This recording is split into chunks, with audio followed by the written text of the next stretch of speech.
Good morning, this is Tom. Morning, Tom. Morning, Janet.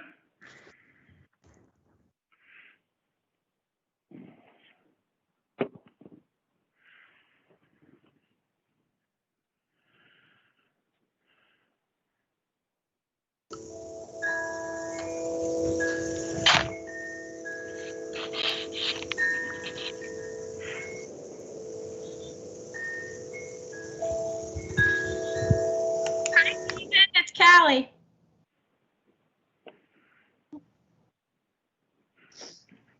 That was a lovely introduction. I loved that. I could listen to those chimes the whole time.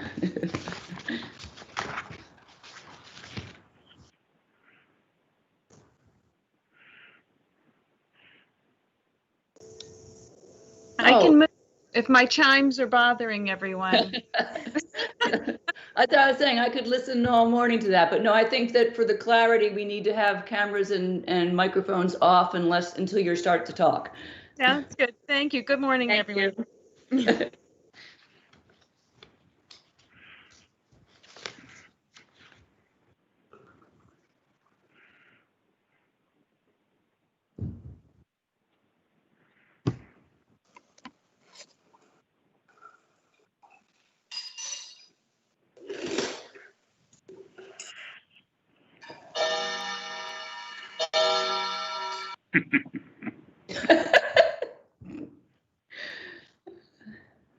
I haven't heard an old clock like that in a long time. Not since I'm my mother's house.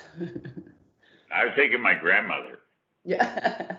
My mother inherited her mother's. Ah.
Good morning.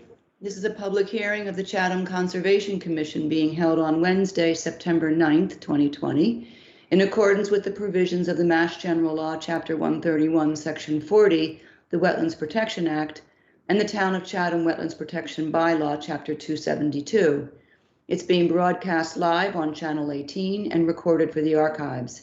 My name's Janet Williams, and as Chair of the Conservation Commission, I'm opening this hearing at 9:01 a.m. Today's hearing is being conducted by a remote teleconference pursuant to Governor Baker's emergency orders prohibiting the gathering of large groups of people during the COVID pandemic. Every effort's been made to ensure that the public can adequately access the proceedings as provided for in the order. The agenda has been posted on the town website.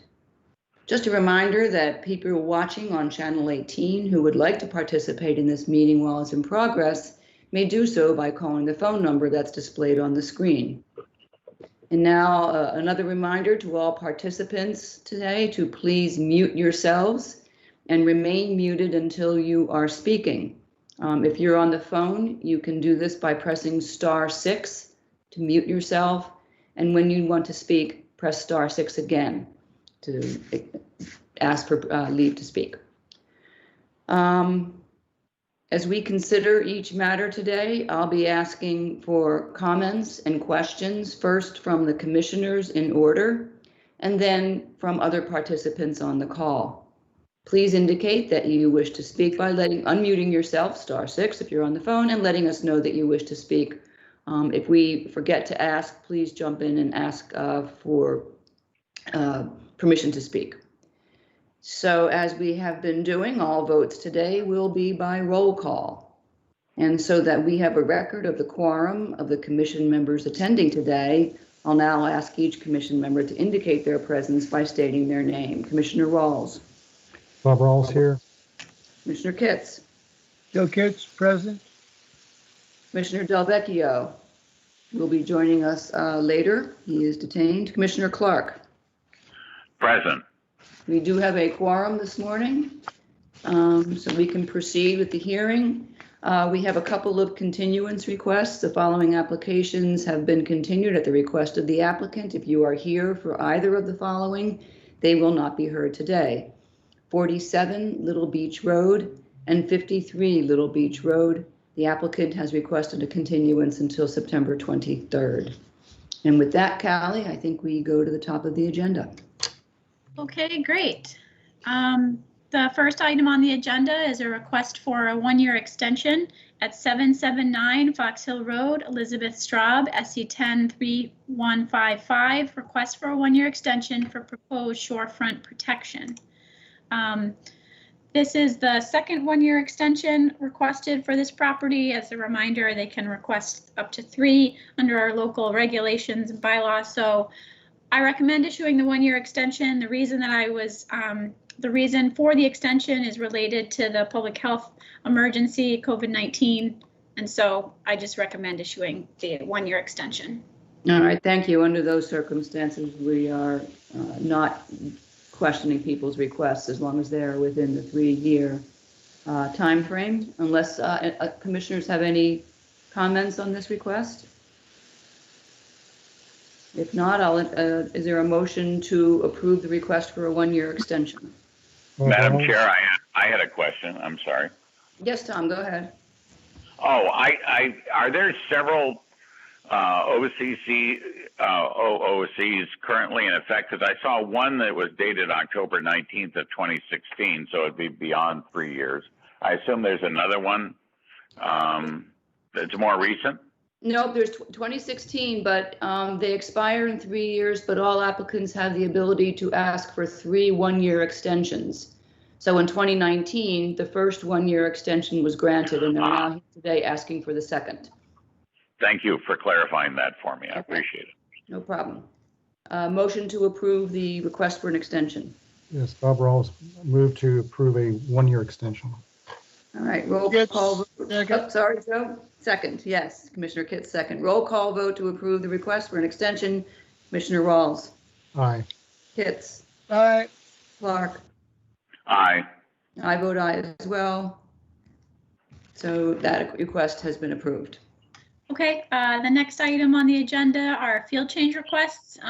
There's actually only one on the agenda today. It's 178 Old Harbor Road, also known as 168 Old Harbor Road, Lot B. Eastward Companies Business Trust is the owner, SE 103379. Request to relocate air conditioner condenser units, install an outdoor shower, stone steppers, and mitigation plants. I believe that Susan Ledoux is on the call, as we know from earlier, and I think Andrew Birley might be on the call as well. Just a reminder, if you called in, press *6 to unmute yourself. Good morning. I Good can morning. turn my camera back on. I don't know if everyone will see me or not. So I had submitted a revised plan from Andrew. We have the property under agreement. It's going to be closing in October, and some changes have been requested from what the commission had approved originally, and then we were back for a few changes. We actually downsized the patio and the pool back in, I think, April or May. Right. So anyway, we are here today. The buyers have requested an outdoor shower. Yep, there's the plan, and some steppers from the patio to the shower. And then we've actually relocated or we'd like to relocate the condenser units to where the pool equipment was approved, and then the pool equipment will be located outside of the commission's jurisdiction, outside of the 100-foot buffer area. And in exchange for allowing the installation of the outdoor shower enclosure and the steppers, we have proposed to install an additional 45 square feet of mitigation plantings within that 100-foot setback area. And I've included, I believe, your required table, for coverage. And it basically shows that we're increasing the coverage by 45 square feet. And so we're offsetting that with additional plantings. And I don't know if Andrew wants to add to that, but that's the gist of my presentation. Thank you. Yeah. Yes, this is Andrew. I wasn't, I didn't realize that was going to be on today, but I think Susan covered it well, Okay. unless there's a question. So as I recall, we had, the net result of all of this is a decrease because you're going to be moving the pool equipment out. It's a smaller, what's going to be there, the units are a smaller footstep, even with the addition of the shower and the stones. Right. Callie, your assessment of this as a field change request? I had talked to Susan before she had submitted it, and we had gone through the process, and I think with the mitigation, it's perfectly fine. I had expressed some concern about the outdoor shower near the wetland buffer zone, and by putting in some more plants in that area, I think it'll be fine. Okay. Madam Chair, Yes. I had one question about the shower, which is where's the drain water going? Is there a dry well or something else? No, usually we have gravel. Usually it's two large, say, stepper stones sitting on a gravel bed, and it drains into that. Typically, we don't have a dry well of any kind, and it dissipates right under the shower. It doesn't travel. It's sandy soil, is it not? I believe it is sandy soil, yes. And So wouldn't it travel? That was the question I had for Callie. Basically, was Sorry about that. wouldn't it head towards the wetland area? So Given how close it is.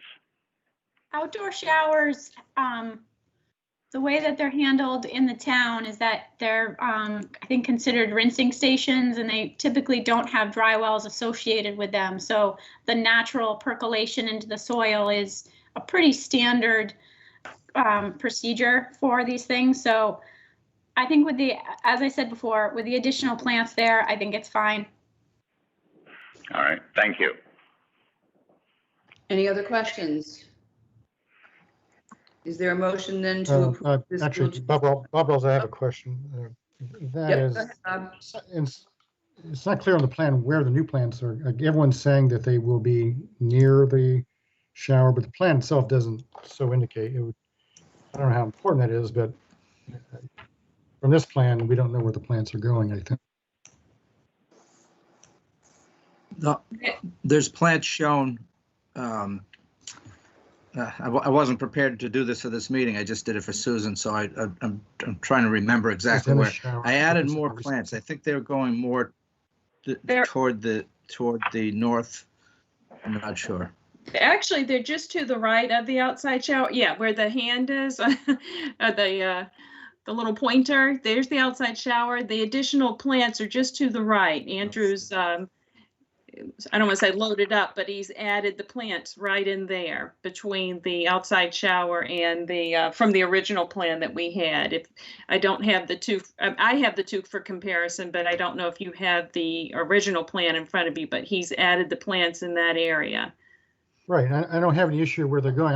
My point is that we can't tell from this plan where they're going. And so it would be good to document for the record the area that has the new plants. All the plants are shown on the plan. Yeah. I think just if I could interject here for a second, is it possible, if the commission approves this as a field change request, for you guys to just put in red where the new plants are? Just where you put the new 45 square feet of mitigation plants, where that was distributed on your plan, just to highlight that. Just highlight those. Andrew? In a different color and circle them in red, as she suggested, just so that there's a record of the additional plants that are being put into the mitigation area. Okay. And Yeah. the other question I have is, I know in the past, at least on one occasion, we've required restrictions on the types of soaps, I guess, and shampoos that can be used in a shower. I can't recall whether that was because they were in the NDZ or whether they're in the 50 to 100, which this one is. But I'm just throwing this out as a recollection, and whether or not it would apply in this case, to anybody's opinion on the commission. It's hard to do in a field change request. I believe technically, under the town, maybe it's in the Board of Health, I'm not exactly sure, but I've always understood that the restrictions on rinse stations are that no chemical cleaners are to be used. We have added that when it's in an NDZ in a particularly sensitive area, just to underscore the importance of it. We could note it on the field change request that the applicant is aware that no chemical cleaning agents are to be used in that rinsing station. Right. Okay. That's probably the only thing we can do with a field change. Okay. Yep. That's all All we right. can do. That's all for me. Okay. So I guess I can move that we, with those comments, that we can approve a field change request. Thank you. Kits, second. Okay, roll call to approve the field change request. Commissioner Rawls, Aye. Pitts, Aye. Clark. Aye. I vote aye as well. Unanimous approval of the field change request. Okay, before I go to the next item, Ms. Popkin, can you please turn off your video? It's sort of slowing down the stream. If you hover on the gray area on the bottom part of the screen and just turn off your video. You're muted.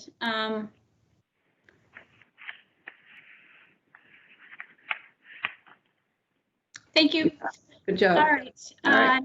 Next item on the agenda is amendments to orders of conditions. 90 Honeysuckle Lane, Eric and Gina Auger, SE 103391, request to amend an existing order of conditions, SE 103391, to extend the deck. All right, as a reminder, this is a phase one request to amend the existing order that was issued, I think, last fall, perhaps. At this point, the only question before the commission is whether this request is directly related to the project that was permitted by the order of conditions. I see that Mr. and Mrs. Auger are with us today, so if they wish to speak, they should unmute themselves and chime in. I understand that they are proceeding on their own. And so, well, let me just start with the question of whether commissioners have any question about the relationship of this request to the existing order of conditions. Commissioner Clark? Yes, Tom, go ahead. If I understand it correctly, the request would appear to would set aside part of the action of special condition A15, I believe, in the 2013 order, if I'm reading this correctly. And I'm always reluctant to do such things since at least we don't at this point, maybe others do, know exactly why the special condition was entered into, but there may have been a very particular reason for doing what they did. And I'm always reluctant to set aside a prior commission's special conditions without full knowledge of why that special condition was imposed. And when was that order of conditions? I believe 2013. This is a request to amend order of conditions 3391, which I think is dated 2019. Oh, okay. Then I have the wrong order. Yeah. This was one that we recently did. But we will have questions, the applicants as we move through this process. But at the moment, I really want to limit our inquiry into the relationship to the existing order of conditions. It strikes me as directly related, and my inclination would be to move forward to phase 2. But I want to be sure that you're clear, since you're acting on your own behalf, what is required. An amendment to an order of conditions is treated much the same as an original order of conditions and must go through the same process, including having an engineered plan or a survey that shows exactly where the proposed activity is to be located. In this case, it would be a survey showing exactly the location and the dimensions of what you're asking for in a proposed extension of the deck. You'll need to comply with the requirements for advertising and notifying abutters. In other words, all the requirements that you went through for the original order apply as well to an amendment. I'll also remind you that this appears to be requesting an extension within the no disturb zone, which is within 50 feet of I think it's a stream and wetland that runs along the side of your house there. Expansions into no disturb zones are not easily or lightly granted. Just putting that out there so you understand what you're asking for. And in all cases requires the commission to issue a variance. And the variance request requires some analysis. It requires that you look at other alternatives to what you're asking for and assess each alternative in terms of the project's goal and the impact on the resource area. So it's a substantial process that you have to go through for this. And I would advise you to check the Town of Chatham Wetlands Protection Regulations that are posted on the website, so that you can see they basically outline the various standards and the steps that you need to go through for this process. And all of that documentation, a plan that is, I see where it's been sketched in here, but it would need to be measured by a surveyor or an engineer and added to the plan of record, which becomes filed with the Registry of Deeds. So they won't accept a sketch plan.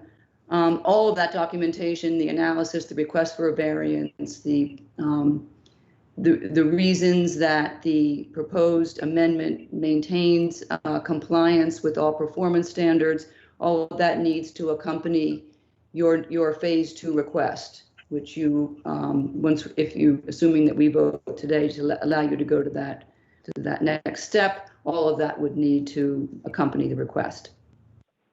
Janet, this is Teresa Sprague, if I may. Oh, are you working on this with them, Teresa? Well, we did the original mitigation plan, and I have been discussing this with the OJs. And so I just want to let the commission know that while the OJs are representing themselves here, we are assisting them with understanding the requirements for the filing. And we do understand the reason that the OJs have brought this before you today, and it actually has to do with the construction of the deck. And the way the already approved cantilevered porch needs to be constructed. And so we'll be bringing all of that detail to you at the second phase, if this phase is approved. Okay, that's wonderful news. Thank you very much for that. My apologies, Mr. and Mrs. Auger, for mispronouncing your name. I'm glad to hear the expert advice of Blue Flax helping you through this process of gathering all the materials you'll need for your requested amendment. Are there any other questions or comments? David Clark is on the line, too. Yes, David.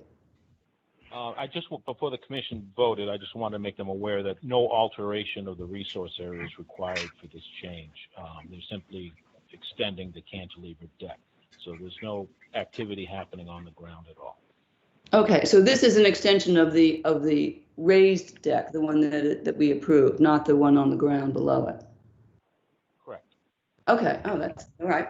Good to know. So we'll see all that when the phase 2 comes in. That's helpful to know too. All right. Is there a motion to approve the phase 1 request and allow these folks to move forward to phase 2? Rob Rawls moved to approve going to phase 2 of the amendment process. Kits, second. Okay, roll call vote to approve the phase 1 request. Commissioner Rawls? Aye. Hitz? Aye. Clark? Aye. I vote aye as well. It's approved to go forward to phase 2. Thank you all. Thank you. Thank you. Okay, next item on the agenda is request for determination of applicability, 27 Winsong Landing. GK Chatham LLC is the owner, and Carla and George Barber, trustees, are probably the applicant. Proposed removal of invasive plant material, including poison ivy and non-native plant species, removal of 2 dead trees, removal of 1 full-grown poplar tree, replanting, including 10 trees, addition of walkway and small arbor at 27 Winsong Landing, Assessor's Map 13C, Parcel W5. Good morning, Mrs. Barber. Good morning. I presume you are the applicant on this. Yes. This is your plan. So why don't you walk us through what you're... Okay. So our property was hit by the microburst last summer, and we lost several trees that were within the 100-foot buffer. And what we want to do, I don't know if it's possible to bring up the survey plot. I think so she's talking about. There you go. Yeah, there we are. So we're talking about the area in the back of the property that's shaded in green. It's a total of 1,530 square feet. It's bordered by Oyster Bay Lane at the back, and the adjacent property owner on the short side of this triangle, and then the long side of the triangle runs through our yard. It's currently all invasive plants, things like privets, vines, poison ivy, bittersweet, greenbrier, wild grapevine. And what we would like to do is remove those invasives and replant with native plants. So the green area that's shaded, did you do that shading to indicate? No, that was done by the surveyor, Thad Eldridge. Mm-hmm. What was the purpose of having that shaded? I'm wondering whether that was supposed to be an area that was offered in mitigation for some work that had been done. No, this was a survey that we asked him to do 3 years ago, simply because we were trying to understand our property boundaries, but mostly between us and our neighbors to the right and to the left. And it was at that point he made us aware that that section of our property was within the 100-foot buffer. We did not know that before he did the survey for us. I see. And so he shaded there so that it was clear to you which part was in that buffer zone. Correct. Okay. Questions or comments from commissioners? Bob Rawls, do you have any questions or comments on this? The only question I guess I would have is, I mean, I appreciate the intent of the project. The planning plan, it's a little hard to read in some places, but in general, when I was trying to count the trees on the plan versus what is in the narrative, it was a slight discrepancy, not I think by one tree. That's really the only thing that I had a question about is I couldn't quite in all cases match up the number of trees on the plan with the number of trees in the narrative. Okay. Okay.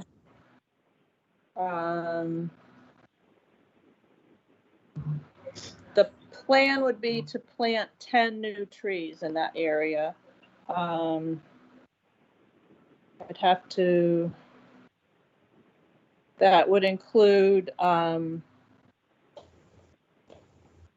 eastern red cedars, dogwood, a river birch, a red maple.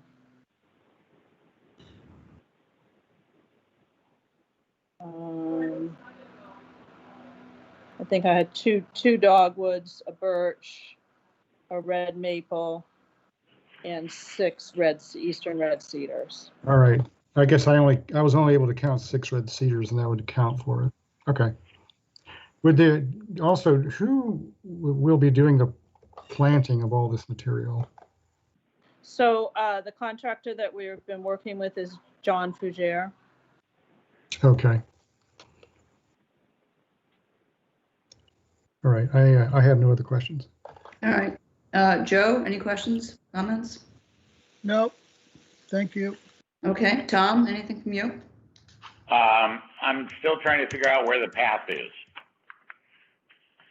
Where the path is? That was being proposed. As I understand, that's part of the proposal, is that there's going to be a walkway, pardon me. Yeah, just a stone walkway basically running from the edge. So if you take the 100-foot buffer line that runs diagonal through our yard, we want to put a stone path that runs to Oyster Bay Lane. Oh, okay.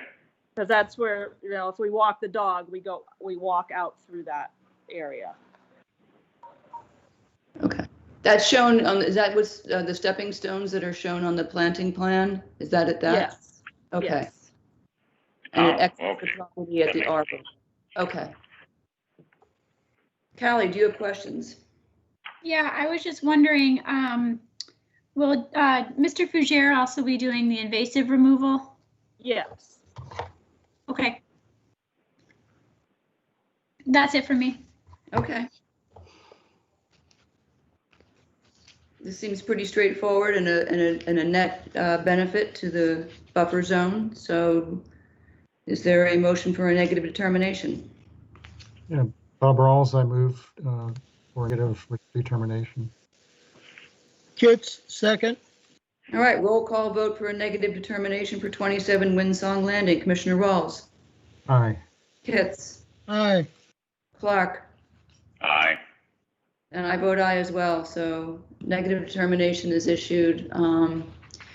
Please keep Callie Harper, the agent, apprised as things move forward. We like to see these kinds of projects, especially when it's a homeowner doing it and directing it themselves, to make sure that there's no, when you run into any problems, if anything comes up, her expertise will be helpful. Okay. Yeah, Callie's sure been very, it all Callie's goes been very well. helpful. So Okay. I appreciate her help so far. Yes. Thank Okay, you. great. Thank you, Mrs. Barber. Good luck. Okay. Thank you. Okay. All right, next item on the agenda is 809 Fox Hill Road. Peter and Deborah Wilsey are the applicants. Peter and Deborah Wilsey Trust is the owner.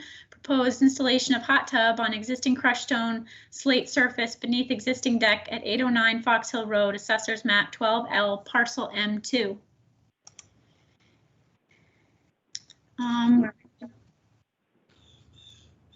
Is there anybody here on behalf of the applicant to speak to this request?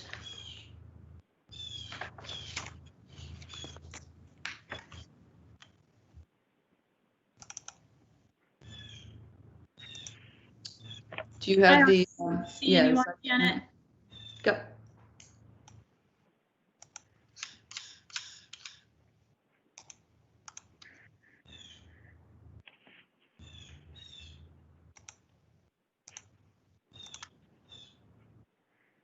Oh, there's somebody, Mr. Wilsey is raising his hand. I just, boy, you're lucky I just happened to catch that. We don't normally use that. Is there, do you wish, are you the applicant or here on behalf of the applicant? Yes, he is, Peter Wilsey. I think you're muted, so you might want to unmute yourself. Oh, you're not muted. Are you there, Mr. Wilsey? Okay, Callie, maybe just put this, you have the photograph, I thought was the best representation of Okay, what this request is about. There's an existing raised deck that was permitted. So the area below that deck is currently, I believe it's gravel already. And the photograph shows where that table is located is beneath that window is where they are asking to put a hot tub. Questions from commissioners? Bob Rawls, any questions? Oh, yes, just how will that be draining into what? Into town water or into septic or something else besides that? I think it's actually going to be draining into, just trying to get to the, Oh, it's dry. And- I will. yeah, there's a proposed dry well right next to the hot tub. Okay. So this is going to be chlorinated water, I guess. And we are within the resource area. So, I mean, that's not ideal, obviously. I don't know if we have any restrictions on such. But I am going to, can we assume that there's no alternative, that there's no septic or no town sewer to pipe the hot tub chlorinated water into? I know Bob Perry was the one who helped the homeowners. I was hoping he might be on the call today. I don't see him here in the list. Those are questions that, if that's a question you want to have answered, we can continue it and I can try to reach out to Bob for him to be on the call. I can't answer that question. Right. This is kids. It all depends on what kind of hot tub it is. I mean, there's these new ones that it's got some kind of other sort of agent that cleans the water. And I can't think of what it's called right now, but they don't use chlorine. Right. Madam Chair. I want to see the plans to make, I mean, hot tubs normally don't deliberately discharge anything. They are just continually cleaned and pumped through. But again, without the engineer, it's hard to see exactly. Yes, Tom, sorry, I jumped in there. Oh, no, I happened to have marked what I believe might be a solution. On page 2 of the 4 pages, the WPA Form 1, they note that the proposed tub is above ground mounted, requiring no excavation. The dry well will be created, yada, yada, yada. And then it says, alternate drains such as a lighter weight Cultec recharger plastic units have a similar storage volume, are an acceptable equivalent, and can be hand carried into place. So it sounds to me like they've looked at, I don't know anything about the device that is mentioned, but they seem, I'm guessing that it's like you drain into a plastic tank as opposed to into the ground. Okay. But that's just a guess on my part. Yeah. But I did notice that discussion. So that that would be fine for dispersing the liquid, but it wouldn't necessarily be fine for treating the effluent. So it would be good to Oh, have. yeah, right, of course.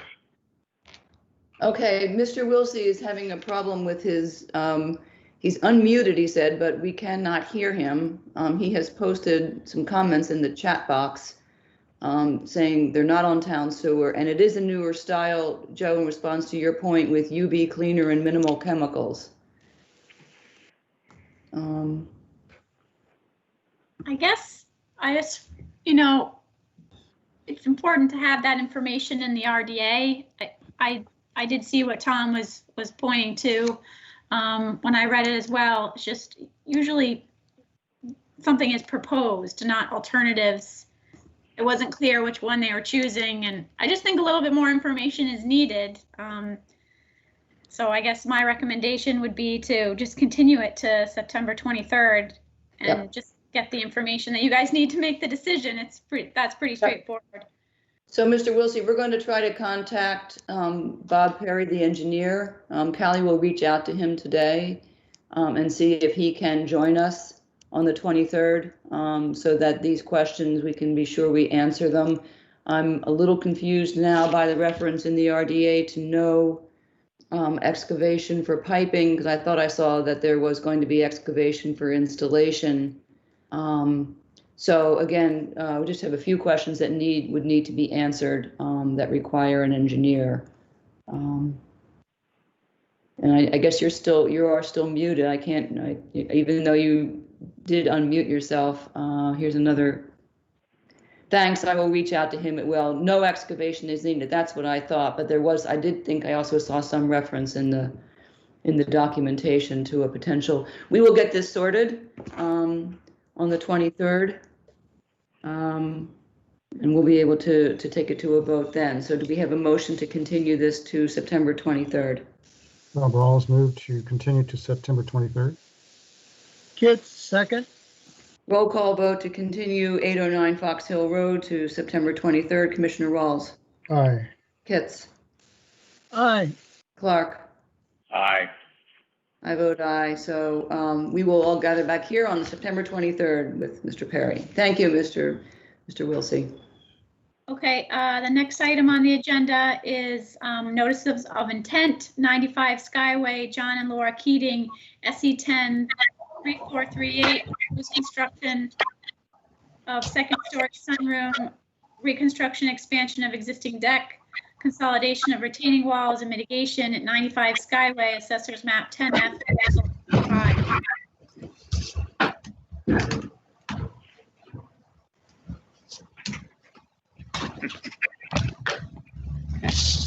Hello, Dan Crono from Moran Engineering. Am I up? Yes, you are up. Good morning, Mr. Couteau. Good morning. So we had broken this into two notice of intents mainly because of the this area, this pond, and like many others, are within the endangered species for, it might be the pond shore smartweed, but the concern was because of that, Natural Heritage may have wanted some type of survey for the walkway down and the kayak extension. So we didn't want that to muddy the waters for the house work, which they wanted to get going.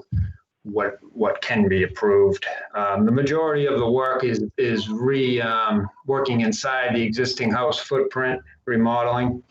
The existing sun porch, the plan was to take off the gable roof and put a roof deck up there. And then the other structure was adding about 323 square feet of more deck in area that's currently, which looking at that now would be to the northeast of the existing deck.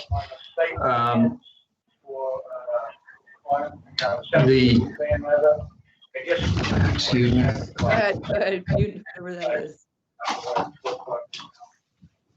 I had a hard time hearing with another phone coming in. So Yep. adding our extension of the deck to the northeast where there's an existing landscaped area, rinsing station, retaining walls, and then doing just a one-tier retaining wall as shown on the northeast end of the deck. So the additional area per your regs was added up, additional structure, and then a mitigation planting plans. What we had submitted was for site plans was 3 site plans. One was the existing conditions. Next was that would be the existing conditions. The next was the proposed conditions. And finally, the Phil Cheney mitigation planting plan to make up for the additional structures that are again in a heavily landscaped area. There's no native plants coming down for that additional deck. So it'd be to get what is used as an outside living area, get that up on a deck area off the ground. Also adding the rinsing station down to the lower part of the yard, a little bit more away from the wetland resource. So I believe Phil Cheney is also on this call for mitigation purposes. This is a Stello construction project. I think Bob Stello is also on the call, and the owners may be also for questions. So with this, I will ask for questions for the proposed project. Okay, before we delve into the questions about it, one thing that we're struggling with is that they were broken into 2 separate projects with 2 separate notices of intent. Problem is that the plans are the same. They seem to be combined. So this plan that purports to show the expansion of the deck also shows the new stairs and the proposed dock. Since they are separate, the site plans need to also be separated. In the event that some portion of one or the other is approved or not approved, you can't have it all combined into a single plan of record. So it's hard to respond when they're all combined. So I'm just going to start with that to say that we would need those site plans separated at some point. I had a question about the coverage calculation. For this one, you indicate 312 square feet, 135 in the non-disturbed zone, and I don't see how the deck project gets into the no disturb zone. So I'm wondering if somehow that coverage comes from the stairs or some other part of the project. That did come from the stairs. It did. Okay. It did get tricky on how to split up. We didn't want to split the mitigation into 2 different planting areas. So that would be the one part that was combined. There is a fully different site plan for the second notice of intent. These, I think, would be good in documents for that, but I believe there definitely was a whole different site plan for the second notice of intent. So this is, I guess this plan could certainly be altered to say that lower part is part of the second notice of intent. What we were doing was trying to use the same plan to be consistent, because it also is going to zoning board of appeals for the couple of issues they have. Or they would want to oversee. So we're trying to keep this site plan for the zoning board of appeals, and then this site plan for this approval. We can certainly mark on this that the walkway was part of a different notice of intent. Janet, may I? Yes, go ahead, Callie. Go ahead.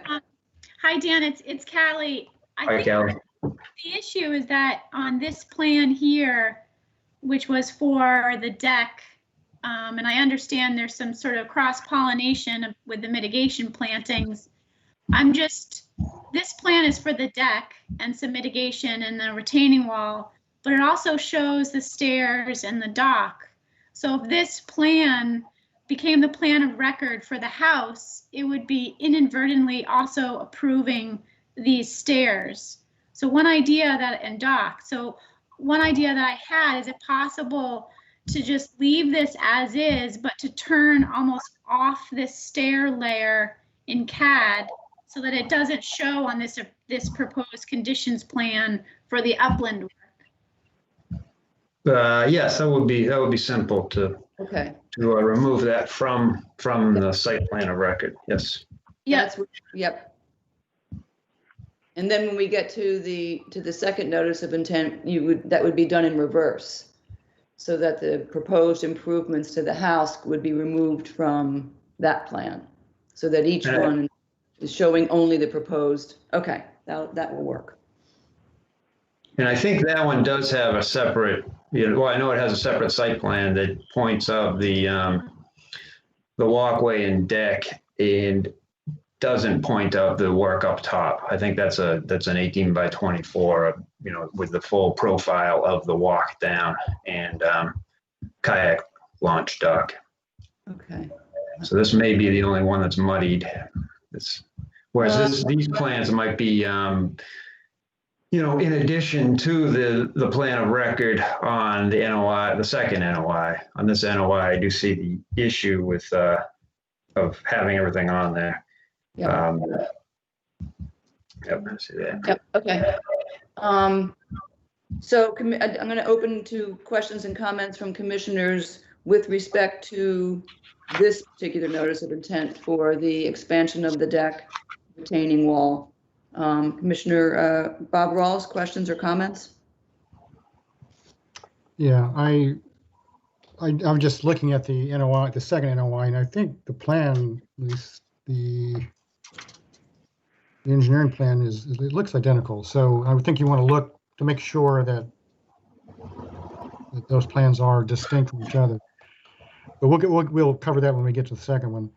Yeah. And I also I'm not sure I understood you when you said, did you or did you not say the mitigation for this NOI is only for the deck and does not address the other project in any way?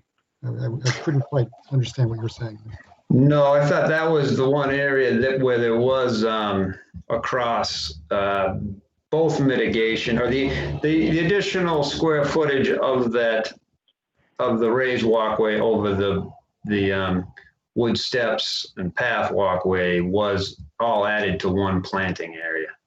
So the mitigation shown is large enough for both. Projects.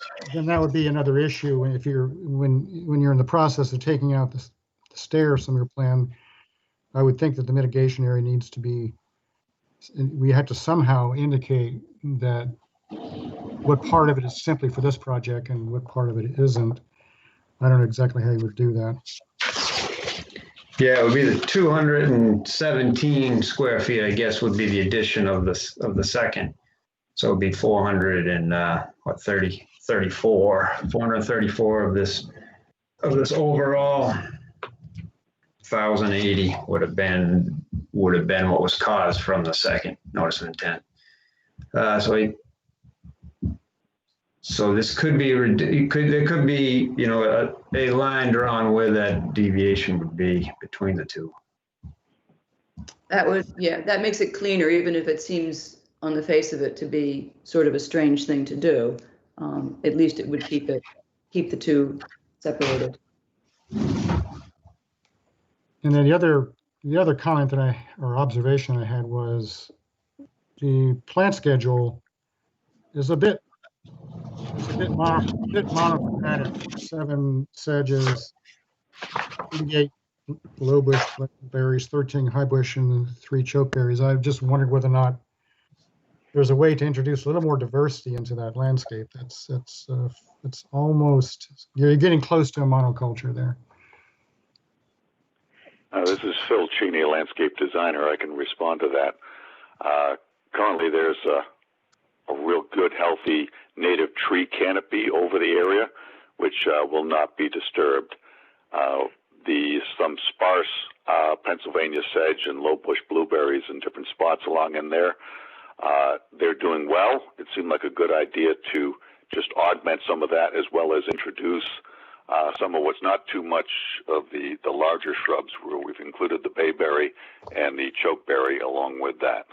So that was the rationale along there, is taking what's doing well, augmenting that. It's hard to get too much to grow underneath that dense canopy. Okay, so the bayberries are existing. I guess that wasn't entirely clear. No, those are new bayberry. Those are new because they don't show up in the plant schedule. Is that true? So there's, right on the screen right now, looking at Phil's plan, he's proposing 13 bayberry. Oh, wait a minute. Maybe I'm looking at. Here they are up top in the north section. No, I see them on the sketch. We don't see them as in the plant schedule down below. 13 Northern Bayberry? I think it's just hidden by the bar on the screen. Oh, it's that.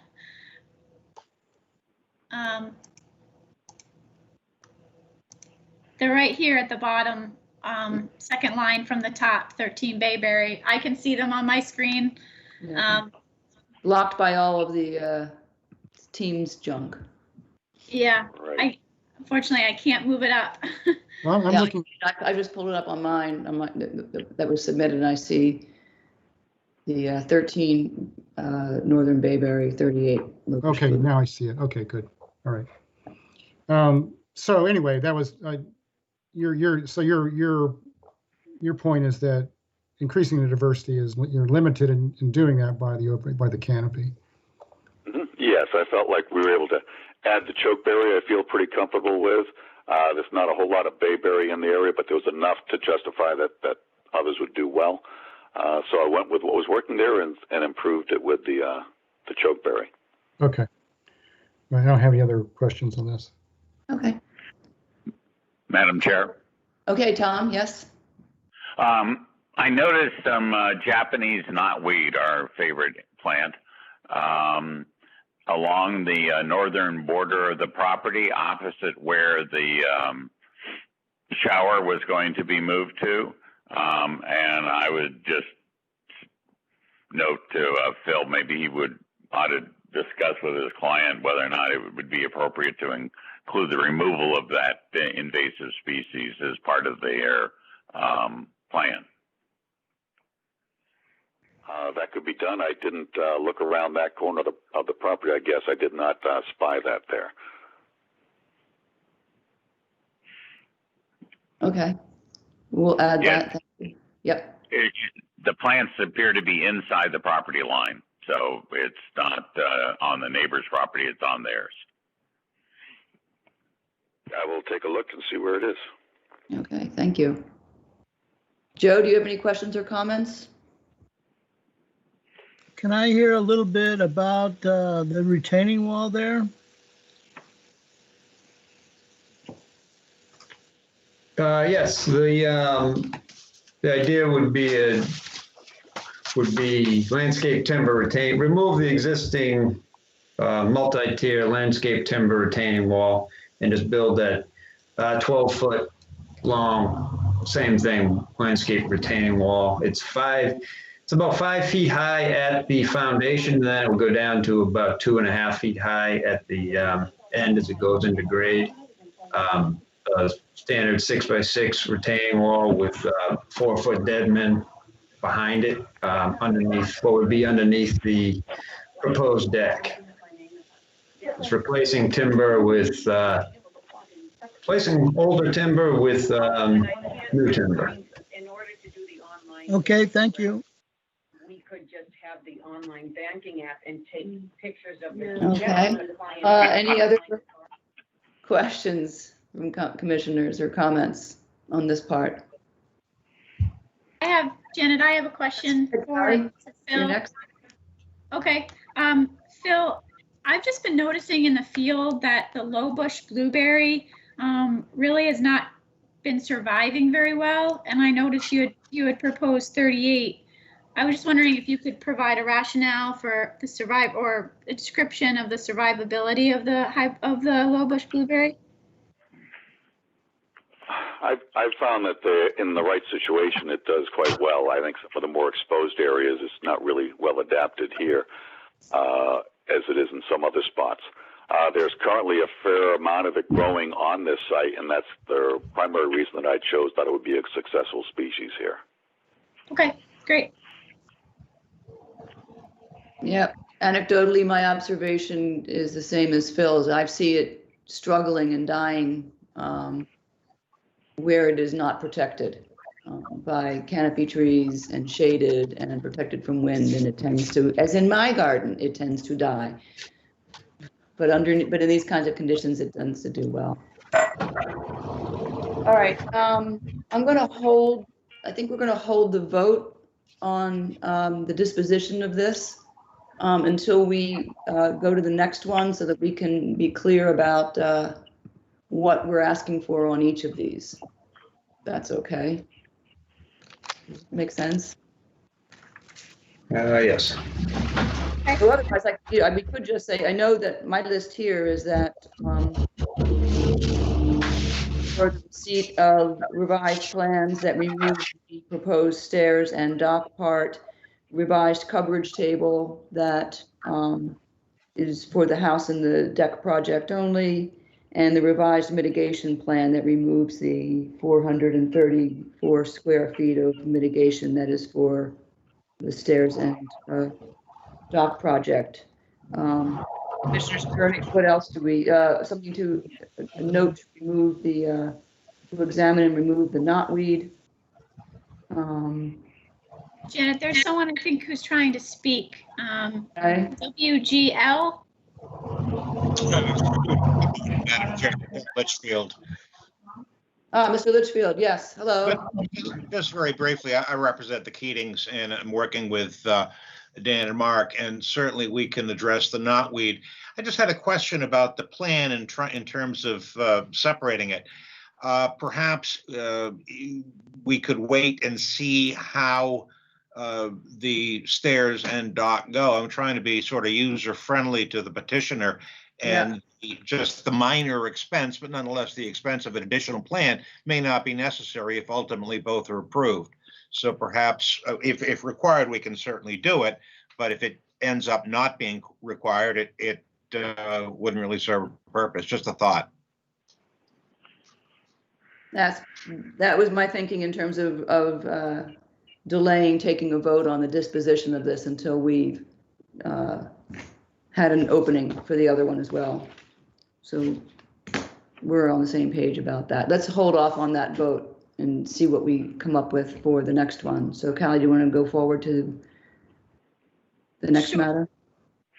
The next matter on the agenda is also 95 Skyway, John and Laura Keating, SC10 3437, proposed installation of a set of timber access stairs with a midway platform and landing, proposed second set of stairs down to a seasonal aluminum dock at 95 Skyway, Assessor's Map 10F, Parcel R5. Hello, Mark Burgess, can you hear me? Yes, good morning, Mr. Burgess. Good morning. For the record, Mark Burgess of Shorefront Consulting. So I was going to present this part of the project. I'm looking at the plans, and for this portion of the project, the 24 by 36 plan only shows proposed work. So I think these plans seem to be fine for this one. There's no confusion on these plans as to what other work's being done at the site.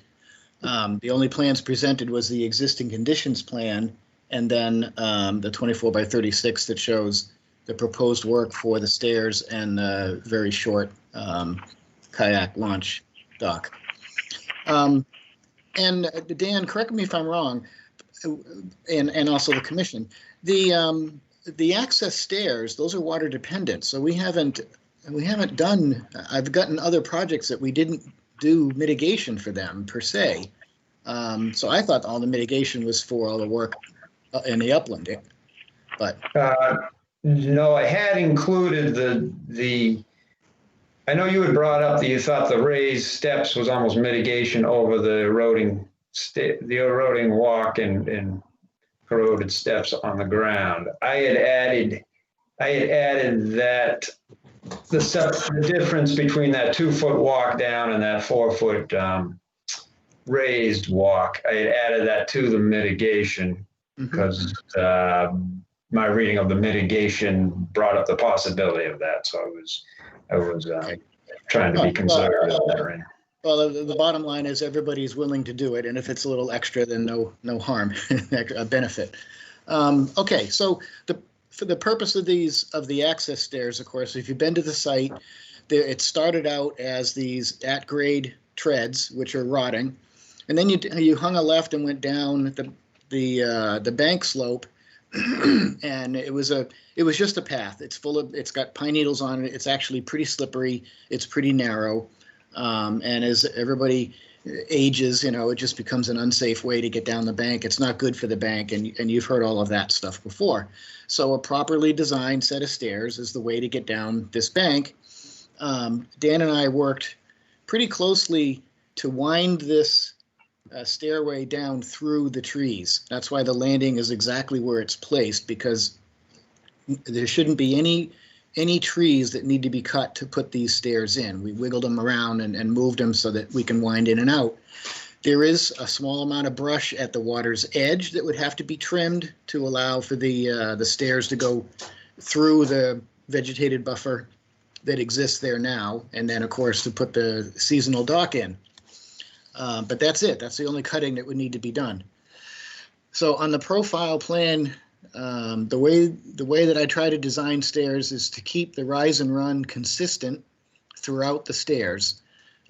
Stairs aren't part of the building code per se, unless they were attached to the house, but we try to follow the example set by the building code. So they are designed that way. You have a resting stop halfway down. You've seen that before in other designs. And then you have the landing jog at the bottom that jogs through the trees to get to the opening where we want to put the seasonal dock. So I also wanted to say that we did get a response back from National Heritage, and they said no adverse effect and no take. The dock is a seasonal aluminum dock, all inert materials. It rests on the bottom. It's not anchored or no piles or anything like that. These are very standard aluminum docks you can buy almost online. They weigh about 125 to 150 pounds a piece. And the idea was in the off season that the dock would simply be stored on that lower landing, out essentially over the resource area, but on the structure that already exists, so they don't have to try to carry it all the way up. You have your 2.5 feet at the end of the dock, and this is a freshwater pond, but it's not it is a great pond, so we will need a license, but that's it for the permitting portion for this. That's about as simple as it gets. So I can open it to questions. Okay, thank you, Mr. Burgess. You're welcome. Before I open to questions, I'm noticing that Mr. Litchfield's hand is raised. Is that a leftover, or are you asking to speak now? Aha. Okay. I apologize. That was inadvertently left over. That's okay. We're learning all of this. How this platform works. Okay, questions from commissioners. Commissioner Rawls. Yes, I on the question of whether or not the plans are separated in this one, I still am seeing in the mitigation plan for this one, it shows mitigation for what I think is for the other NOI. So I mean, you look at the I think, can I interrupt for a quick second? I think there was an issue with the digital filing. I see. Okay. So a lot of times we receive filings in 5 or 6 PDFs, and I think there must have been a sort of administrative error. I went just quickly before Mark was speaking, I went through my old emails, and if I could just take a minute and show the plan that the digital plan that Mark had submitted, I would like to do that if possible. Okay. Yep. Just give me 1 second. Sure. Time. No.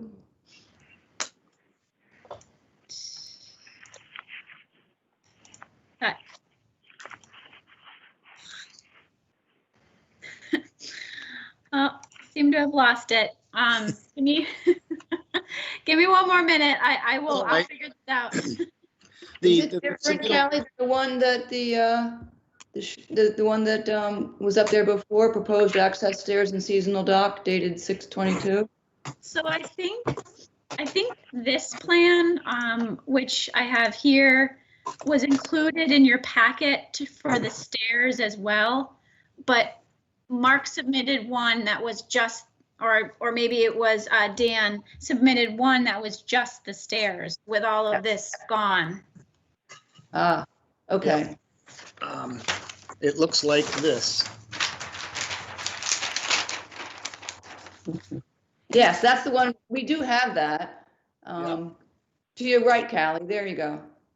Yeah, so we have this plan, but I was really sure I saw one that just had, if this is the approved plan, then that's great. Then we're all set. I just thought I may have missed one.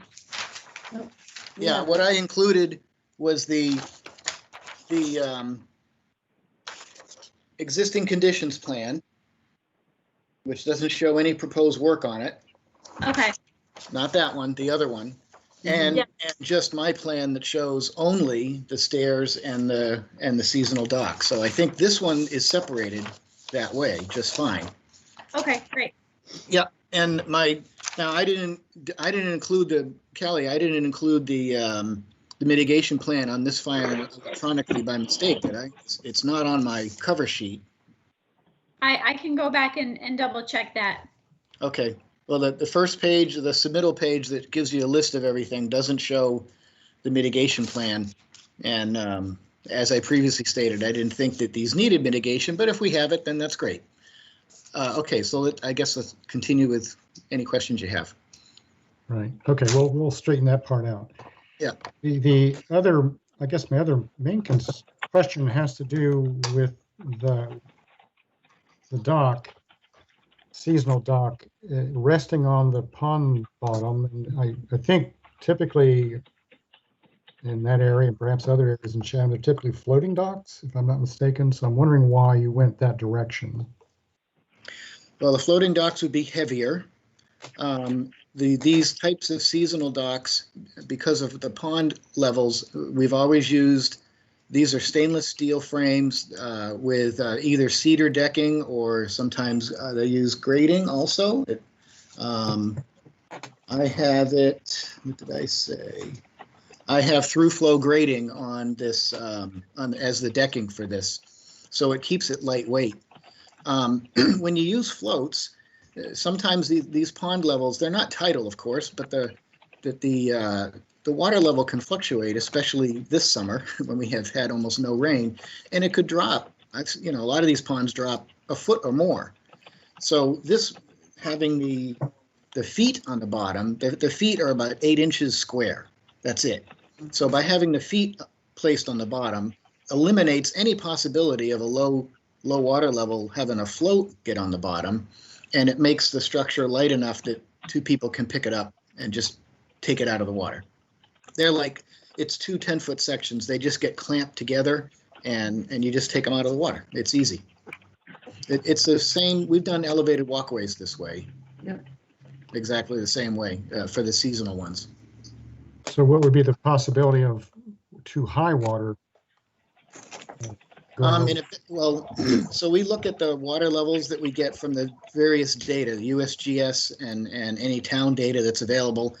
And what I try to do is place there's a high pond level way back in 1975. The decking is placed just at that level. Most of these seasonal docks are slightly adjustable. So if they put it in the spring and the water was really high from a lot of water, they could raise it up an inch or two if they needed to. But it's set at a high enough to accommodate probably 95% of the water levels in this pond. And if the water level actually got back up to the 1975 level, you can adjust the legs slightly to accommodate that. But it would only go up; it wouldn't go down. Just to follow up on that, so what's the minimum that between the bottom of the dock and the bottom of the leg? The height is set at 2.5 feet of clearance at the end of the dock. And how many legs are there on each section? 4? There would only be a total of 6 legs.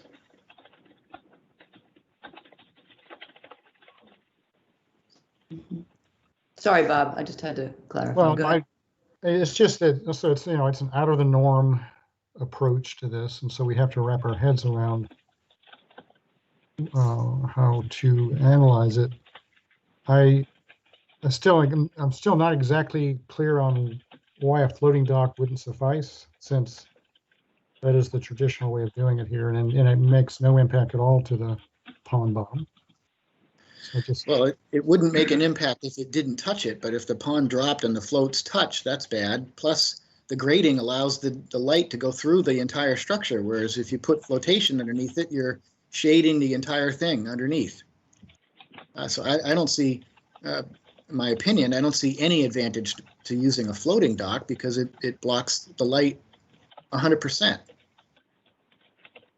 I'm not following you on that. So if there were slats in the floating dock, just as there were in the footed dock, what would be the difference?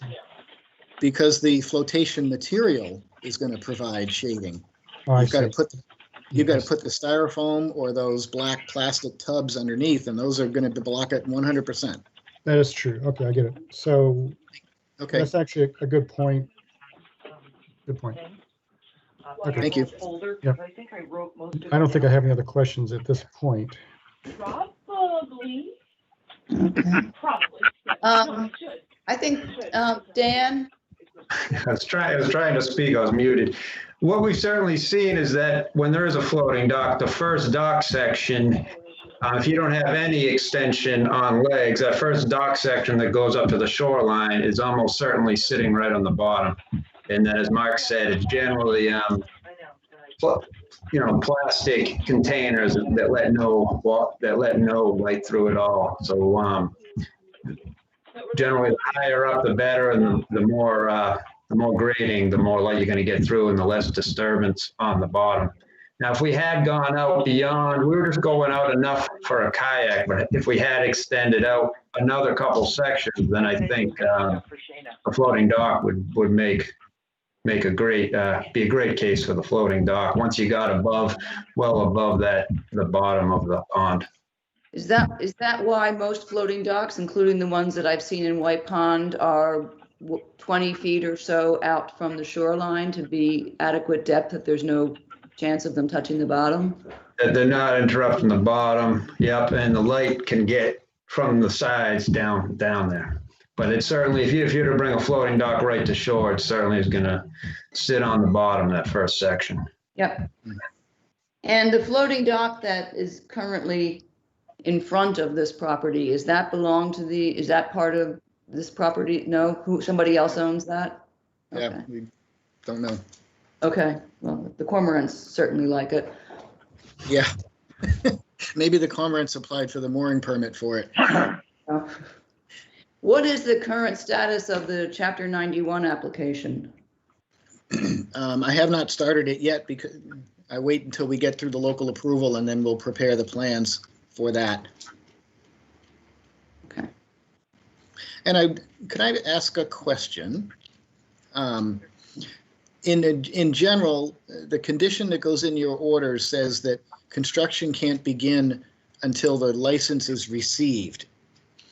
What I'd like to suggest, every license has what's called a public notice period. And that is the last available opportunity for anybody to comment. And if they don't comment, they can't appeal it. They lose their right to appeal. So at that point, it's really a matter of paperwork.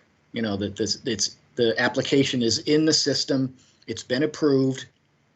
The public notice is done. Everybody's commented that can possibly comment. And you get through the public notice period. It literally is a matter of paperwork.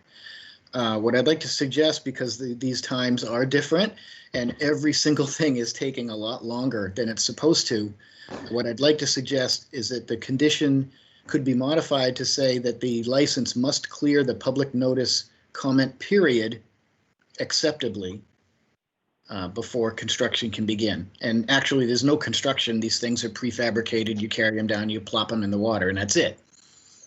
But I'd like to suggest that in these strange times that we're in.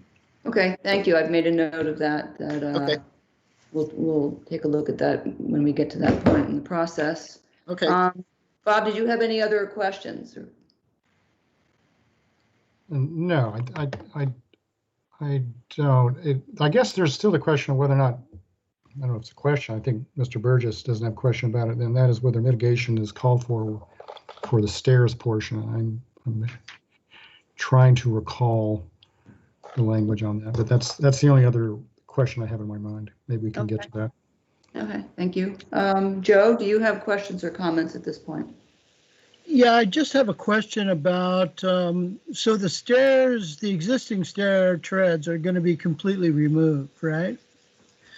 You know what, that's your call. They've been there for quite a while. They're going to rot in place naturally. And if you remove them, it might leave an opportunity for erosion. So I'm split 50-50 on whether to take them out or not.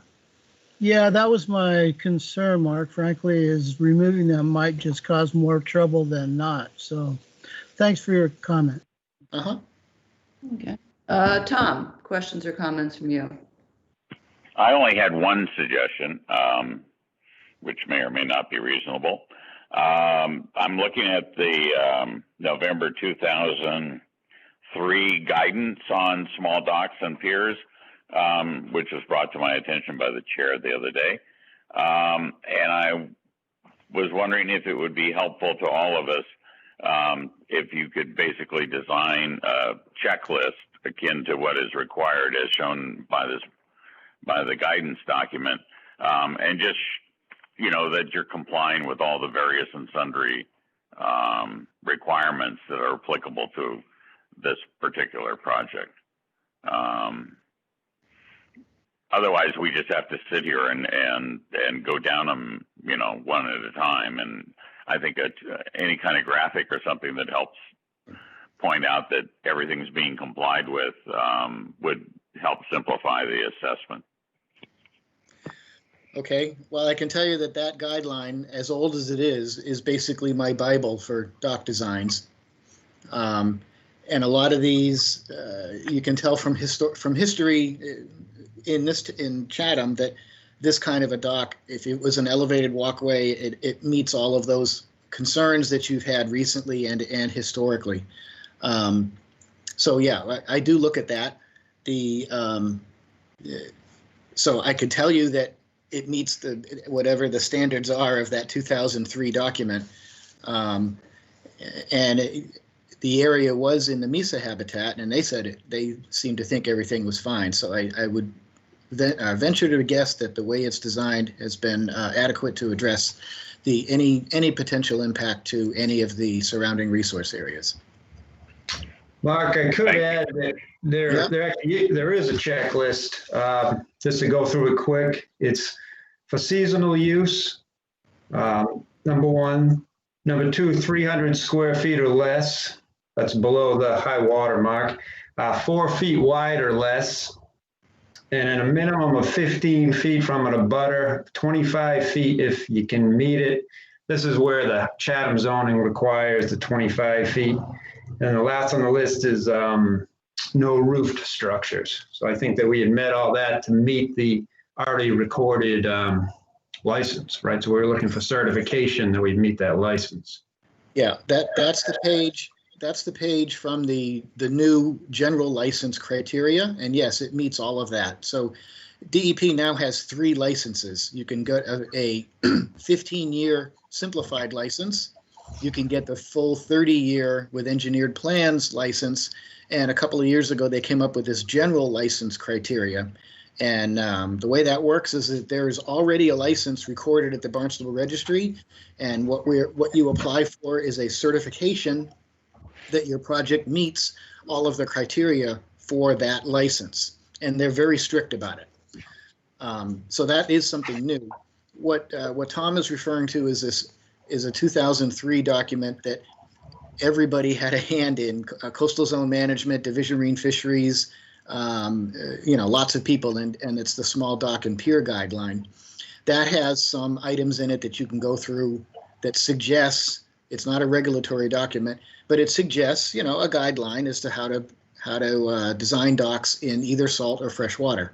And so Tom, correct me if I'm wrong, you were saying that if there was a checklist available, you could just check off the items. And I guess what I'm saying is that is my Bible, and I would tell you that I wouldn't put it on the plan if it didn't meet the guidelines in that guide. Thank you. I appreciate your comment. Uh-huh. Okay, thank you. So Commissioner Del Vecchio has joined us. Morning, Bob. Glad to have you here. I'm not sure where you entered in this conversation, but you've reviewed the application. Do you have any questions or comments for the applicant? We can't hear him. You're muted. You're muted. Sorry. There you go. Okay, here we go. So anyway, I met with Mr. Keating on the property, and he's very sensitive to the vegetation, to the trees. He wants to keep as many as he could, and that's why I think they weaved the steps down to the water the way they did. It's one of the reasons anyway. But and secondly, I had a question about the vegetation that's going to be cut to put the dock in. Will that regrow afterwards? It will certainly grow close enough that you would have to, in future years, probably just trim to keep the opening. We've had this same condition before when we put in access stairs over a heavily vegetated slope. You have to trim the vegetation at first, and then you just let it grow up around.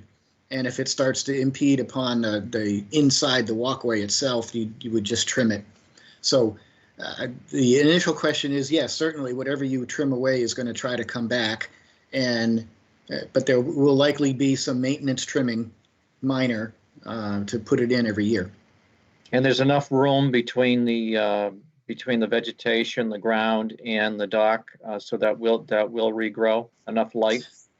Yeah, because the landing, the jog and the landing, when that lands on the dock, so it's way more than even 18 inches. I think it's almost 4 feet over that bordering vegetation at the bottom, and then and there's not even any posts, is there? Yeah, no, there's not even any posts in that area, so it spans that BVW entirely. So vegetation will grow up underneath it. It'll grow up around.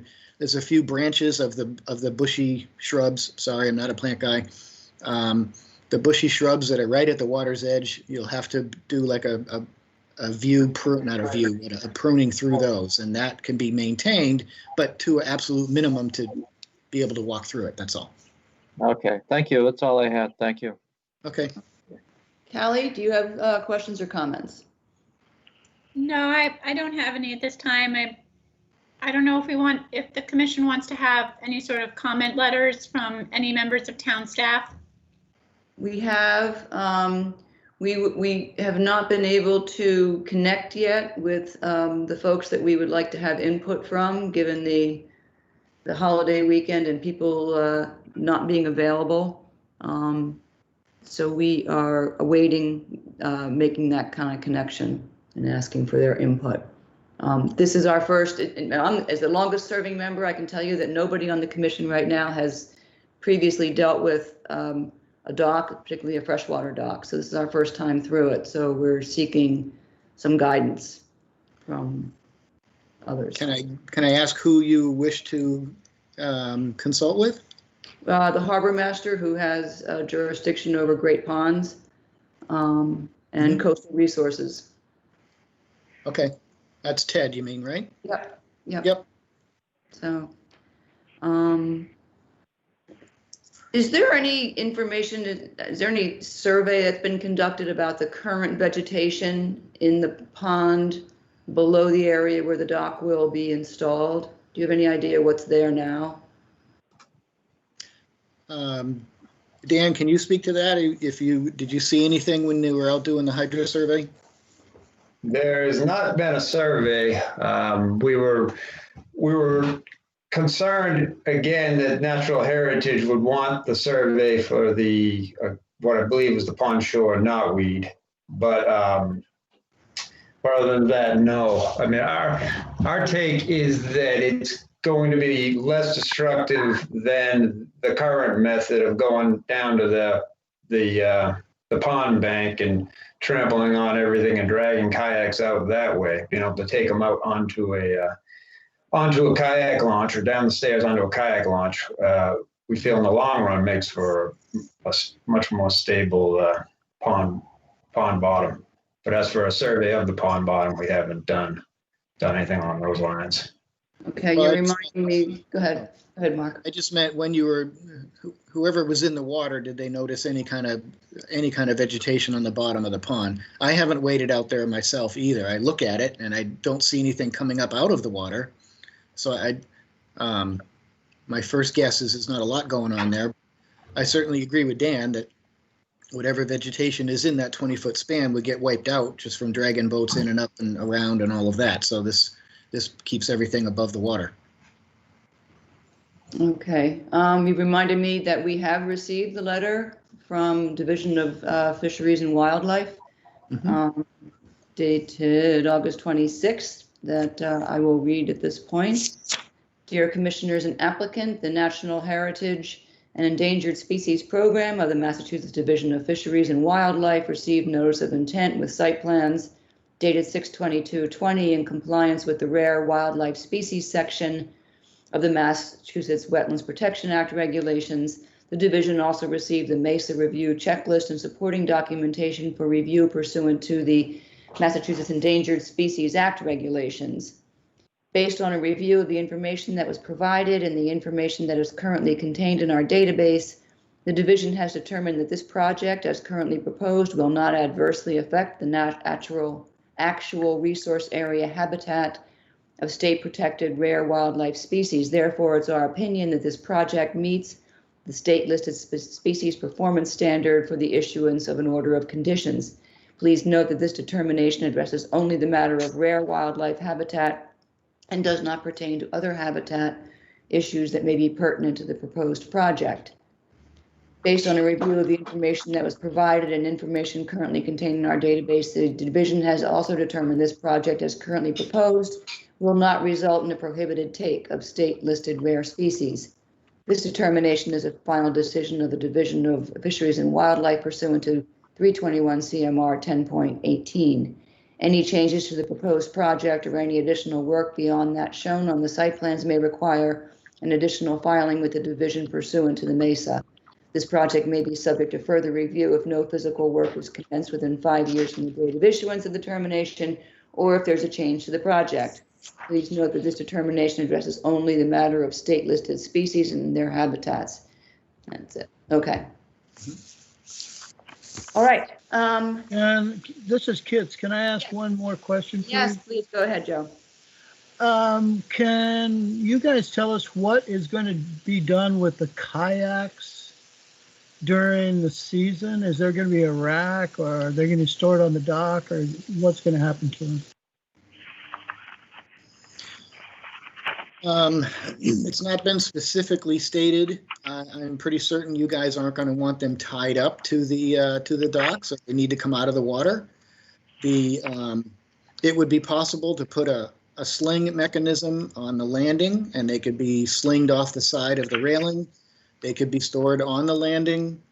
They could be stored perhaps on the dock itself without being in the water. So there's a number of options there. I think what you're asking for, or the point being, is that you probably don't want them tied up to the dock, and you don't want them stored on the ground. That would, to me, that's the goal. So a condition that says such like that would allow any of the other options to leave them in the general area, hanging above the ground and such.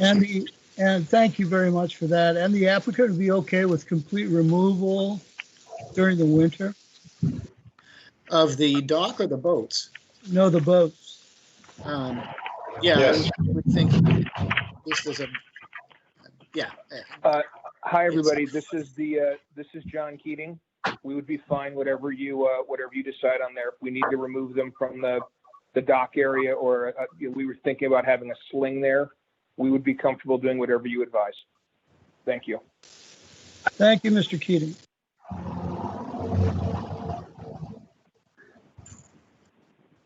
Okay. I think, this is Callie. I think if something's going to be proposed, like some sort of sling mechanism for the kayaks, should be on the site plan.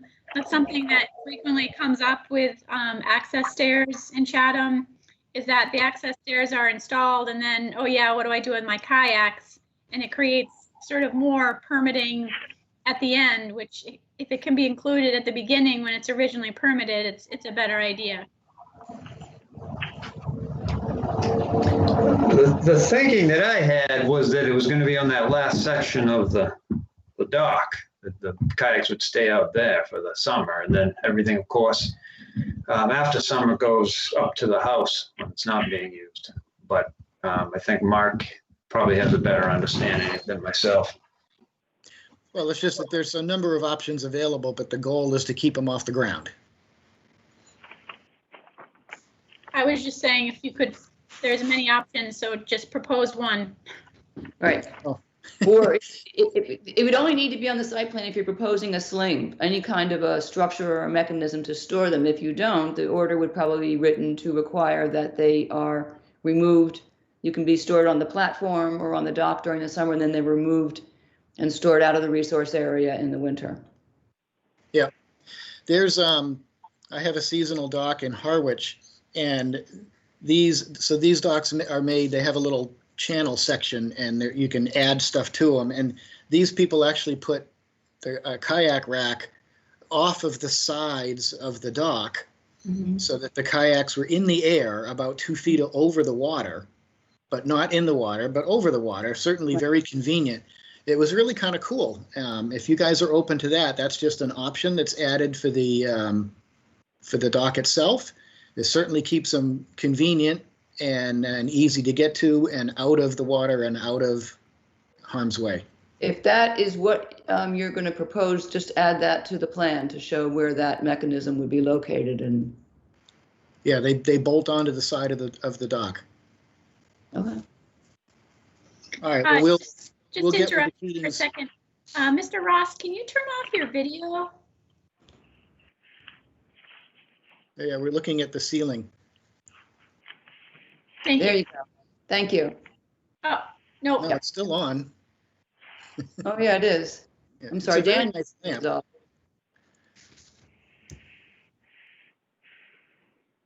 Mr. Ross, if you can hear me, can you please turn off your video? It's on the bottom. If you hover on the bottom, you can click it. The camera icon. Unless that's his phone. Oh, goodness. There we go. There we go. Oh, nope. Nope.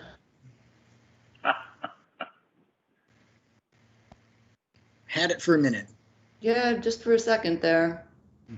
Let's take this vote, and then we're going to take a very short break. So if there's nothing else, we need some time. You guys, I understand the reluctance to separate, but the fact of the matter is we still have 2 separate NOIs. So to the extent to which it's not a problem for Dan to remove the dock and stairs level layer from the CAD for the house project. That would make that separation cleaner. We can leave the mitigation now. I think everyone's in agreement that no matter what happens, the mitigation will go forward as it's proposed. And just please double check and make sure that the site coverage tables in both applications are reflecting only the impacts of each one and that there's no combination there. We'll need to, we're going to try and get our consultations done as quickly as possible. And I'll propose that we continue this to the 23rd of September with fingers tightly crossed that we can get that done in that time. Is there anything else, Callie, that needs to be done between now and then? I can definitely recommend, appreciate the short time frame. That's not a very long time to get comment letters, especially some of those people are on vacation right now. Yeah. So. Well, if there's, so Mark, if there's, I can't imagine that the project is particularly urgent this time of year, that it would, they're not going to be using the dock this summer. Would you have an objection then if we gave ourselves that little bit of extra time and moved it to October 14th hearing? Which would give us adequate time to get any comments and consultations that we would want out of the way. Yeah, Mr. Litchfield can speak to this, but we still have to go through zoning. So I think the process in general is not over, by a long shot. Yeah. I don't see a problem with it. The stairs would be the thing that they want to build over the winter, of course, Yeah. But the dock, you just pop it in whenever you get there, Right. Madam Chairman, Bill Yeah. Litchfield, to respond briefly, as we filed with ZBA, we knew obviously that your review and comment would be required for ZBA, but I don't think that an October 14th date would cause any problems with ZBA. And sort of worst case, if it were heard on October 8th, you'd still have an invitation to comment. You've heard enough, I think, perhaps to make that comment if need be. Callie, I think we could probably do a comment letter without it at this point. And where does this go with that first notice of intent? Dan Croto again. So the first notice of intent, could that be heard on the next meeting? If we do the separation of separation on that site plan?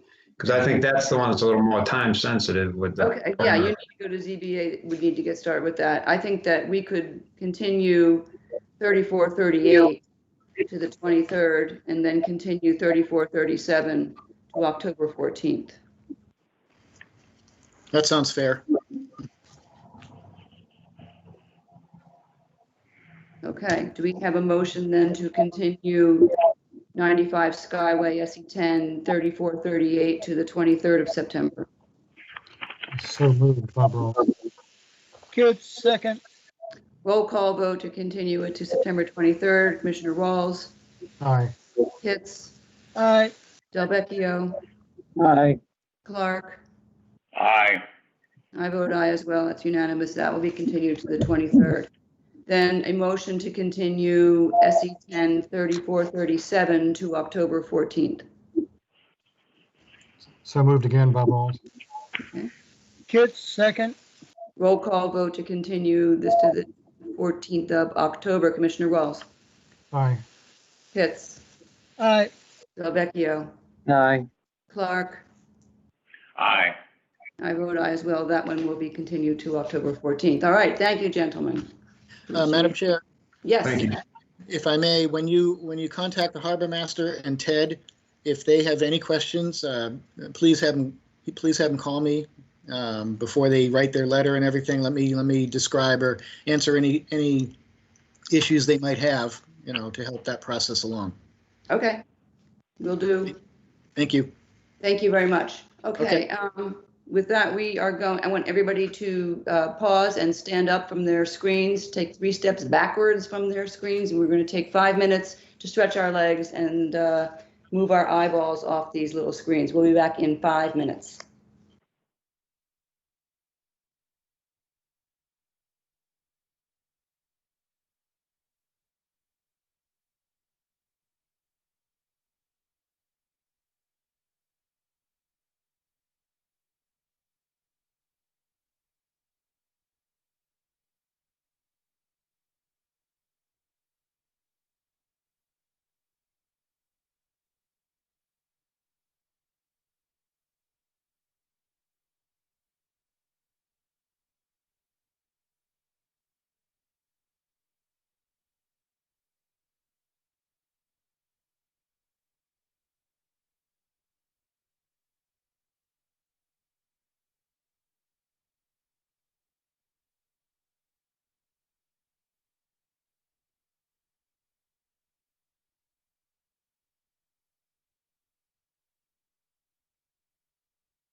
All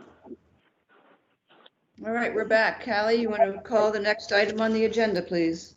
Sure. It's 55 Sears Point Road, Chatter Revocable Trust, and B. Popkin, trustee, SE 10 3436. Proposed demolition of existing dwelling and construction of new dwelling at 55 Sears Point Road, Assessors Map 11A1, Parcel X2. Okay, we're getting a lot of audio feedback, so just a reminder to the folks who are on the line on the phone today to please mute yourselves by using *6. It cuts down a lot on background noise and feedback.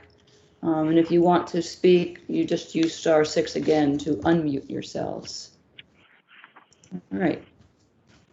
Good morning, Madam Chair. Bill Riley on behalf of the Chatter Revocable Trust. Good morning. The Dave Clark is with us, as is the architect of the building, Doug Duke, and his assistant Allison Grigoli, and Teresa Sprague is also part of our team today. This is a project where, as you can see on the plan, it's proposed to remove the existing structure and replace it with a new structure more suitable for the new owners of the property. And so I would ask Dave Clark to go through his notice of intent for us. Good morning, David Clark. As Bill stated, the project involves demolition of existing dwelling and construction of a new dwelling. The primary resource areas are the 100-year floodplain and a coastal bank. The coastal bank is pretty obvious along the seaward face of the property. It is basically the top of the revetment, actually a little bit higher than that. And then the floodplain actually wraps through the property all the way to the back portion of the property before coming back out to Stage Harbor. One of the goals of the project is that the applicants really love the property the way it is right now. So they made a very large effort to keep the disturbance on the property to the existing footprint. Rather than looking to sprawl the house out in different directions, within the no disturb zone, they basically kept the footprint the same and focused on pushing the increase in size of the dwelling towards the northwest, away from the resource area. That being said, there is a increase in the no disturb zone, and that's primarily to put a deck on. And the deck was sited in that particular location because of the existing views. If you've been to the property, you can see that there's a pretty nice view to the south and also the southeast and southwest. The particular view that they're trying to maintain as part of the project is to the Stage Harbor Lighthouse. If the deck was located in any other location, they would not have that view. So as stated, there is an increase in the no disturb zone of, I believe, a little over 250 square feet. The exact number is 265. And in the 50 to 100, the increase of decks and walkways and whatnot is 2,422 square feet. No trees are required to be removed for construction of the dwelling or reconstruction of the dwelling. However, they are asking for a tree to be removed, and Teresa Sprague will talk about that in her portion of the presentation. There is an existing Title V system, which passed inspection. It's not that old. The only thing we're required to do is relocate or replace the septic tank. There is an old cesspool that was there prior to the upgrade years ago. There was no record of it being pumped and filled, so we show that work being done, and that's why the work limit is a little bit further away from the house on that corner. We just want to verify that that cesspool was decommissioned properly. Like I said, the floodplain wraps around the house. No work is being proposed within the floodplain. There is no buffer zone to the floodplain under local regulation. So really, we're dealing with the buffer zone to the coastal bank on the water side of the house. If there's any questions, I'd be happy to answer. I think we'd like to probably, let's proceed and have the full presentation from other members, and then we can ask questions. That'd be great. So I'd ask Teresa Sprague to describe her mitigation plans. Hi, good morning, everyone. Teresa Sprague with Blue Flax Design. Just a quick overview of the existing conditions on the property. We have a typical oak, pitch pine, canopy plant community, fairly healthy canopy community throughout the area. However, the understory is really dominated by invasive vegetation pretty much throughout the entire property. The invasive vegetation we've identified on site includes shrub honeysuckle, vine honeysuckle, border privet, multiflora rose, Scotch broom, and Asiatic bittersweet. There is a significant amount of lawn extending between the house and right up to the top of Coastal Bank. There are several large, healthy canopy-sized trees directly around the existing structure, as well as on the circumference of the property and the lawn. It's clear to us when we arrived on the site in the early spring that there had been pruning happening at least at the top of the coastal bank historically to maintain views. The vegetation that was being pruned is mainly shrub honeysuckle with some rugosa rose mixed in. I imagine that this had just been ongoing historical maintenance practices on this property for some time. But with that regular kind of pruning and that regular disturbance in the coastal bank area, that does also help invasive vegetation thrive, as you know. So what we're proposing to do here is restore and mitigate in a 17,800 square foot area. We're looking at 14,000 square feet approximately of invasive species management and the removal of 3,800 square feet of lawn. All of this is taking place within the 50 and up to the 100-foot buffer zone on the west side of the property and within the 50-foot buffer on the east side of the property. We do recognize that there are other areas on the property outside of the proposed management area that are comprised mainly of invasive vegetation, but the property owners would like to take on in future invasive vegetation management in phases. So at this point, if you see on the east side of the property, we've located the approximate location of an existing footpath that leads from this property onto the existing path just to the east. And we're kind of calling that our sort of firewall line for this phase of invasive management. So continuing to maintain that path, and by maintaining that path, that will allow us to manage the invasive vegetation to the south of that. As we wrap around, you can see the darker green area shows the invasive species management area, and then the area of lawn that we're proposing to remove and restore to a native meadow, so grass and wildflower mix throughout that 50-foot buffer. There are several areas on the property that require access, so there's an existing deck on the western side, there's an existing stairway down to the beach. Also sort of to the western portion of the property. On the eastern side of the property, there's a bench and a flagpole that the property owners would like to continue to maintain.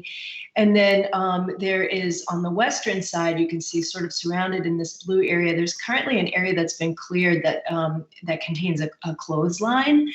And what the current property owners would like to do with that area is maintain it as an open space, as a memorial garden.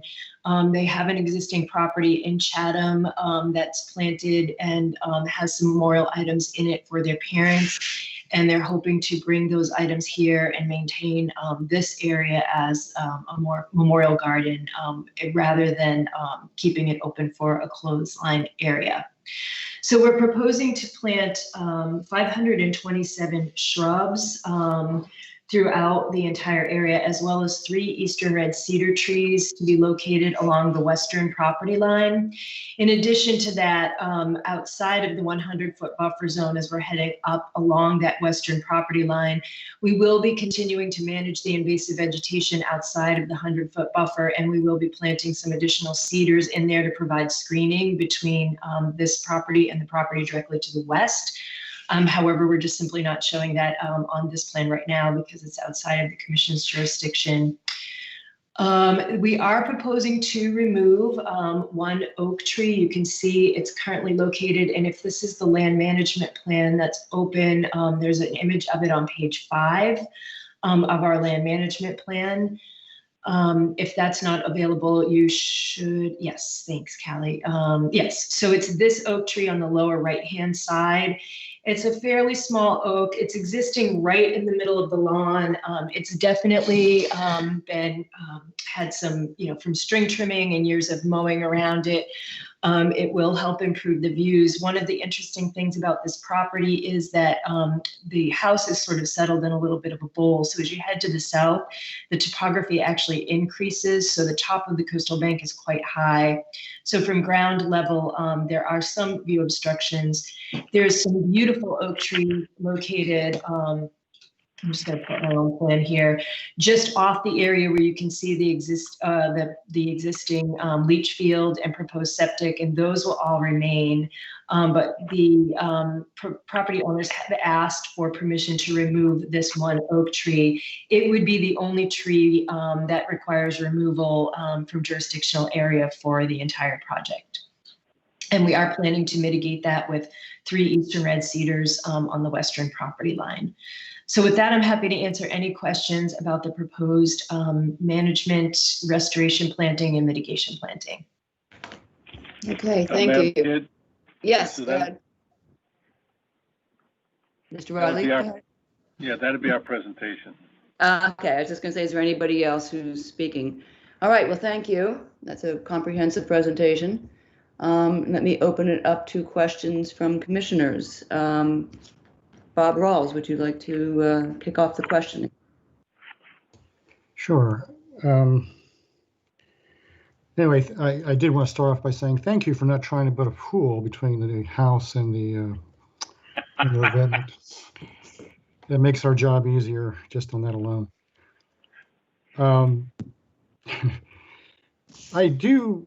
thing I'm focusing on here, and I guess some of you may know this is my tendency, and that is I see this as an opportunity in the NDZ to remove turf lawn. And I know that you have replaced or are proposing to replace a significant amount of it with a native meadow.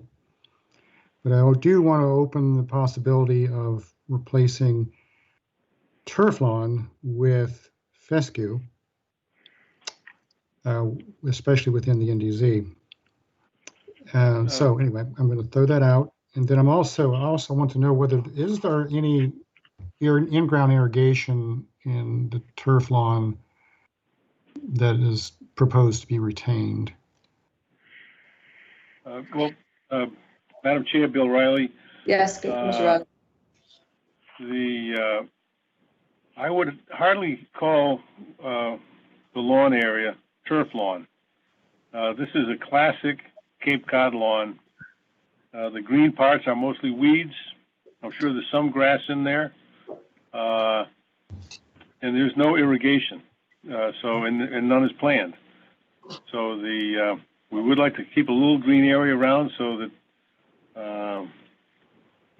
the children have a little place to play rather than in the meadow. And I don't know, when you say fescue, I mean, I don't know what. Well, fescue, I'm going to say, is equivalent to what you might be calling a Cape Cod lawn, but I guess is the idea that that existing lawn would not be replaced with turf lawn, and Okay, well, let's just assume that we can call that a Cape Cod lawn. It won't be replaced. That's correct. It will not be changed. One of the things I think the commissioner should be aware of is that the applicants in this case are the great-granddaughters of Louis Brandeis, and so their family has owned property in Chatham since the 1920s, and they're big believers in Cape Cod lawns. The homes they grew up in along the Oyster River were all Cape Cod lawn, so that they're very happy with what's there, and they hope they'll be able to keep the little bit that they've asked to retain. All right, that's good. Good, thank you for that. And another question is about the memorial garden. So I assume that it's the blue shaded area on the planting plan. I assume that what is intended to go there may or may not necessarily be native plants, but maybe non-native plants. That's correct. So the area that's shaded in blue is proposed for the memorial garden, and the hope is that the property owners would like to bring some of the plants that were planted at their former home in memory of their parents and replant them in this area. I don't have a full list of those plants, though I have seen them. I do recall that there were some hydrangeas and there were other species. I apologize, I don't have a full inventory of those plants, but they are not all native plants. That is correct. Yeah, so it would be good to have a list of those, if no other reason than to identify if any of them are invasive in some fashion. I can assure you that none of them are invasive. So we did go to their current residence and we did inventory the plants. I just don't have that inventory in front of me, and I'm at my home office. I'm not at my work office to help with background noise. Okay. So we'll file that in the next day or two. Okay. Yes. I think that may be what I have for now. I know there's some other issues there to be discussed. I shall end at this point. All right, thank you. Joe Kitts, questions from you? Not for me right now, thank you. All right, Bob Delvecchio. I had a question about the demarcation of the, excuse me, the mitigation area and the pathways and so forth. So a mower can't go in there and mow it down in the future, the meadow and so forth. Well, first I want to defer to Teresa to whether the native meadow would be mowed once or twice a year. We would propose to mow it once annually. So it would be mown in late winter, early spring as typical meadow management. So it would remain to provide wildlife habitat value through the winter.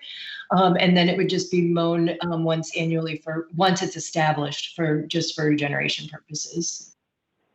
Okay, but can the area be sectioned off somewhat so it is not so accessible? And so people know in the future that, future homeowners know that it's a mitigation area. Well,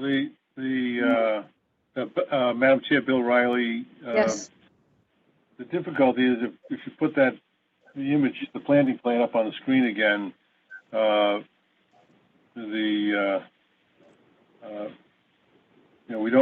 we understand keeping the mowers out, but in terms of the applicant's use of the property, they don't want a fence running the entire width of their yard because they intend to walk through the meadow, maybe on the path or maybe through the meadow itself. I'll have to consult with them as to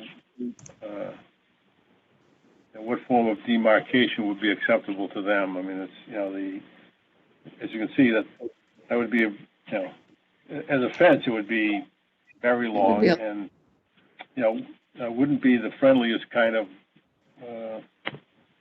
demarcation. Whether we can think of something else that would be we'll try to come up with something. Yeah, maybe even some rocks or, larger rocks or something like that would be appropriate. I'll consult with them. We'll come back with a proposal in the very near future. Okay, thank you. Okay, Tom, questions from you? No, I have my usual objections to construction within the NDC. Okay. Callie? Yeah, I had a few questions. For the deck that's out there, I looked back in the file and didn't see a permit for the deck. Do you know, David or Teresa, the history of that deck? To me, it appeared relatively recently. Just looking back on Google Earth images, so I was just curious. We don't have anything in the file, so to us, it looks like an unpermitted deck. David Clark here. I have no knowledge of when the deck was constructed. Or whether it was. Yeah, I don't either, so. Okay. My other question is for, I know, David, you supplied an alternatives analysis for the house and some great graphics, which I'm trying to sort of pull up at the same time here as I'm speaking. Just give me 1 second. I'm just curious about the alternatives analysis for the location of the house. I mean, there is, I know and I can appreciate what you guys said at the beginning of your presentation about maintaining the existing footprint as much as possible. I was just wondering if you could talk a little bit more about the alternative to pulling it completely out of the NDZ and why that wasn't, just a little bit more detail on why that alternative wasn't selected. David Clark. Bill Riley, I can respond to that. I mean, the purpose of the acquisition was to enjoy the remarkable view. The only way you could pull the building entirely out of the NDZ would be to orient it so that it loses the view, which is something that the applicant wasn't willing to do. So that's the. I guess I was looking for a response from David Clark as far as an actual explanation about impact to the resource areas as part of his alternatives analysis, other than the maintenance of a view. I understand, but you were asking why, and I just want to make sure you understand why. So that's the only reason? Oh, there's no impact on the resource areas because we're staying in the footprint of the existing building. No, I mean the other alternative. As far as we're concerned, there is no other alternative.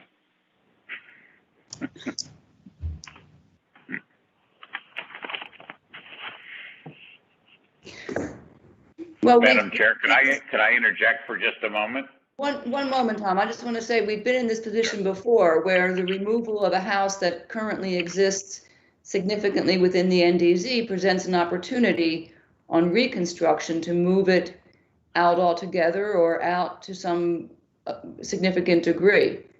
And it seems to us, looking at the way that the house is configured and how the no disturb line runs, that it would not be a big deal, and the views are pretty broad and pretty open along this property because there aren't a lot of trees in the front of the house, that even turning it in a different direction would have kept most of it out of the NDZ, and why that was not pursued as an alternative.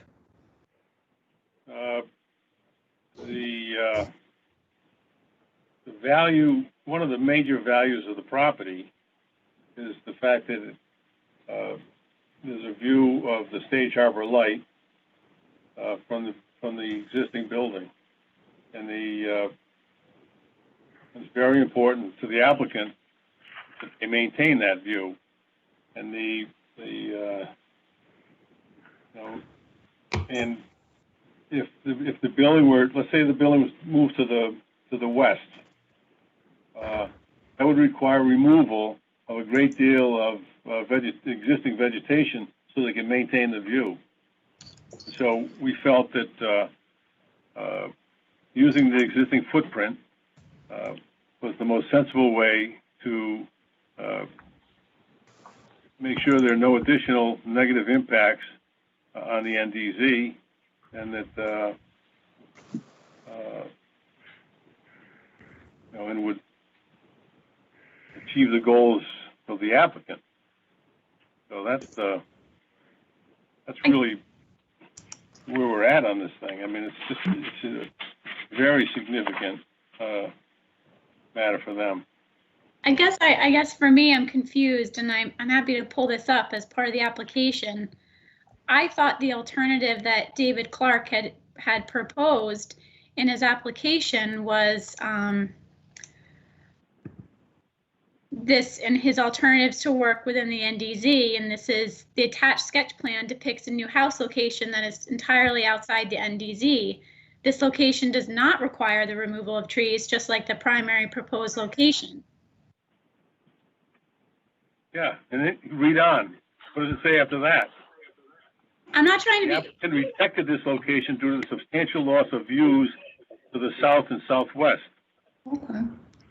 I think we've got the answer. I mean, we've asked the question several times now, and the answer is consistently coming back that in this case, it's a balancing of the incursion into the NDZ to protect the views of the water and the lighthouse. Yeah, to protect the value of the property.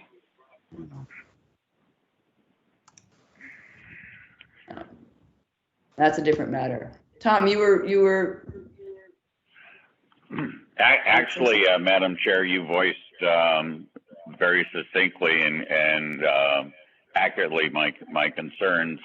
And as to the Honorable Mr. Riley's comments about the importance of the view, I certainly understand why a view might be important, but when I look at the regulations and I look at the bylaws, that doesn't count.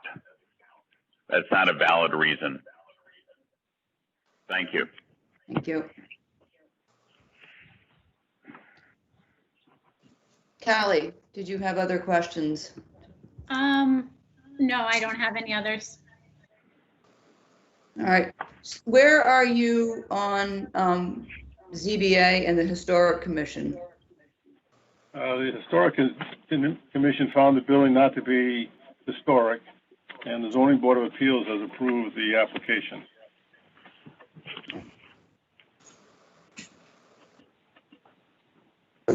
Okay. Is there anybody else who wishes to speak either for or against or has questions about this proposal?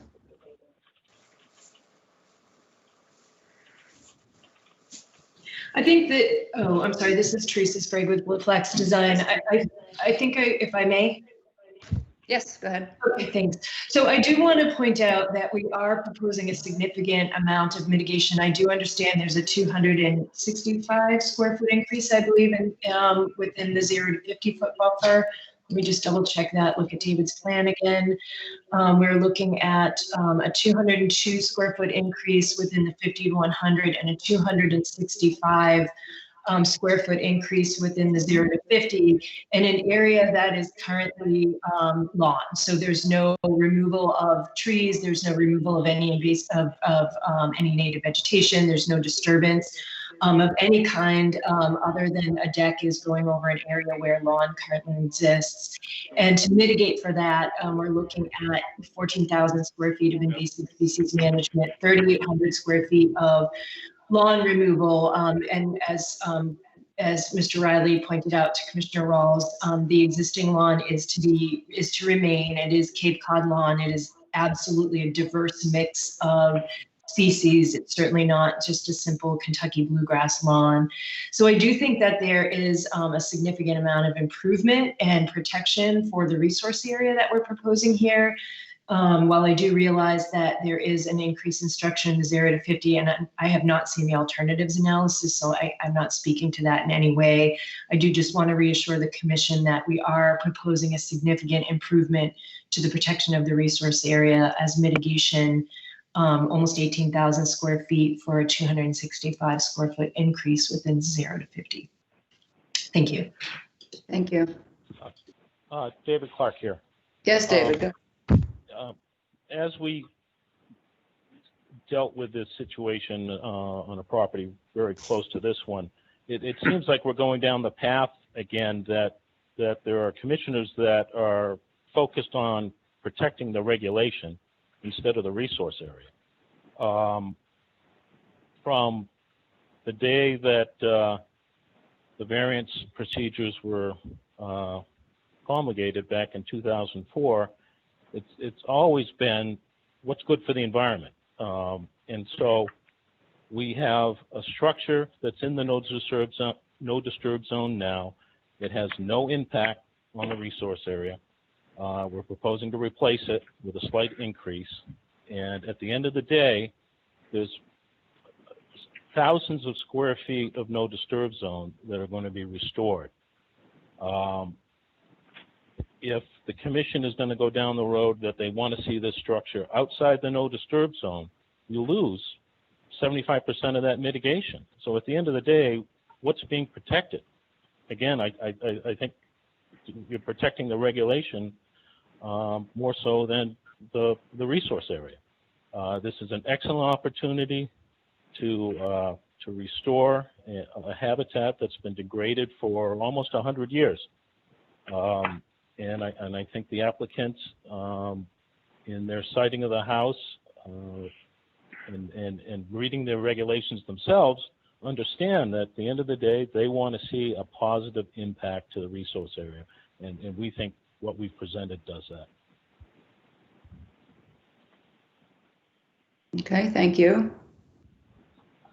One thing that's that I've been pondering as I'm sitting here is the discussion about the existing deck, not the landing at the top of the stairs, but the deck off to the side. If Callie's investigation of the records shows that there was never any permit issued for that construction of that deck, it is on the coastal bank itself. You need to either submit an after the fact application or remove it. If you remove it, that removes some of the impact to the resource area that could balance on the other side the increase in the impact to the resource area as one option. That's a very good suggestion. And if I were more capable with my phone, I would be texting my client, who's part of the hearing, so I could get a response from her. So basically, through the chair, I'd ask Ann Popkin to text me so we can talk about that. Okay. While we discuss matters here. Okay. Well, while you're doing that, let me come back and ask each of the commissioners for the benefit of the person who's going to be tasked with writing a decision document on this, if we have received all the information that everybody needs and there's nothing else outstanding, then we are approaching the point of decision. And for the benefit of that person, I'd ask each of you to please tell us where you stand on this at the moment, whether you believe this as proposed is approvable, under what conditions you would be willing to approve it, or not. So Commissioner Rawls, why don't you start? I will. I do want to mention that it looks like there could be another deck to the far right on the property, at least on the diagram. So just want to point that one out as well. I don't know exactly what that is. It looks like it could be a smaller deck. Yeah, I see that. That's what you mean, Bob, in the footpath? Yes. Yeah. It's hard to tell what it is. Oh, David Clark. That is a deck. It is on a portion of the property that is not controlled by the applicant. This is actually a condominium, and it is in the other unit owner's exclusive use area. So the applicant has no control over it. Okay. Okay. The, Madam Chair, I have a question for Callie.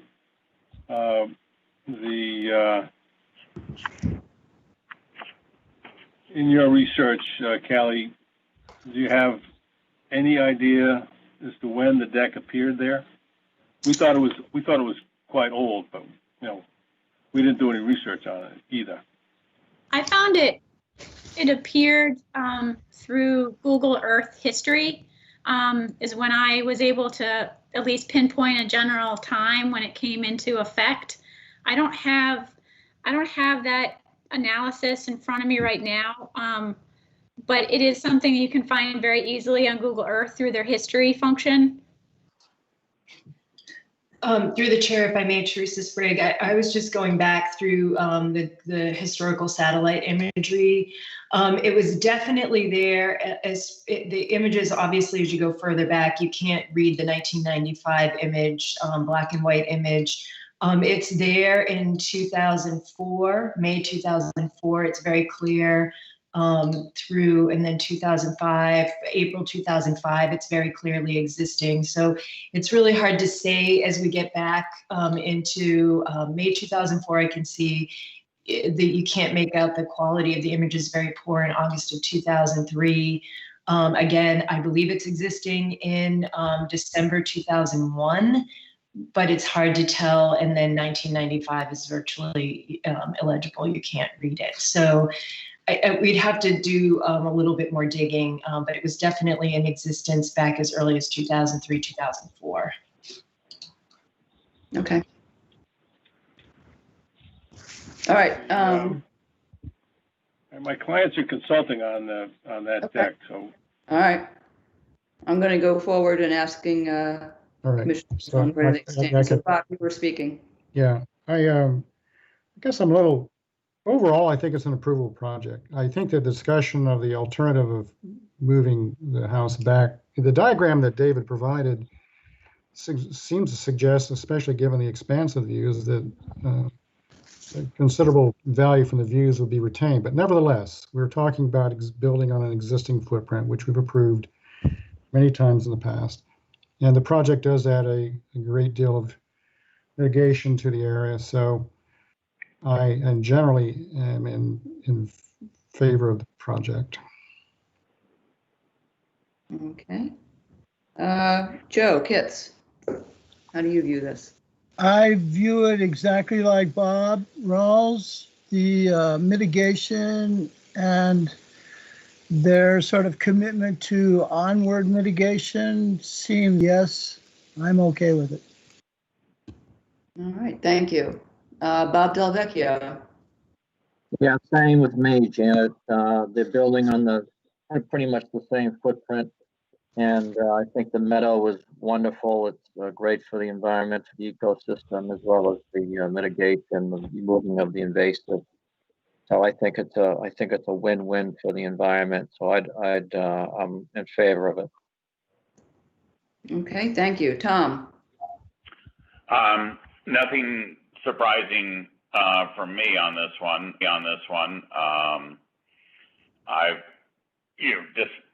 Despite what Dave says, we are to some degree constrained by what the rules and regulations require of us.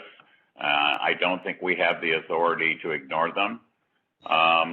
So when I look at this, it doesn't meet the requirements for a variance under 272-4 sub B of the bylaw. It also, assuming that you believe that 4.03 of our regulations is valid, it doesn't meet the requirements of 4.03 sub 2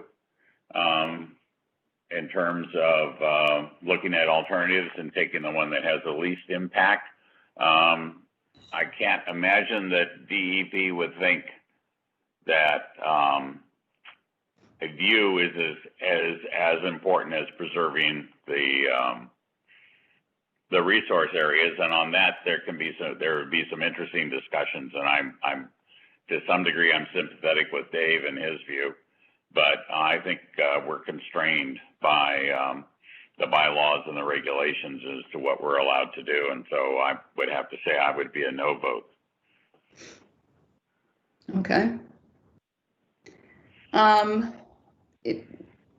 This is a tough one. If this were a proposal from starting over, I would have a very hard time finding an alternatives analysis acceptable that is tilted and balanced at the end of the day in favor of a view of a very particular view.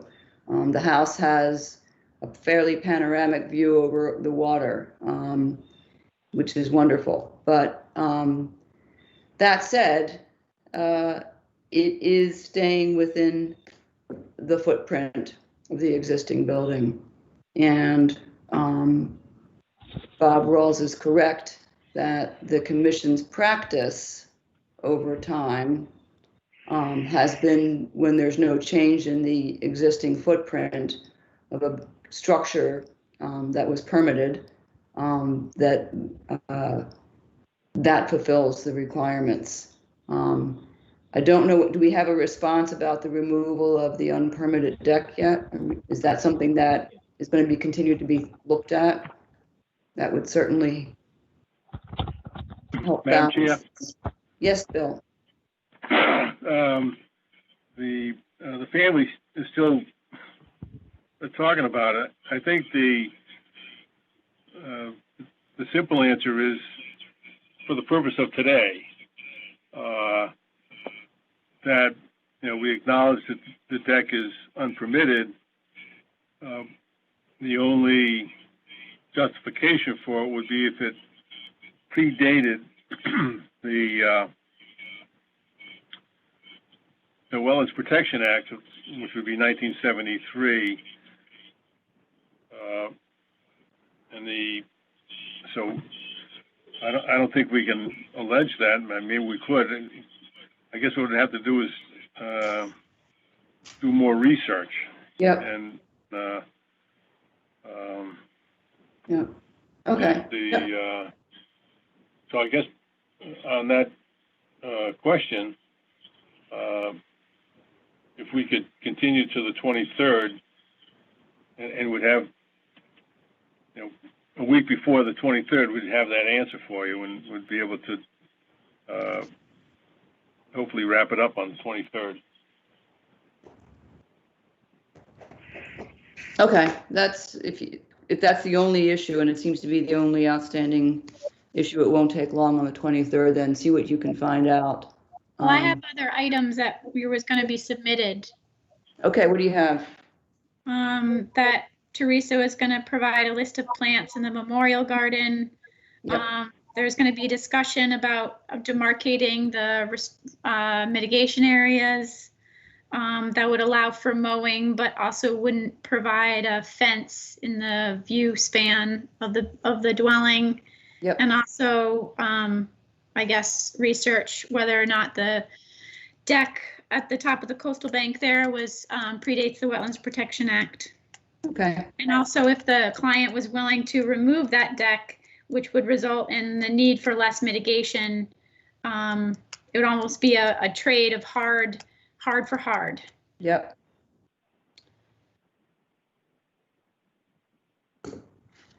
Do you, with that list in mind, do you think you can get all of that in a week before the 23rd?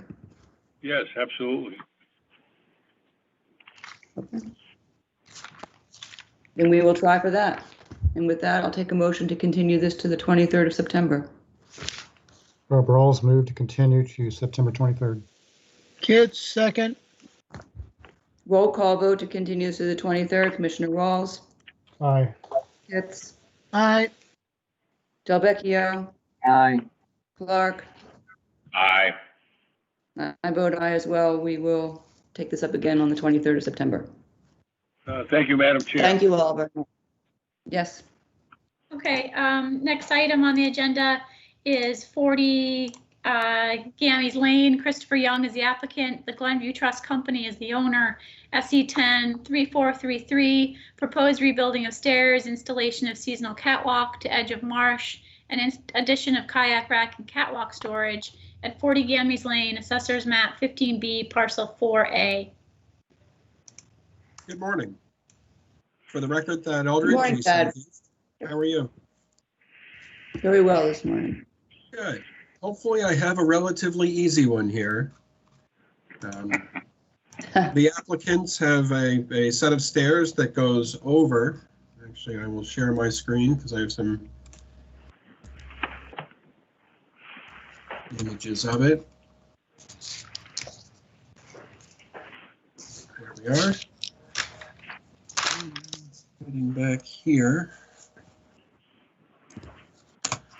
So this is an aerial view of the existing set of stairs and the path going over the salt marsh out to the water. The stairs are in need of repair, and they would like something more secure to get out to the water. So we're proposing a seasonal walkway, aluminum legs, aluminum feet, and that would be completely removed every fall. We have steps that are being proposed down to the minimum height necessary. So when it's removed, they're not going to be accessing the salt marsh. We're meeting a variable height over that salt marsh as we're stepping down as we head out between 2.4 and 4.1 feet. We're proposing through flow as a surface, so that'll minimize the height needed in order for vegetation to grow underneath. With it, we have a kayak rack for the summer and a storage rack for the winter. It's just outside of the floodplain. All in all, this should be hopefully a simple solution to getting out there. We have talked with the neighbor, and they have assented to having this that close to the property line. With that, if there are any questions, I'd be happy to answer them. Can you go back to the to that aerial photo and zoom out just a little bit?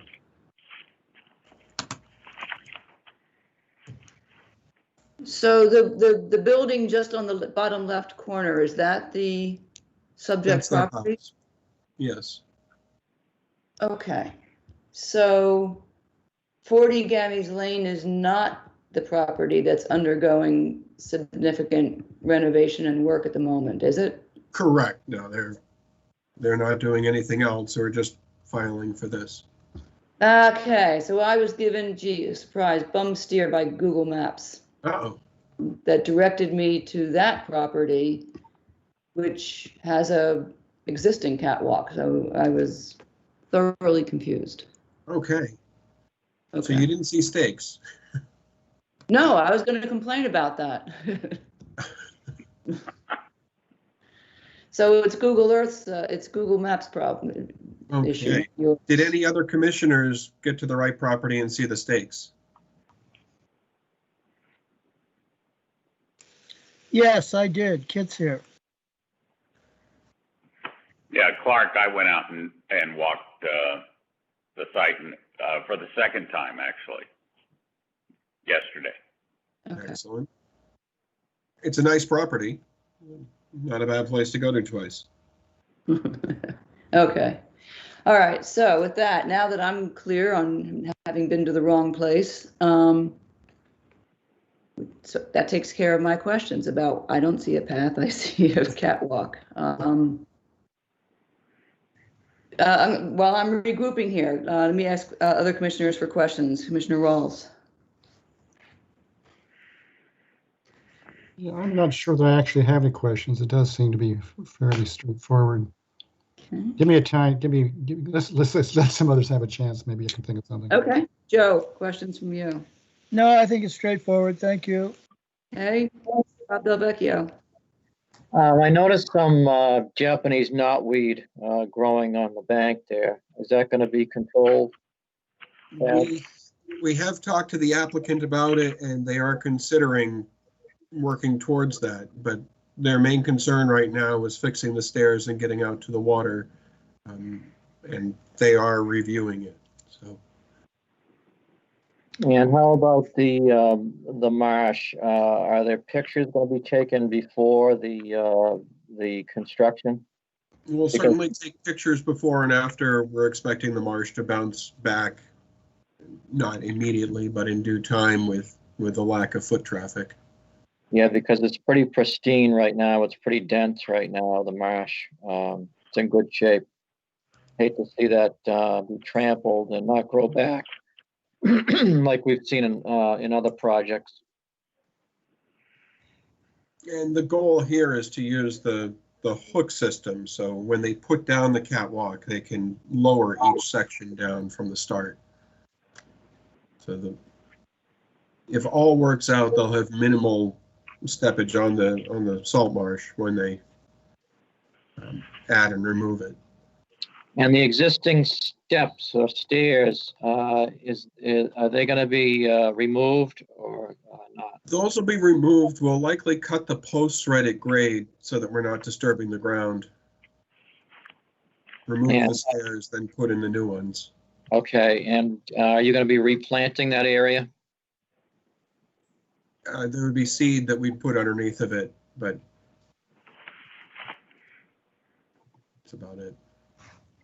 Okay, and the new system, will there be enough light for that seed to germinate and grow? This is a northerly facing bank, so I mean there is a separation between the stairs and the ground, so there will be some room for seed to grow. I couldn't see more robust plants being planted. Okay, that's all I had. Thank you. Hey, thank you. Tom, questions? Yeah, did I miss it? Was there a variance requested as part of this application? There should have been.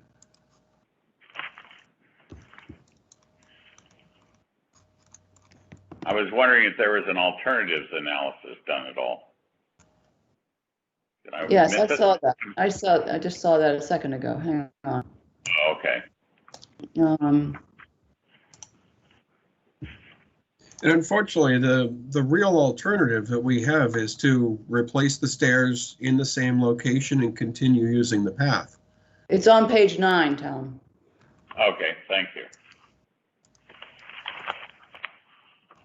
While he's checking that out, I have a question. Sure. I didn't see any proposed mitigation. Correct. We're bettering the environment here by getting footsteps off the salt marsh. Mm-hmm. So we didn't consider mitigation to be necessary. Mm-hmm. Well, I guess, Mike, I had a similar idea, and we hear that quite a bit. And I think that often when projects transition from something like this with at-grade steps, and there's, the marsh will come back. There are instances where the marsh is too slow to come back, or doesn't come back fast enough, or maybe there's damage forever. There is a point of sort of no return for these for marsh vegetation. So I think a lot of times these projects don't propose mitigation, and it's not really mitigation, it's just restoring the impact of what was existing there before, because now you're making it better by pulling it off the ground, but there still can be bare areas and disturbance on the actual resource area itself from at-grade steps. So I think I'd like to see, we hear this quite a bit, and whether it's mitigation or not, I think whatever was damaged or impacted there on the site, once the catwalk is elevated or the structure is elevated, the underneath side should be restored to what it is supposed to be. Right. I mean, we'd be happy to take a condition that, this is monitored for a year or two, and the amount that it has bounced back, if it hasn't bounced back enough, then we'd be happy to restore. I think that works. That probably will work for the salt marsh, but not really for the at-grade steps. Unless I was misunderstanding something. I don't have control of the screen, so I'm just sort of doing my own stuff in the background here, but. Sure. Right. Once those steps are removed, it's going to be just bare earth, and you're assuming that the existing vegetation on either side will eventually grow in? Absolutely. Mm-hmm. Well, I would think we would add a condition to monitor that as well. Sure. So that in the interim, any bare area that's exposed, even, well, I'm assuming you said seeded, would not pose any kind of an erosion risk. If there is that concern, we'll add Matt to it. Okay. Callie, anything Yeah, else? I had a question, if I might. Oh, go ahead. Go ahead, Tom. Left. When I was out there yesterday, it looked like somebody had dragged a large, heavy object through the salt marsh. And I'm not saying that it was with reference to this property or these owners or anything like that. I just noticed that a huge area of the salt marsh looked like it had been squished down. And I didn't know if you had any idea what might have caused that. I am not aware. I mean, that's what salt marsh usually looks like when people drag their boat across it, and then eventually it just becomes a bare spot in the marsh. Well, that was kind of the thought I had, that it might have been a boat, but I just didn't know. But it looked like it was fairly large. I mean, it left quite a swath. Does the homeowner have any plans for kayaks or racks or anything like that? So there is a kayak rack being proposed just above the stairs, close to the property line between those two little trees. And in the wintertime, that would be storage for the walk itself. In the summertime, that would be used for a kayak rack. Oh, okay. Sorry, I missed that. Sorry. Not a problem. I'm just glad we thought of it first. Okay, any other questions or comments from anyone? If I may add, we'll be filing with Zoning Board of Appeals. We wanted to get before you first, before filing. Mm-hmm. So this we'll be filing later this week. Okay. So,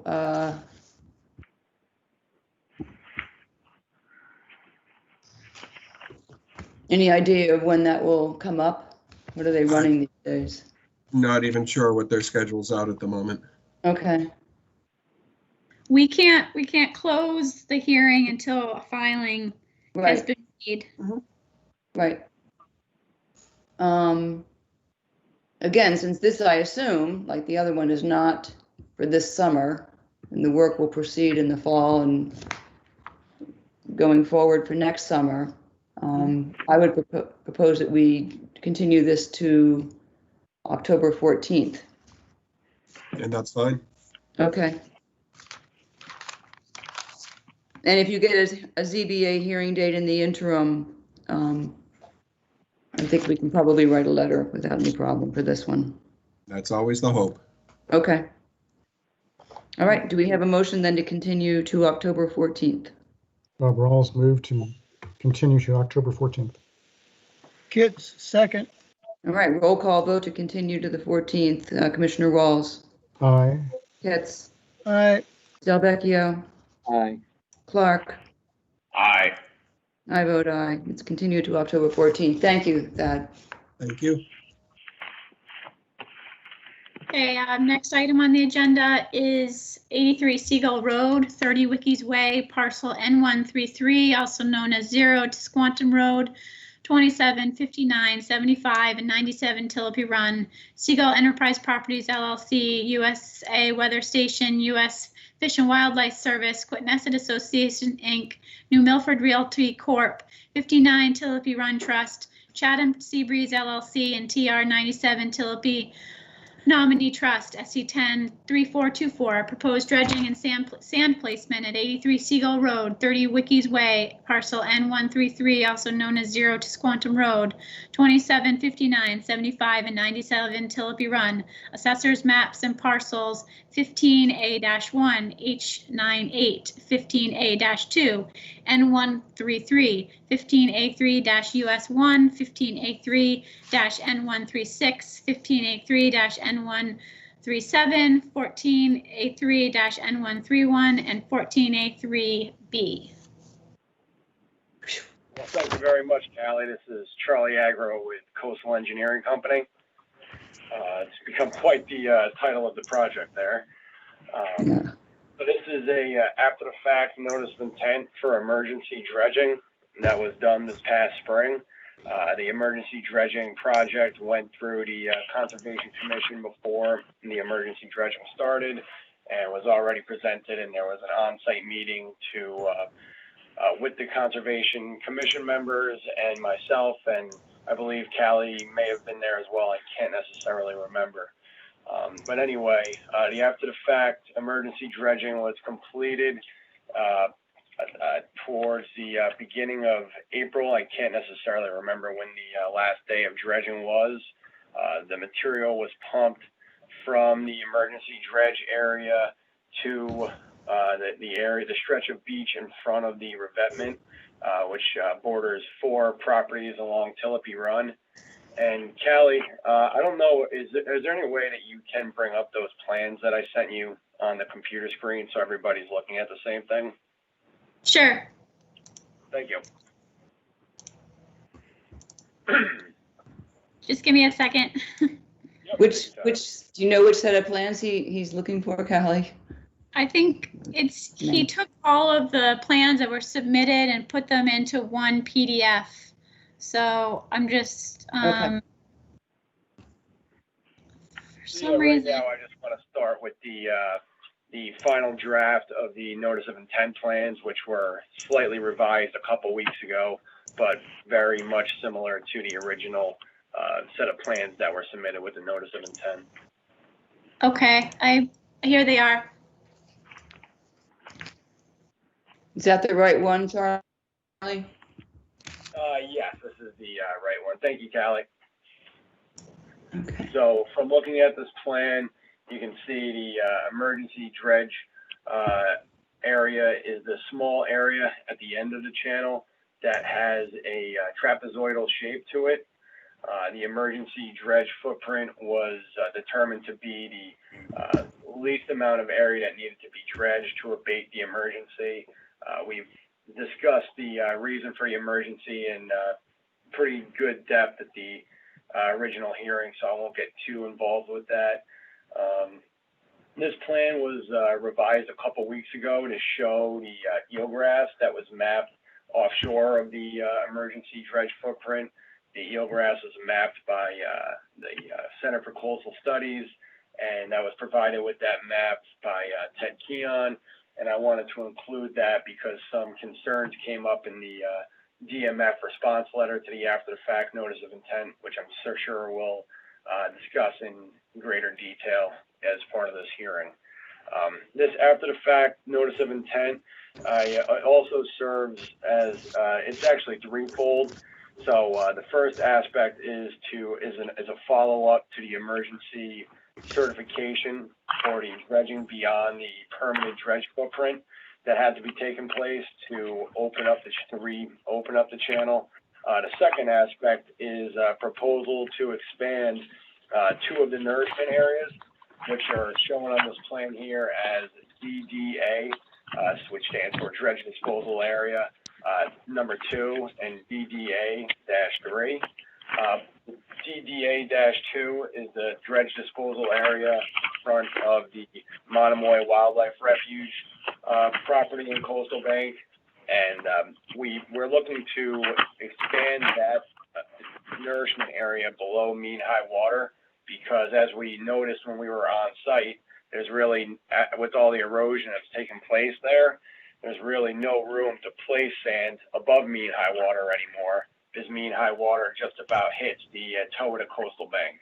And right now, if you've had a chance to see the coastal bank here, there's been a lot of erosion there over the past couple years, and is in desperate need of some nourishment. So to be able to place any dredge spoils on that site, we'd have to have a permit to place the nourishment below mean high water with direct discharge, which would also require modifying the existing Chapter 91 fill permit for that site. We're looking to basically do the same thing at the Quinnesset Beach disposal area. The Quinnesset Beach disposal area was used during the 2020 dredging project. All of the nourishment was placed above mean high water, which is why we had to construct that temporary containment area which originally had several outfall pipes. The volume of sand and water was too much for the outfall pipes, so we had to open that up. And there was a issue with the bulldozer out there because of that before we opened it up. And that was all trying to keep all of the work above the mean high water line on both sides of the beach, on the seaward area of the beach as well as the marsh side of the beach. So Charlie, is that DDA 4? That is DDA 3. DDA 4 is the Quinnesset Spit disposal area. I'm just trying to figure out when you talked about Quinnesset, are you still talking about your DDA 3? That's right. So that's DDA 3, and that's just the area of the beach that was used this year when they built the large berm that's there now. So the proposal is to expand that currently permitted disposal site below mean high water to allow for a direct discharge of any future dredging projects.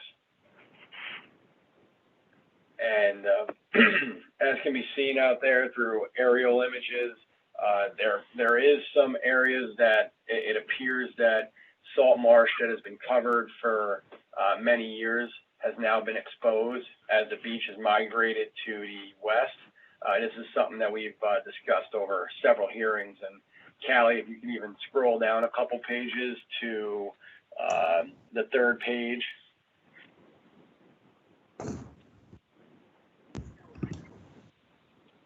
This one, Charlie? Yep, perfect. This plan here actually shows how far the beach has migrated over time. So I'm looking at the image all the way to the right. You can see where the beach was located back in even 2 years ago in February of 2018. And then looking all the way to the left, you can see that now the beach has moved pretty significantly to the west side, which covered up a lot of salt marsh that used to exist back in 2018 and had existed for many years. Shoot, Charlie, I think we're getting a lot of feedback on the platform and I may have just muted you. I apologize. I'm just trying to, can you hear me now?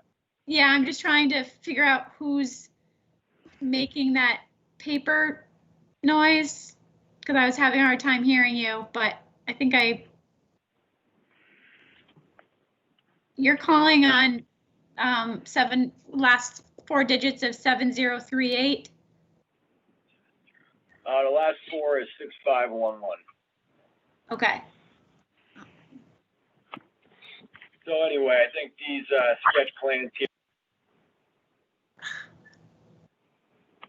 Sorry, something weird is happening.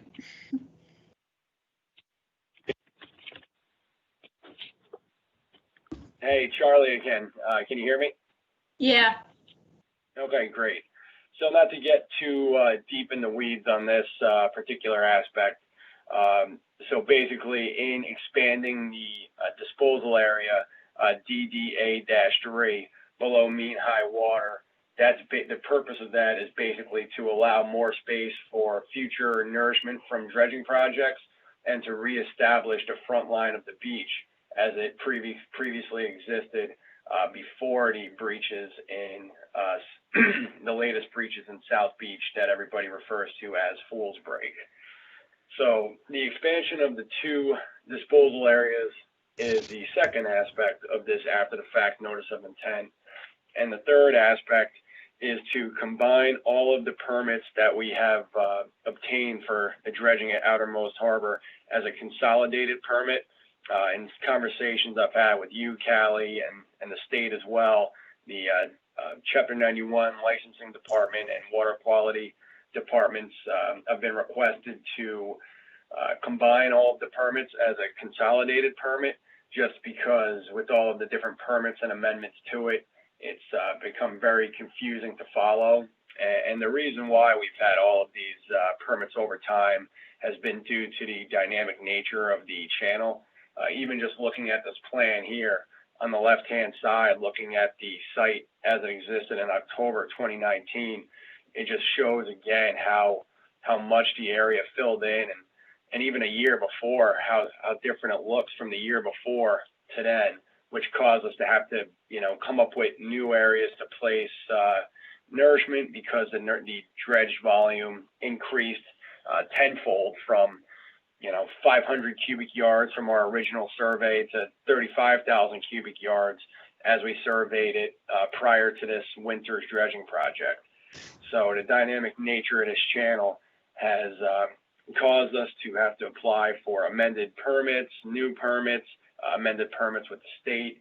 So hopefully, as we show in the first page here, the first 2 pages of the plan, which were submitted as the official notice of intent plans, I don't only include the area that was emergency dredged, I include all of the areas that have been permitted and that are currently permitted for dredging and disposal to act as a comprehensive plan to hopefully consolidate all the permits on this particular permit application.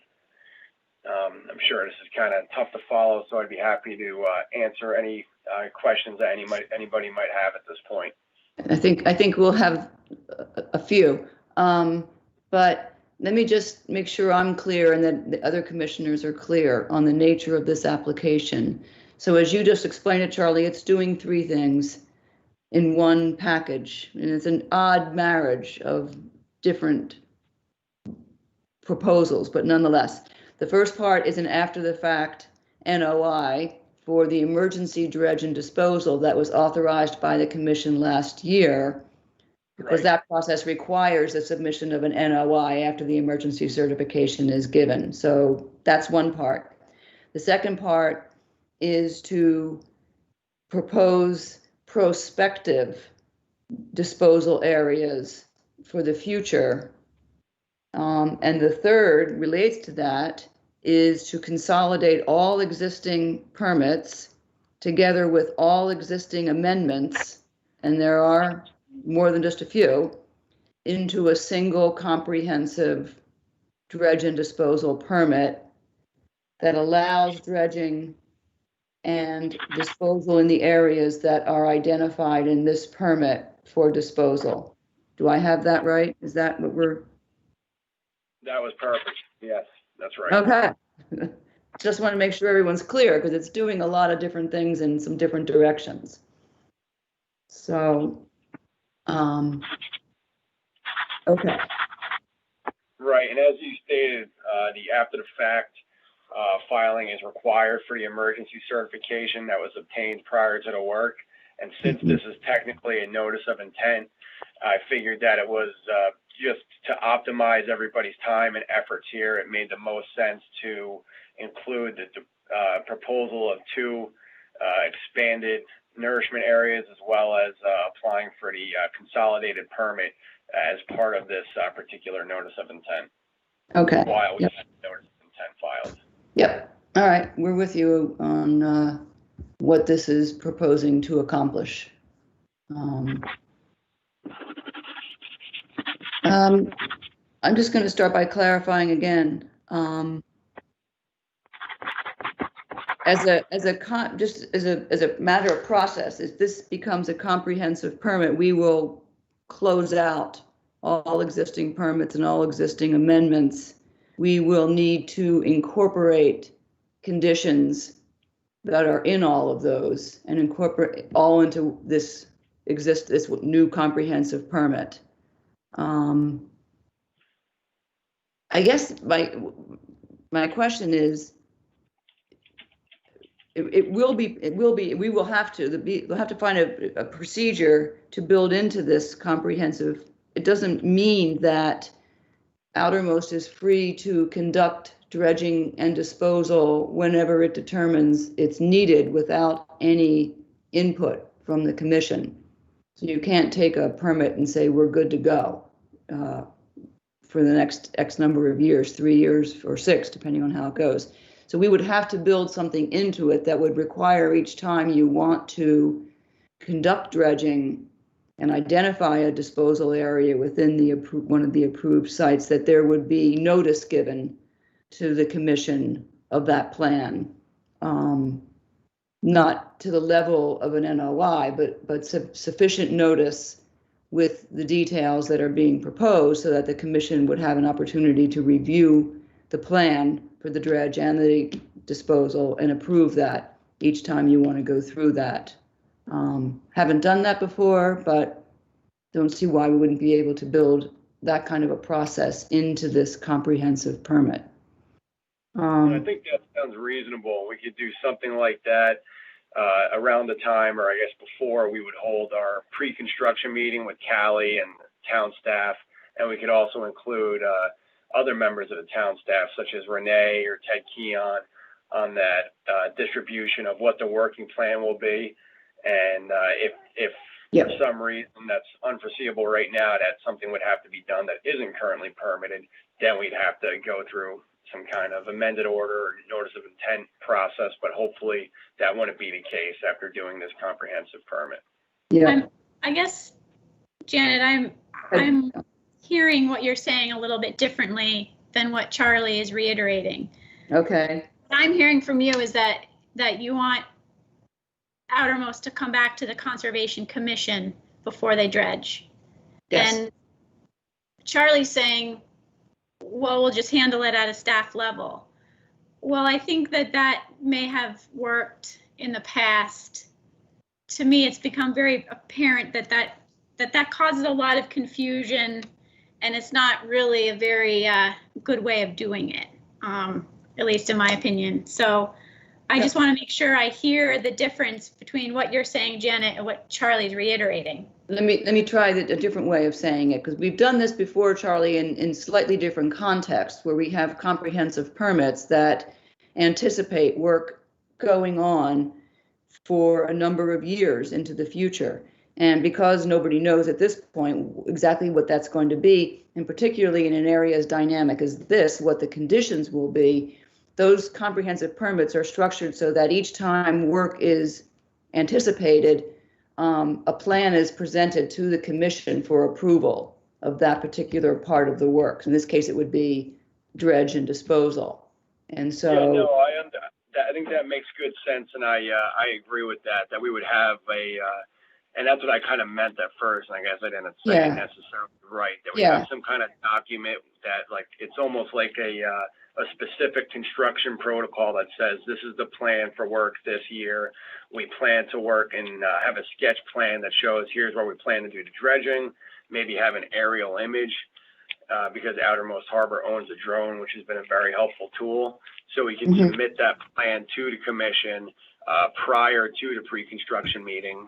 you need to get approval of the commission, so it would have to go on a commission agenda for a vote of approval each time you wanted to move forward. It doesn't rise to the level of an NOI, but it would still require a vote of approval with notices, as you said, given to other town offices that would be impacted by it.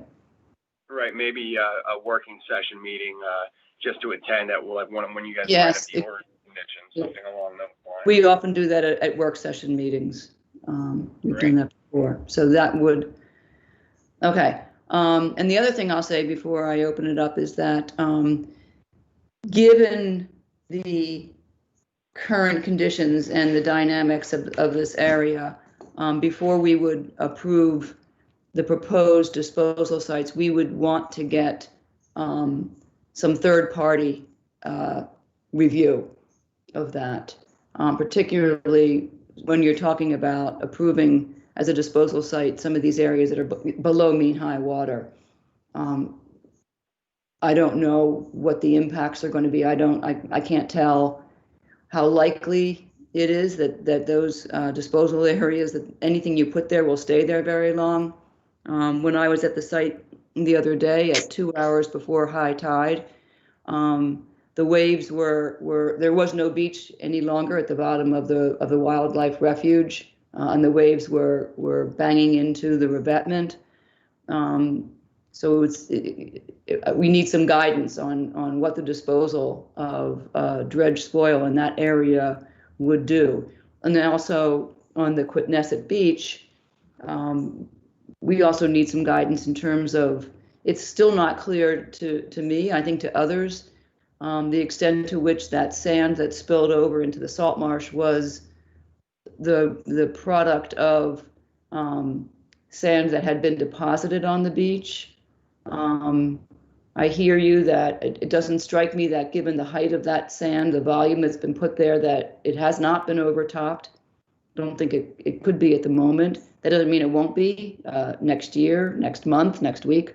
But the protection of that marsh behind it and keeping the sand that's placed there from migrating and smothering that marsh would be something that we need some further guidance on in order to evaluate that. So those are just my overall comments at the moment, but let me open it up to other commissioners who I'm sure have other questions. This is Bob Rawls. I echo your comments. This is an eye-wateringly complicated set of proposals, and these are not the sorts of things that we as the commission normally deal with. And so a third party weighing in on all the proposals would be extremely helpful, especially the depositing of the sand below mean high water. We need to have an independent assessment of the impact of that and the feasibility of that. And that's it. Okay, thank you.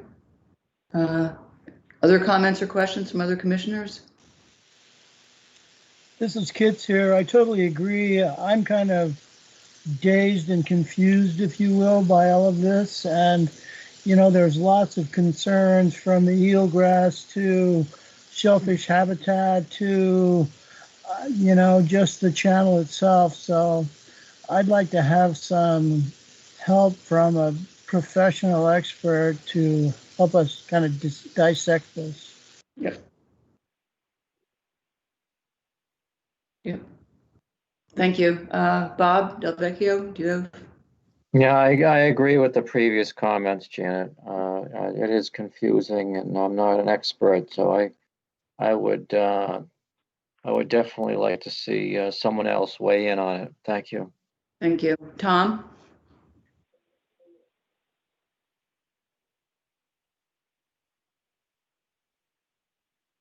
Tom, you're muted.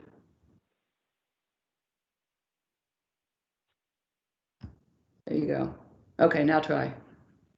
Yeah, sorry about that. One phone went dead and I was in the process of changing to another one. No, I disagree with your I agree with your comments. So that's all I have. Okay. Okay. So let me, well, we have a couple of things we have to read. Yeah, Charlie Agro here. I just wanted to chime in for a quick second. Yeah. Which I'm sure you're actually about to get into now. When it comes to review from somebody who's third party, I guess Ted he may not be necessarily third party, but he wrote a support letter, and the nourishment below mean high water at Quidneza Beach was something that him and Bob Duncanson and I discussed on site as something that would be very practical as far as reestablishing where the beach was, and by placing the nourishment there below mean high water, that would serve as a buffer to protect that sand that was placed up on the berm and above mean high water. Okay. And he wrote a letter, which I'm sure we're about to hear now, that supports the project. I don't know that I have that one, but let me start reading, and I'll ask Callie to, because I'm looking, I've got in this order. The first one I have is from the Division of Fisheries and Wildlife. This one's dated May 13th. Natural Heritage and Endangered Species Program of the Division of Fisheries and Wildlife received and reviewed the after-the-fact notice of intent and plans titled Site Plans showing outermost harbor dredge footprint and disposal areas. They looked at a revision date 4/8/20, prepared by Coastal. Division finds that the revised plans do not change our previous determination that this project must be conditioned to avoid adverse effects to the actual resource area habitat of state protected rare wildlife species and must be conditioned in order to avoid a prohibited take of state listed rare species. And that determination stands. All conditions stated therein remain valid and now apply to all areas of nourishment identified in this 2020 after the fact notice.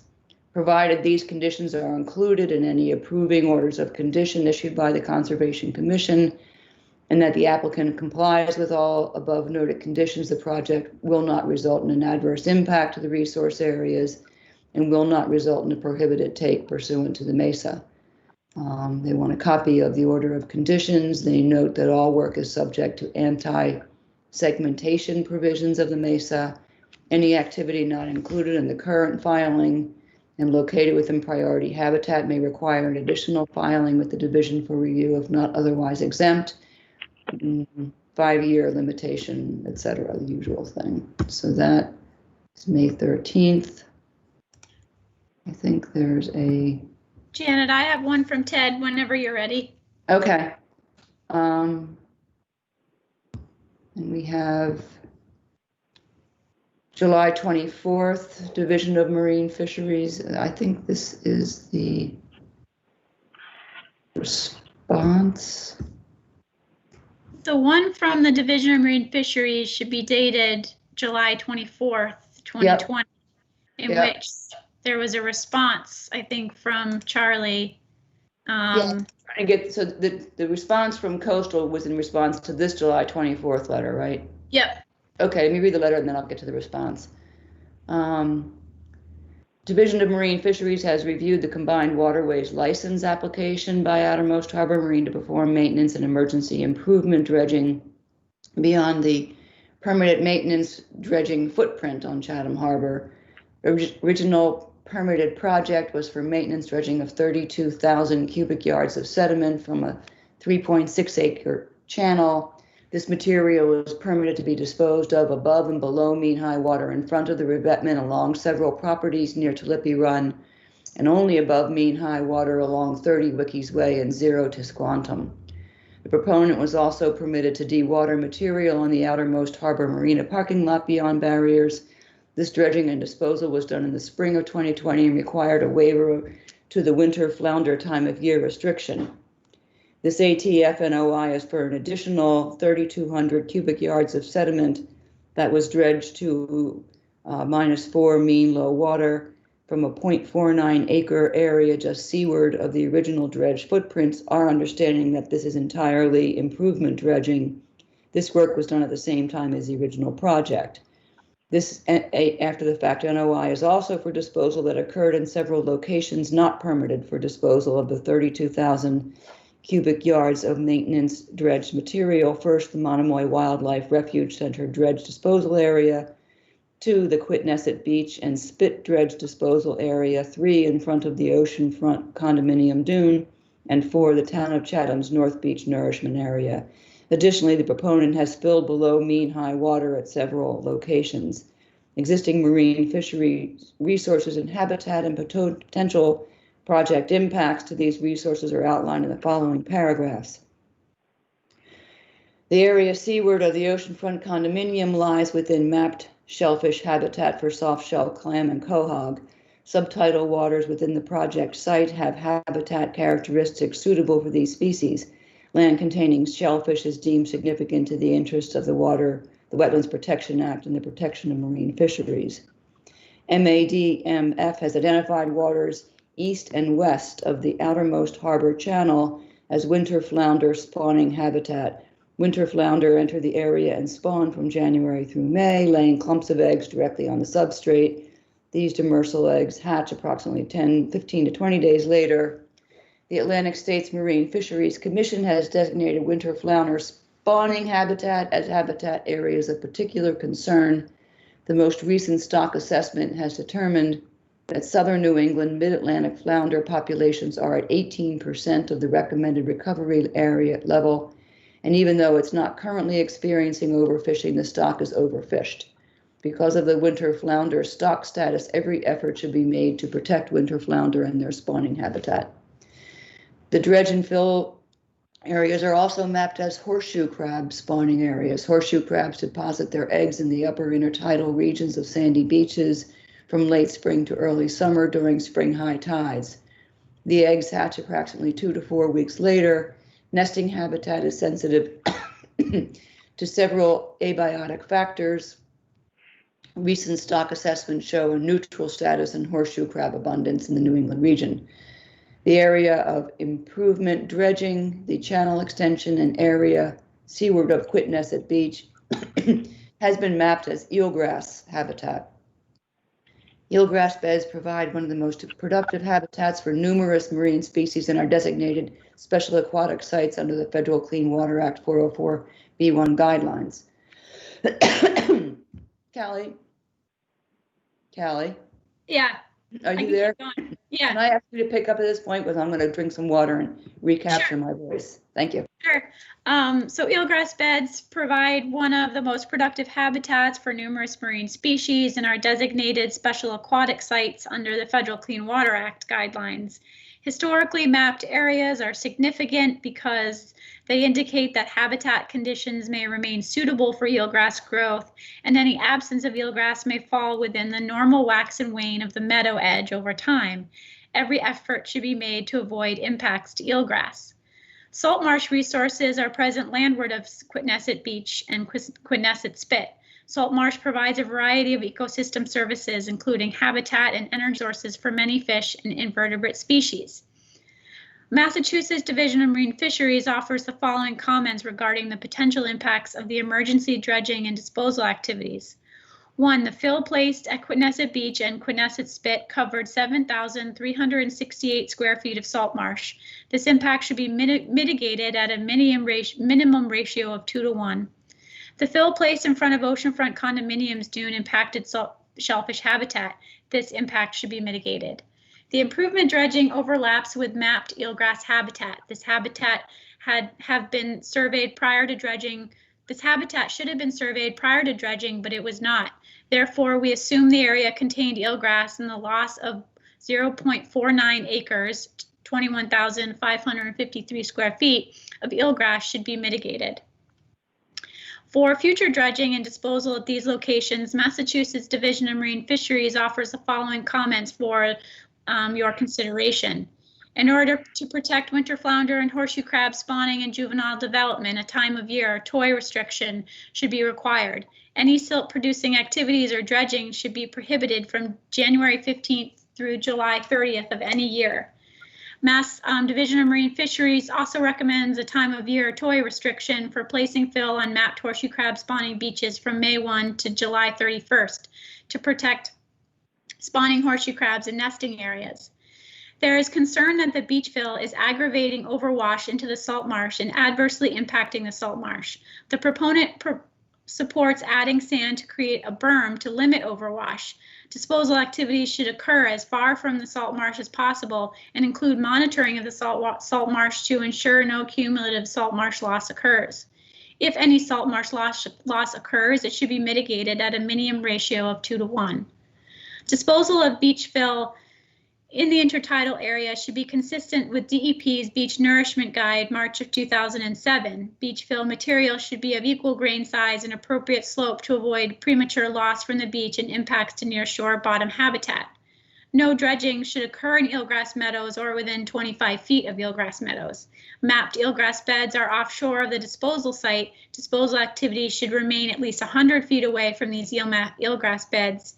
If a retraction of the beds is found, mitigation for the loss of the habitat may be warranted. Mass Division of Marine Fisheries also recommends consultation with the Shellfish Constable to ensure protection of shellfish resources along the fill sites and dredge footprint. The access route shall stay at least 25 feet from the salt marsh. Mass DMF is willing to consult with permitting agencies to determine mitigation for impacts to marine fisheries and their habitats. We also have a comment letter from Ted. Go ahead. Okay. Sorry, just pulling it up here. This is from Ted from May. I have reviewed the request by Outermost Harbor Marine for an after-the-fact notice of intent filing for 1, extension of the dredge footprint, and 2, modifications of selected permitted dredge material disposal sites for disposal below mean high water. I offer the following comments. I'm just sharing my screen here.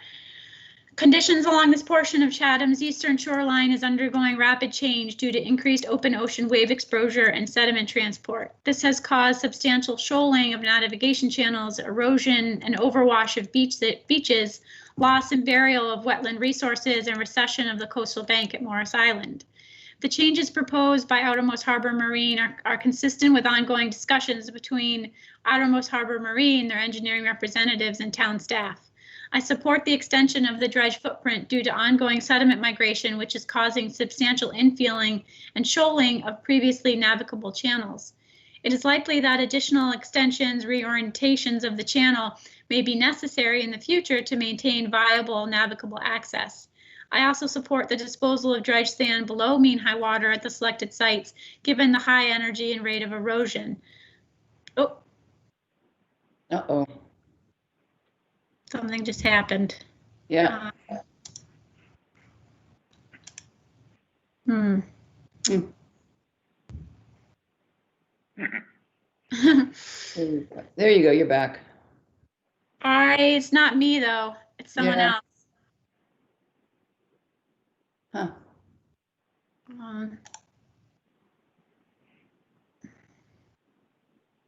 Is my screen being shared? Yeah. No, because this isn't my screen. This is not you. This is not you. So is somebody else screen sharing? This is.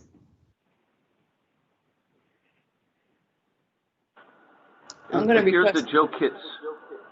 Yeah, Joe, you've somehow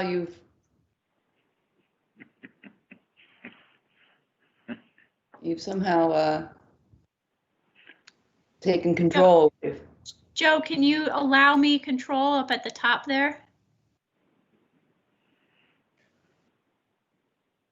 Hi, Joe. On that top, if you hit stop presenting, that should lose the screen share. Or if you come down to that little video player, you see next to the hang up, there's a little box with an X. If you keep going right a little bit, keep going right. Yeah, right there. That's it. Okay. Didn't know we could just take control like that. I wish I'd known that a long time ago. Yeah. We have some power we didn't know about. Go ahead, Carly. I support the disposal of dredge sand below mean high water at the selected sites, given the high energy and rate of erosion. Sand placement along the seaward face below mean high water is an appropriate methodology under these conditions for establishing a sacrificial sediment buffer to reduce the overall recession and landward migration of the landforms. Impacts to resources along the placement zone should be minimal, and the eroded sediment will serve as valuable downdrift material to naturally nourish adjacent shorelines. Okay. Okay, thank you. Charlie, I'm going to come back to you and say that in response to the DMF letter, you wrote a lengthy response. That maybe you could just summarize for us so we don't have to read all 6 pages into the record. It's already in the record by having it, but you can just tell us what the response was. Sure. So it sounded like in the Division of Marine Fisheries letter, they were a bit confused as to what was proposed and what was actually done. Which I guess I don't blame them for that, because it's a bit of a lengthy proposal here, or application. It sounded like they assumed that the work below mean high water was completed at the Monomoy Wildlife Refuge site, which is DDA2, and at the Quinnesset disposal site, which is DDA3, which is not the case. There was no fill placed below mean high water at either of those locations. There was no sand placed at all on the wildlife refuge site, because there was really no room to place the sand. There was sand placed below mean high water at the along the revetment on Tillipy Run, which is DDA-1, and that was permitted a while ago for nourishment below mean high water. And there's a Chapter 91 fill permit and Army Corps of Engineers permit for that work. So there was no work that was done for disposal that wasn't previously permitted. Let me see here, to maybe offer the following comments, DBA-. Okay, so that's the first part of my response. And then there was a part of the letter that says MADMF offers the following comments regarding potential impacts. They mentioned the salt marsh, they mentioned the shellfish habitat in front of the ocean front condominium dune, and they also mentioned the eelgrass mapped areas. So starting with the salt marsh in front of Quidnesset Beach and Quidnesset Spit. This year there was no work done at Quidnesset Spit. The Quidnesset Spit disposal area was used solely during the 2019 dredging project. There was no, as previously stated, there was no work below the mean high water line at Quidnesset Beach. All the work was done above mean high water, and there was a lot of care taken place to ensure that all the work was contained above mean high water, to the point where a lot of the contained water and slurry caused an issue with one of the bulldozers out there.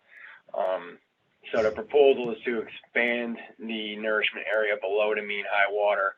None of that work has been done yet, so there has been no covering of salt marsh, as the letter mentions.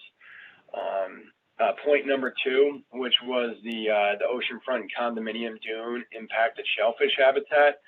There has been no placement of dredged sediment at the oceanfront condominium dune as part of this project or any recent project at Outermost Harbor since 2016. I think maybe in previous dredging projects, I believe in maybe 2012, there may have been some sand placed on the oceanfront condos. But since 2018, since they've done the last 2 dredging projects, there's been no dredged sand placed on the oceanfront condominium dune. The sand that was placed on the oceanfront condominium dune was permitted under a separate filing for sand from an upland source, and that's how the work was completed, because the condominium association wanted to build the dune as soon as possible to try to limit the flooding before there was a dredging project. So that basically separates Outermost Harbor from any work that has been done on the oceanfront condominium dune at this point. We included the oceanfront condominium dune as a potential site for dredge disposal from Outermost Harbor.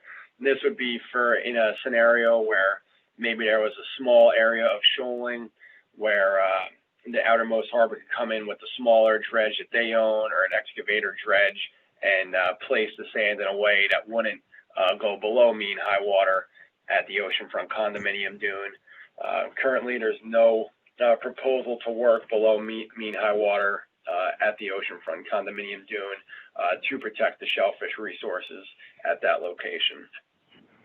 I think I also, in my response, also mentioned that where the area in front of the oceanfront condominiums dune used to be a very viable shellfish habitat.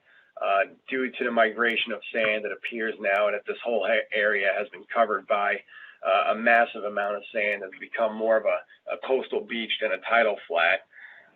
So it's hard to say as to whether or not this is still a viable habitat or not.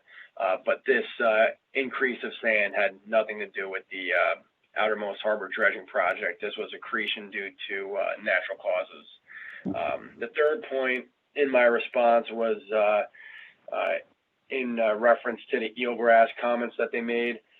Callie, if you'd be able to bring up the, let's see here, the last page, or I'm sorry, the second to last page of the plans that I sent you on that PDF. Sure. Give me one quick second here. Yep.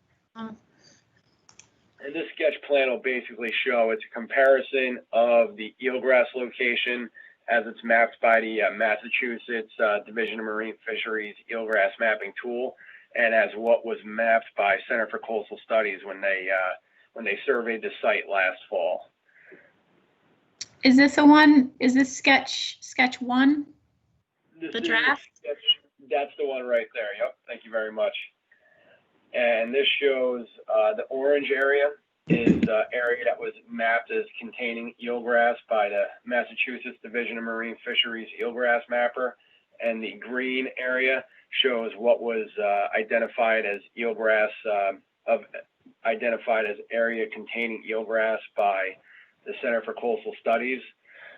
The orange area that was mapped by the Division of Marine Fisheries, that's on their map for 2010 to 2013, which is the most accurate that they have on their website.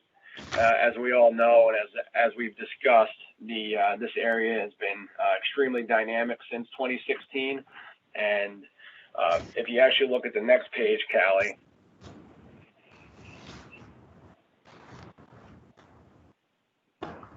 on this page here, on the far right-hand side, I actually plotted a comparison of our hydrographic survey data from 2018 to 2020. And this shows that the amount of sand that has accreted in the channel since 2018.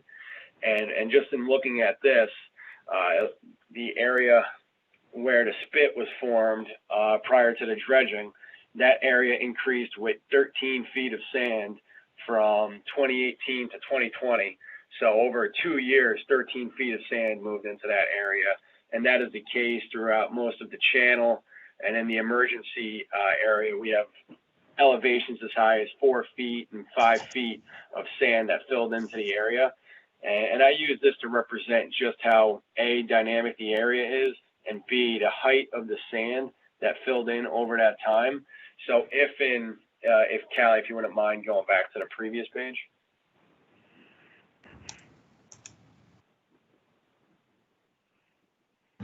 So thank you, Callie. So if in 2010, from 2010 to 2013, if there had been eelgrass present in that orange area, this basically just goes to show that it was covered by upwards of from 13 feet to 5 feet of sand over a small stretch of time. So any eelgrass that may have existed in that orange area has been covered with a vast volume of sand. And this is also illustrated by the Center for Coastal Studies survey here, which shows that there was an area of eelgrass mapped 400 feet south of the emergency channel dredging, which I also found in my survey to be an area of where the depth has remained somewhat consistent over the few years. And I believe that kind of resolves their concerns that they had with dredging in an area that contained eelgrass. Prior to the emergency dredging, which was done in March, this is during the eelgrass dormant season. So you can't do an eelgrass survey at that time.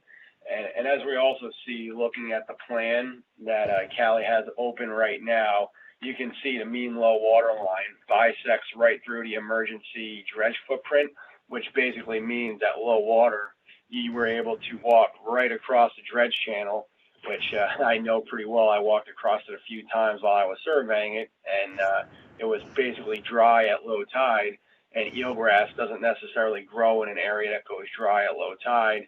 Eelgrass generally needs a couple feet of water to exist in the first place.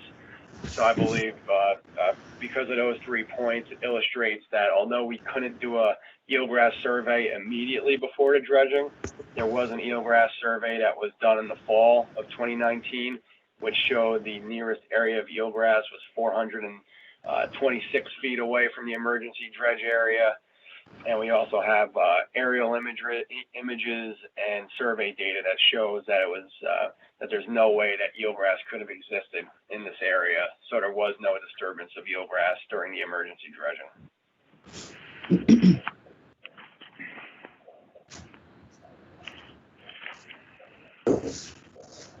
Okay. And we updated the Division of Marine Fisheries. In that response letter, we included this map here. We haven't heard any response from Chapter 91 waterways and Phil, our waterways and water quality from the response that we sent to them. We also haven't heard back from Division of Marine Fisheries themselves. I don't know if we will or not, but they were at the time when they wrote the letter, they did not have these materials in front of them. Okay. Okay, thank you, Charlie. I think that, let me just try to wrap this up for today. It's a lot of information.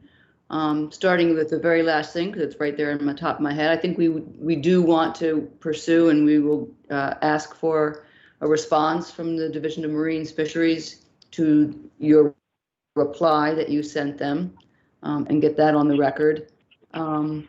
As everybody has indicated, we will want to reach out to a third-party consultant to advise us with respect to potential impacts of these disposal sites. And there may be issues connected with the dredge area, but they don't occur to me as much as the disposal sites and their impact on shellfish, salt marsh, eelgrass, all of which are right there.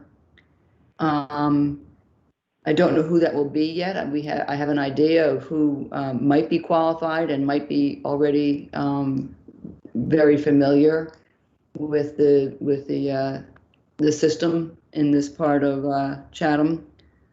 So we'll need a little bit of time to put that together.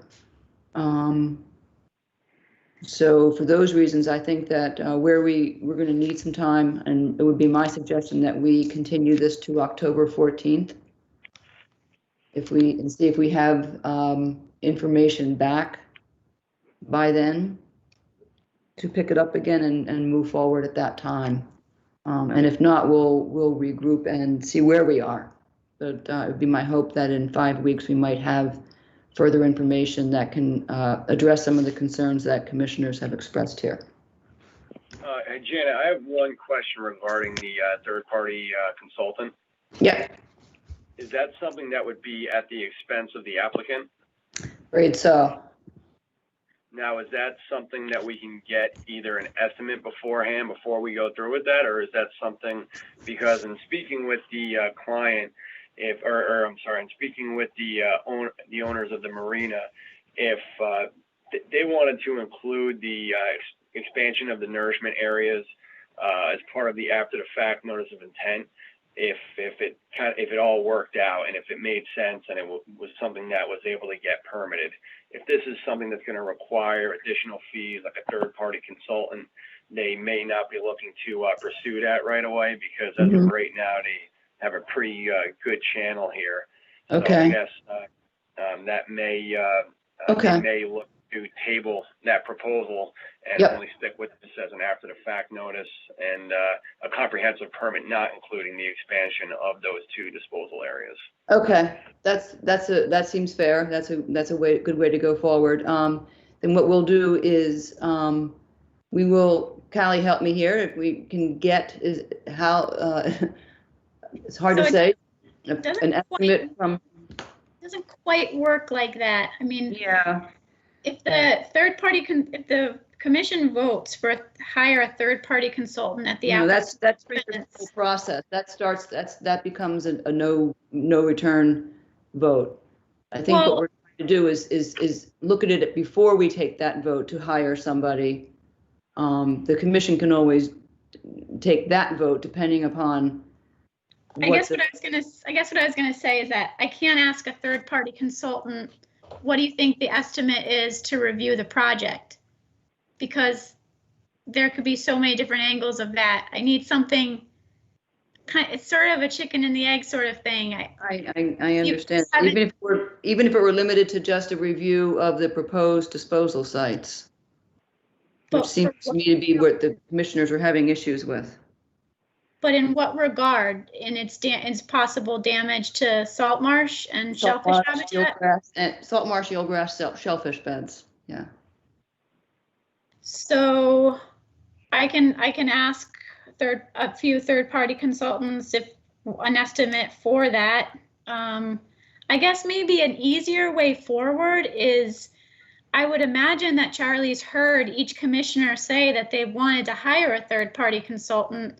So wouldn't he go back to his client, which is the marina, and say, this is what I've heard from the commission. They're thinking about hiring a third-party consultant at your expense. how do you want to change your application knowing that information? And while that's going on, I can ask for an estimate, but I can't guarantee that I'll get it by October 14th. Right. Right, and I agree with that, Callie. That's exactly what I was going to propose, that it doesn't sound like this is something that's going to get closed today. So I would think a continuance would probably be the best bet. I can speak with the owners of the marina. If they determine and say, hey, you know, we don't want to spend money on a third-party consultant, let's just close out the after-the-fact notice of intent and work within our current and just move forward without expanding the footprints below mean high water that are being proposed. I believe that's probably the way they're going to lean towards here. And then we would update the plans and update the application and have another hearing. Okay. Just for the after fact. Is it possible, Charlie, for us to sort of go away and you ask the marina that? I still have some issues with consolidating all the permits into one set of plans that I feel like, I mean, we've been now discussing this, I think, for about 45 minutes. So if you go away and figure out the answer to the question that we just that the commission just asked about whether or not they're going to take that proposal off the table, I just want to reserve my right to continue to ask questions about consolidating all the permits into one comprehensive plan. I'm just making that statement. Yeah, I think that's reasonable. I can. Would it make sense if I stepped off the hearing and gave them a call and let you guys continue, and maybe at the end of the hearing I can chime back in? Does something like that work after you hear the other projects? You can let me know. I think. What are you going to ask them? I'm going to ask them what their take is on. I'm basically just going to let them know that to expand the nourishment areas below mean high water as currently proposed, we're going to have to hire the town would need to hire a third-party consultant. I'm pretty sure that they're not going to want to move forward with that. Okay. Okay, so yes, you can go ahead and do that. But in the interim, I think that we're going to continue to plan to continue this to October 14th, because even if the disposal site expansion drops out, as Callie just pointed out, we still have issues with the consolidation of the permits that we'll have to deal with, and that will take some time as well. Okay, and then I think in that meantime, that maybe gives me a little time to work with Callie to try to work through those issues before a hearing. Okay. Okay. All right, so then is there a motion to continue the project to October 14th? Yes, Bob Rawls motion to continue to October 14th.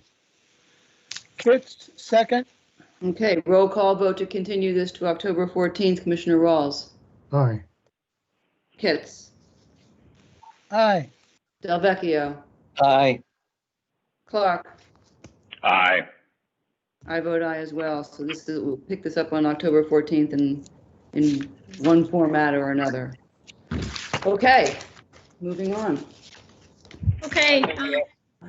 The next item on the agenda is 144 Chat Harbor Lane and associated easements over 130 Chat Harbor Lane. Michael and Lori McKenna are the applicants. Algene Nominee Trust, Eugene Farber and Harvey Ross trustees are the owners of 144 SE 10 3145. Reopening after re-advertisement for the proposed improvements and the associated easement over 130 Chat Harbor Lane and proposed raising of an existing structure, restoration of a coastal bank and property redevelopment at 144 Chat Harbor Lane, Assessors Map 5B, parcels 10A, which is number 30, and 10, which is number 144. Good afternoon. For the record, Yeah. Thad Eldridge. Yes. I have Bill Litchfield on the line, Mike McKenna, the applicant, and somebody from Patrick Ahern's office should be here as well. So if there are any questions, we can go from there. We did open this hearing. We had a review. We've had an on-site. Based on comments, we have provided a culvert plan for the emergency replacement of the culvert should that get crushed. We've provided a land management plan from Crawford Land Management, a tree inventory. The Zoning Board of Appeals has been filed. To highlight the project, most of the development is outside of the 100-foot buffer. We do require a variance for the driveway because the existing access goes right through the no disturb zone. We do have a path that's being proposed out to the beach. And we do need a variance for the removal of the old house and the construction of an access for future nourishment projects. We did review the view corridor that will be reviewed at the time of framing. And if there are questions, I'm happy to answer them. Okay, thank you, and thank you for all the information that was submitted. It was very helpful, and particularly thank you for the on-site, which I think the commission members found to be extremely informative. So that was very much appreciated. Yes, we've got the emergency culvert, we've got the land management plan, the tree location plan. Kudos to whoever counted all of those trees. Oh.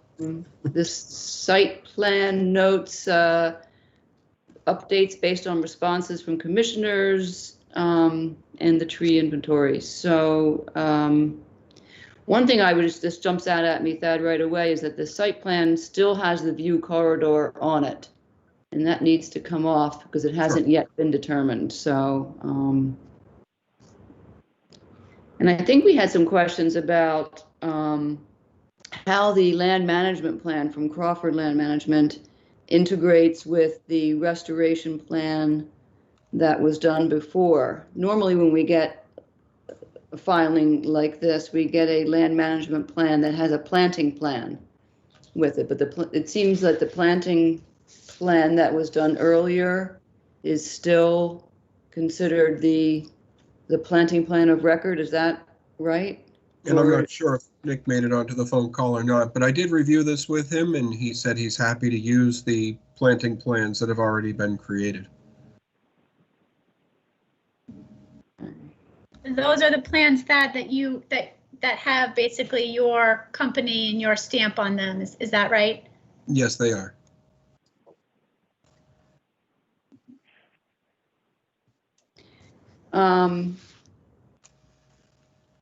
We noticed that the proposed mitigation for the demolition of the house is actually on the tree location plan, not on a planting plan. So somehow that needs to be worked out and put on in the right place. Okay. Yeah, it's just sort of easier for us, and I would imagine it's easy for you just in CAD to put what's going to be planted on one plan. Yeah. And you know what's going to be removed for trees or whatever, or to put it on another plan or on the same plan, just so that we have structure on one plan and green vegetation on the other. Yeah. Right. Sure. Okay.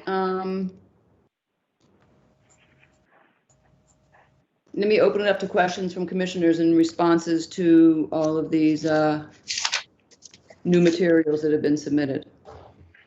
Bob, Rawls? Yeah, I had the same question about trying to put everything onto the land management plan that we need to see. It was referring to sheets 4, sheets 5, and now I'm realizing those are probably sheets from the previous submittals. So that'll be very helpful to have it all in one place. And I think I'm just looking back at the Woods Hole recommendations, and we've resolved a couple of them. We certainly have a much better idea what happened to the culvert in case it crumbles. Janet just talked about how we need to deal with the view corridor later. You've already said that you would have no turf lawn within the resource area. And I guess one thing that was mentioned by Woods Hole was, and I think maybe in some other commenters, was a nourishment plan. It sounds like most people agree that revetment should stay, and there are probably more disadvantages than advantages to removing it. But the question is whether or not you see having a ongoing nourishment plan for that area. We were considering adding that to this proposal, but we can. That is within the piping plover habitat. It's near the winter flounder habitat. So if we were to propose it, it needs to be under a separate application. If I could, Madam Chairman, Bill Litchfield, very briefly, just to add to that, the area to the south of the existing house, the house to be demolished, had been a part of the town's own nourishment. They had been pumping sand in years past, thus there's a walking easement. So the town may be undertaking that at some future date as well. Right.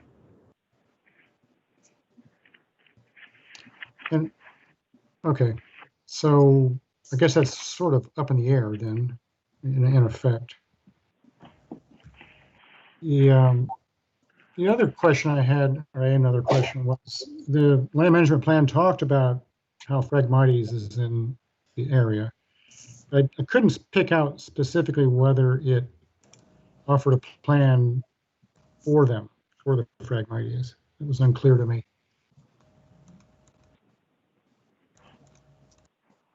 It was certainly called out as an issue. Yep, it's located, but is it? Can everybody hear me? Yes. Hi, Nick. Hi, this is hello. Nick Crawford here from Crawford Land Management.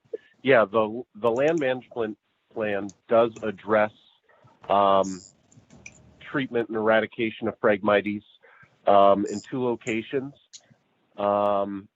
Considering there are relatively few invasives on site, it would be a great idea to manage those before they become a bigger problem.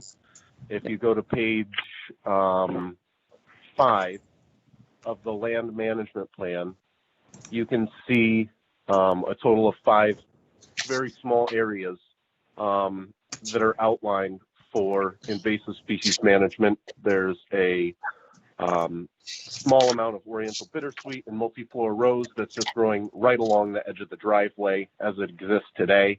There's the Phragmites that we walked through in the dune when we crossed over the dune into the salt marsh. There's a very small patch, probably no more than a 5 by 10 area of Rosa rugosa on the coastal bank that would be nice to get rid of before that spreads.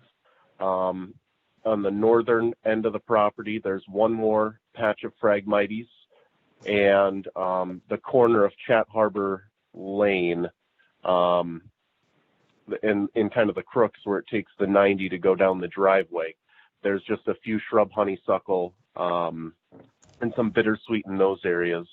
And I did write in the land management plan that, at least in our opinion, the areas wouldn't require any replanting because there is such a robust, diverse native plant community surrounding everything, and contained within those areas, that once the invasives are removed, the native species should have no problem recolonizing and flourishing in those areas. Okay, yeah, I'm actually now seeing what you were talking about. So my apologies for. Oh no, that's okay. Saying that you didn't address it. Well, but let me just chime in here the second, Okay. Nick, and say that I also, I saw, and I'm looking in the land management plan, there was a reference to utilizing a Phragmites treatment protocol, but didn't specify what that is. Oh, I can certainly. Can you add that? That should have been on the blank page 11, I suppose. So I can certainly attach that and submit that to you guys. It's Okay, thank you. pretty standard bundle cut and wipe technique for the initial treatment. We mow down the stalks, the old dead stalks and the old bundles in the winter when things are frozen. And then from there on out, during the maintenance after the initial treatment, it's a combination of cut and wipe if it's in and around native species, or low volume foliar spray if it's a monoculture of Phragmites. In this area, I'd anticipate pretty nitpicky work, considering the the beach grass growing underneath the Phragmites, and same goes for the Phragmites in the wetland area.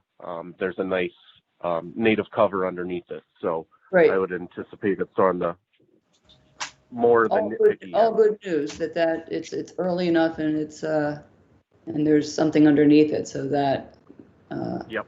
these homeowners have a decent shot at eradicating it and not having to deal with it forever. Certainly. Okay. I just, Bob, anything else? I guess the other follow-up question on the Phragmites is how, if any, or what, if anything, can be done for going forward to keep it out? Can we consider that to be part of this? Can this be turned into an ongoing effort? Because just, it's there now, you eradicate it. It's pretty invasive. It'll come back probably in short order. And so eradicating it, has limited effect. Right. So typically it'll take us depending on the effectiveness of the treatments, and that's all, well, not all, but partially dependent on environmental conditions at the time of treatment. Usually we can eradicate it within a designated area. Can you still hear me? Yes. Okay, sorry, I just had another call coming in. So usually we can eradicate it within 2 to 4 years in a given area.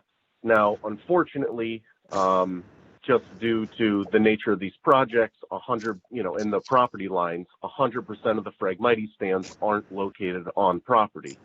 So there will have to be an ongoing maintenance component past the eradication on property to make sure that it does not go over the property lines again. There have been, people have tried to use root barriers in the past, but in my opinion, the Phragmites sends out those rhizomes and the runners on top of the ground that a root barrier would have little effect, I believe. I think it would be a better practice to just maintain the property edges invasive free so that it doesn't re-encroach onto the property. This is Mike McKenna, if I may ask a question. Sure. Mr. McKenna. Thank you. Question for Nick. So Nick, as part of kind of a standard service contract, where we live now in Norwell, we have a similar, service that comes in and they take care of all of that. Is it as simple as that where, okay, for a maintenance service, understanding that we can't control what's off property, if it does recolonize, that as part of a general maintenance service that you provide, it would just be as simple as that, being to monitor the species and to continuously eradicate as they're found?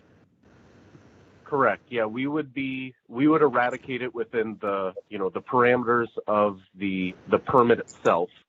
Whether or not we'd need to file for a 1-year extension or not to make sure that we got all of it. And then at that point in time, usually we, apply for a certificate of compliance and we would request ongoing conditions from the commission or the conservation agent to be able to maintain the property invasive free and as permitted, so that all the work wasn't done for naught.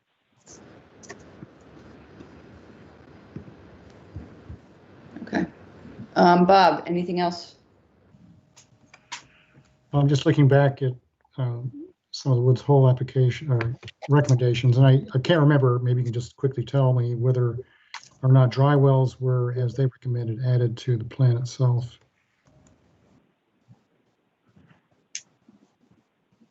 Dry wells were added to the plan. Okay. I guess I have no further questions. Okay, thank you. Joe, Kitts, questions? No, I just was, Bob sort of got to it, is the empty page in the land management plan. I was kind of wondering what the heck should be on that. Phragmites protocol. It will be. Okay, Bob Del Vecchio? I had a question on the culvert. Is there any way we can send a camera in before and check it out and, take pictures of it before the construction begins so that we have like a baseline in case there's any damage to it in the future? Yes, we can send a camera in before and after. And that way the neighbors, would feel more comfortable as well too, if we had a baseline so that if any further damage happened, would be repaired or replaced, so forth. Thank you. Okay. Commissioner Clark, questions? Just had a question about what herbicide you use on Phragmites, if any, and have you heard of using salt water? Yes. So we do use herbicide with the active ingredient glyphosate. It's a wetland approved, aquatic approved herbicide product on the unrestricted list. It's typically, I think it used to be called Rodeo, but I think Dow Chemical changed the name. But there's many equivalents. There's Rodeo, Aquaneat. I think there's like an Aquaprene, but they're all very similar products with the same active ingredient and all approved for aquatic use.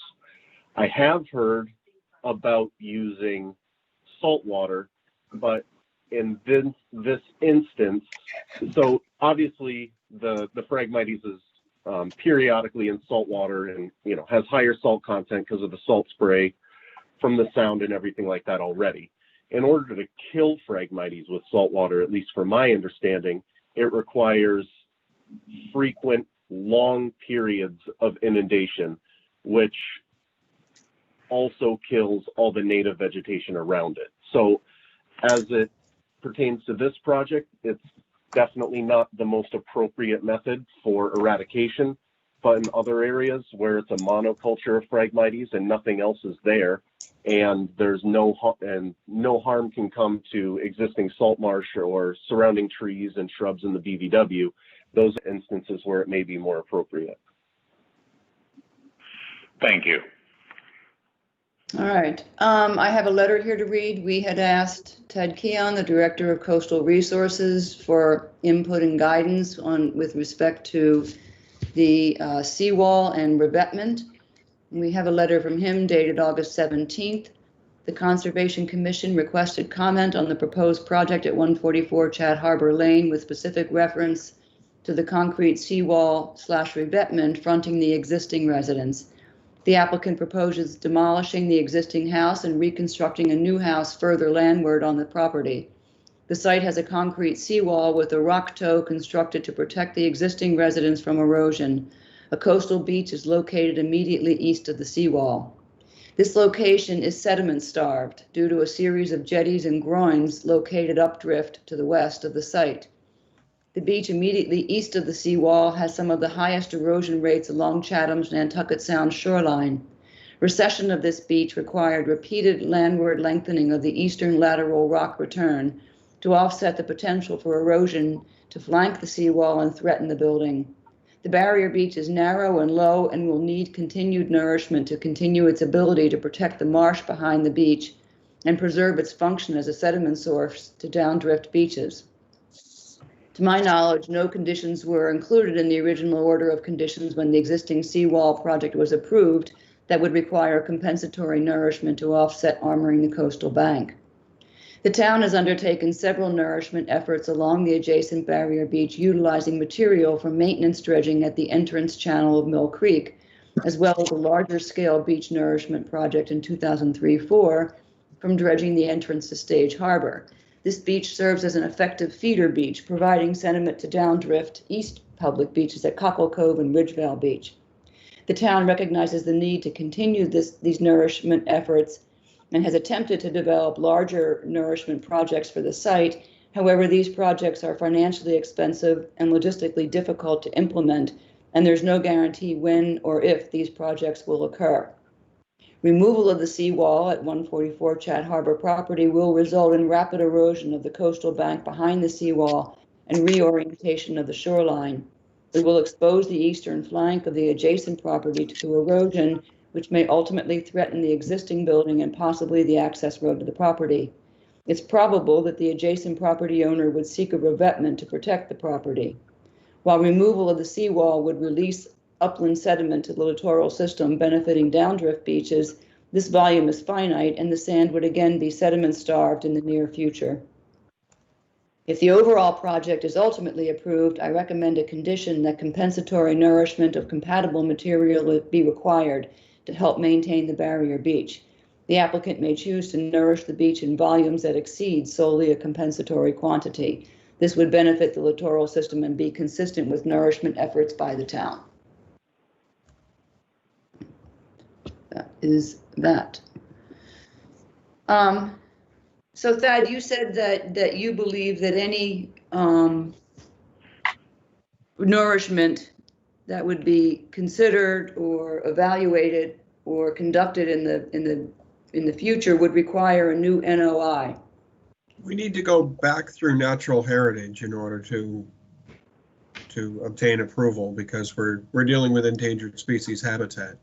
Okay. So it didn't seem appropriate to add it to this notice of intent. Right, it would probably just, but we could address it in an order of conditions that would require an assessment of the beach and an evaluation of what appropriate compensatory nourishment would look like going forward on a regular basis. And I mean, the compensatory nourishment, that would be the 10,000 odd cubic yards that are behind that wall. Ted's letter did state that it's a finite amount. Yeah.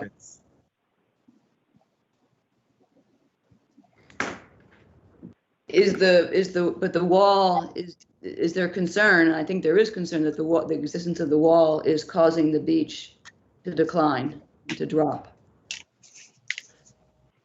which would indicate the need for some nourishment along that beach, which is needed to protect the salt marsh behind it. So if the wall was gone, if the neighbor's wall was gone, there wouldn't be any beach here because there's no sand coming from the west. I mean, all the sand that's being held up at Forest Beach all the way back to the Witchmere Jetty is starving this entire area. Mm-hmm. Is it exacerbated by the wall? I mean, that's really the cutoff point of it, but there's no sand coming into the system. Right.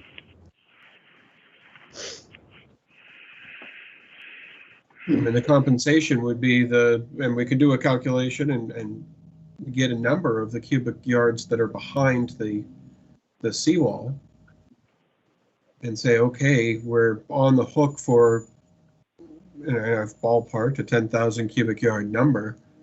Mm-hmm. And I'd suggest putting that out over time, every year, putting out sand in the winter and seeing where it goes. The hope would be that the town dredges out the creek again. Yeah. And we have no assurance that that'll happen. That would be optimal. That would solve a number of problems all at the same time. So we could add. The applicant's more than willing to work with the town to put sand here again. Yeah. Okay. So I apologize if this is a dumb question. Was part of the original proposal the placement of 10,000 cubic yards of sand, or is that what you're saying will require a new notice of intent that would require a comment from Natural Heritage and Endangered Species Program? So my comment is the compensation, in order to compensate what would be added to the system, would be a sum total of 10,000 cubic yards over the course of time. And I would think that an annual nourishment of a certain percentage of that. But that would all be filed in a separate notice of intent, or could be done through the town's comprehensive permit. That's not on the table now. No, it's not on the table at this point. Okay. And I'm in no way suggesting putting 10,000 cubic yards of material on this beach at one time. No. It wouldn't last very long, just like the previous efforts of nourishment. Callie, going into this project, it's Mike McKenna.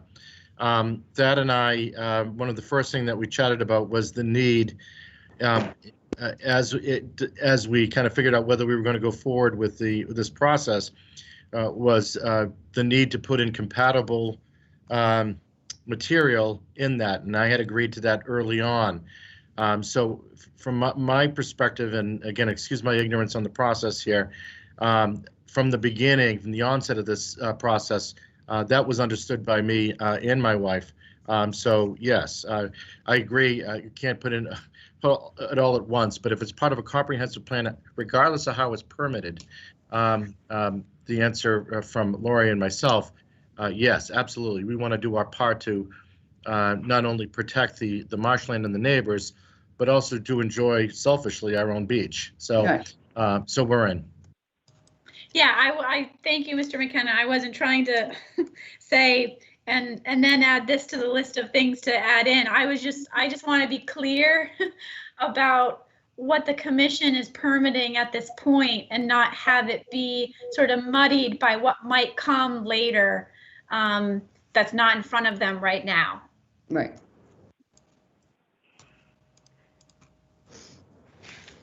Does it make sense rather than having them, I mean, what makes the most sense from a process perspective, to have an order that asks them to submit a new NOI for an ongoing nourishment program?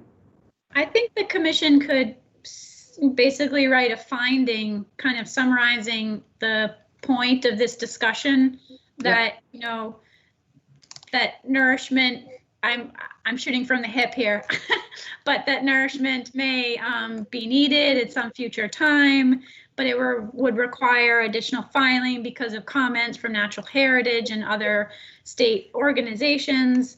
And so we could then make a finding that, or a condition that the nourishment be come through another permitting mechanism, like a notice of intent or incorporated in the town's comprehensive permit. Something like that a nourishment plan be developed and that it be submitted under a new filing.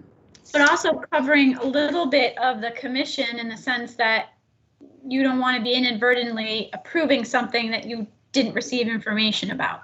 Right.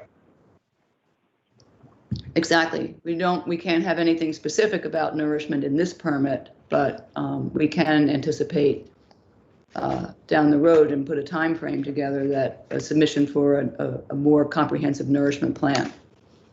Yep. And that would be a separate filing. Okay. I think that's the way to go. I think there are others. Are there others on the platform today who wish to speak to this before we move on? Yes, David Reed, I see your hand is up. This new hand raising thing is new to us, but we're getting the hang of it. I've got a few questions and comments on behalf of the neighbors who I represent, but because of the time factor here, I know that Dr. Wisher from the Woods Hole Group has another meeting he has to get to. Can I ask that if he has anything to say at this time before he has to leave? Yes, sure. Dr. Wisher, do you have? I do. And I have just a couple of comments. I'll be brief because I know this has been, I'm sure the commission is as tired as I am sitting here.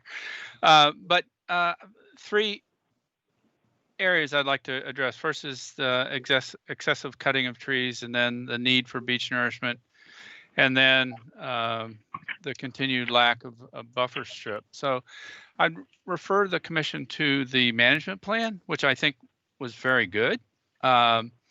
If you look at page 3, the last 2 sentences, it says, in addition to permitting construction activities, the purpose of this land management plan is to provide information, methods, guidelines for implementing land stewardship, a land stewardship program to eradicate invasive species and to help preserve the native plant communities at the site.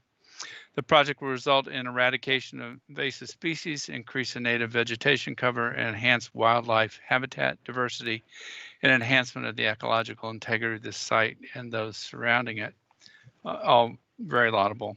If we jump to page 4, and then we look at existing conditions, second paragraph, it's addressing the woodland portions of the site. The woodland on the site makes up the bulk of the property, making up approximately 2.3 acres of the property.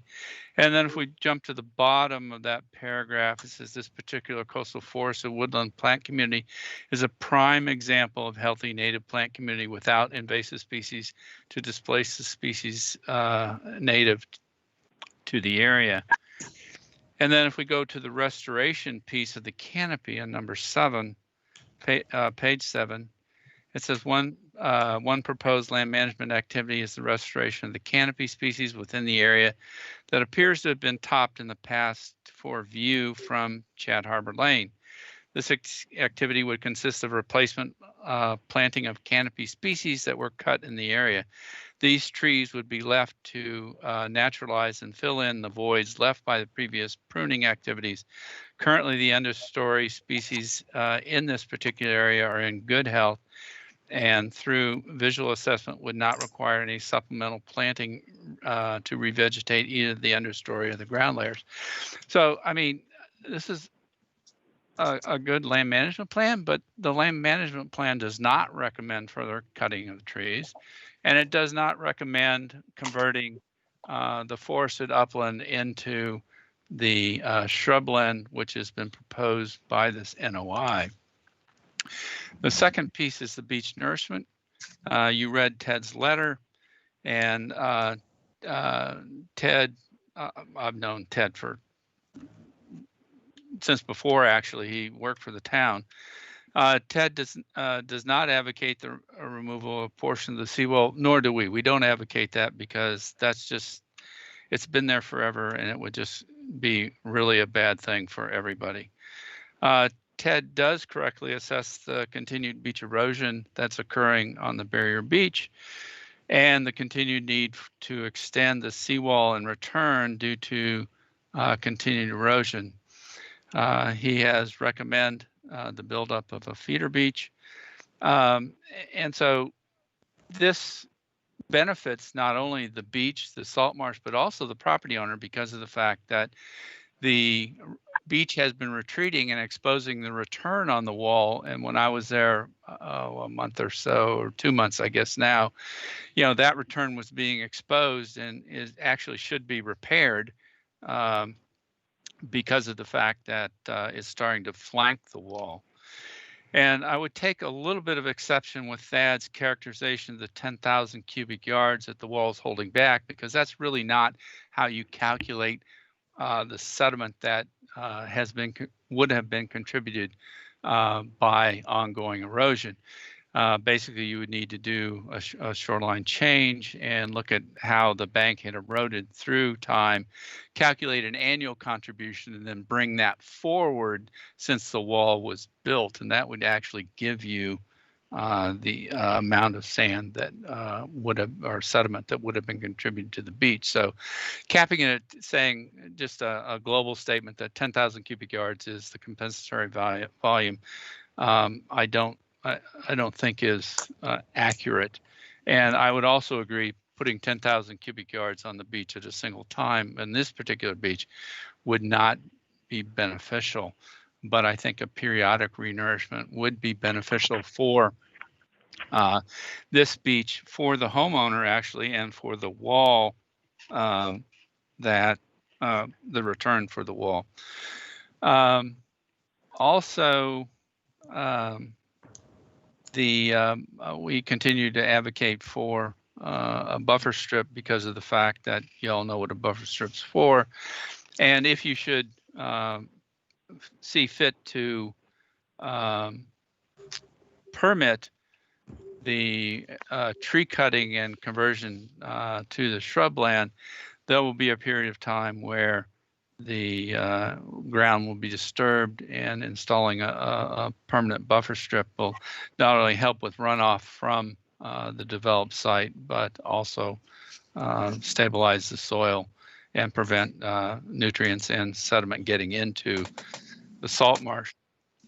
The last thing I'd like to say is that the Phragmites control, I agree totally with Thad's assessment. I've worked in controlling Phragmites for over 25 years, both in New England and down in the Delaware River estuary. Salt treatment is not effective, and because of the way Phragmites propagates, it's a clonal plant, and so if one portion of the plant can get fresh water and groundwater, then the rest of the plants will thrive no matter how much salt water you put on top of them.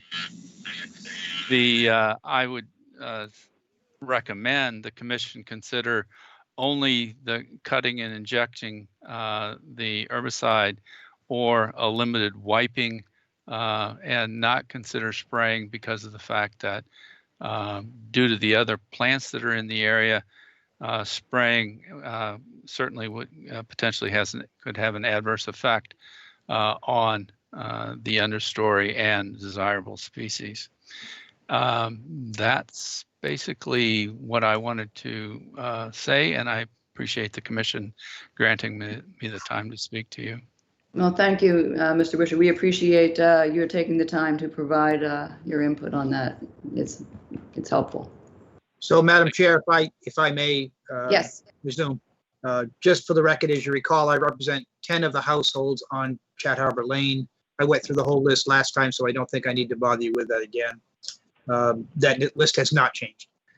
I wanted to inquire and perhaps remind you that last time several of the neighbors had written letters to you. We did not have those read into the record because 2 of them in particular were quite lengthy, but they did go into a lot of detail about the history of the property and the gradual erosion of this beach and the dramatic changes that has caused.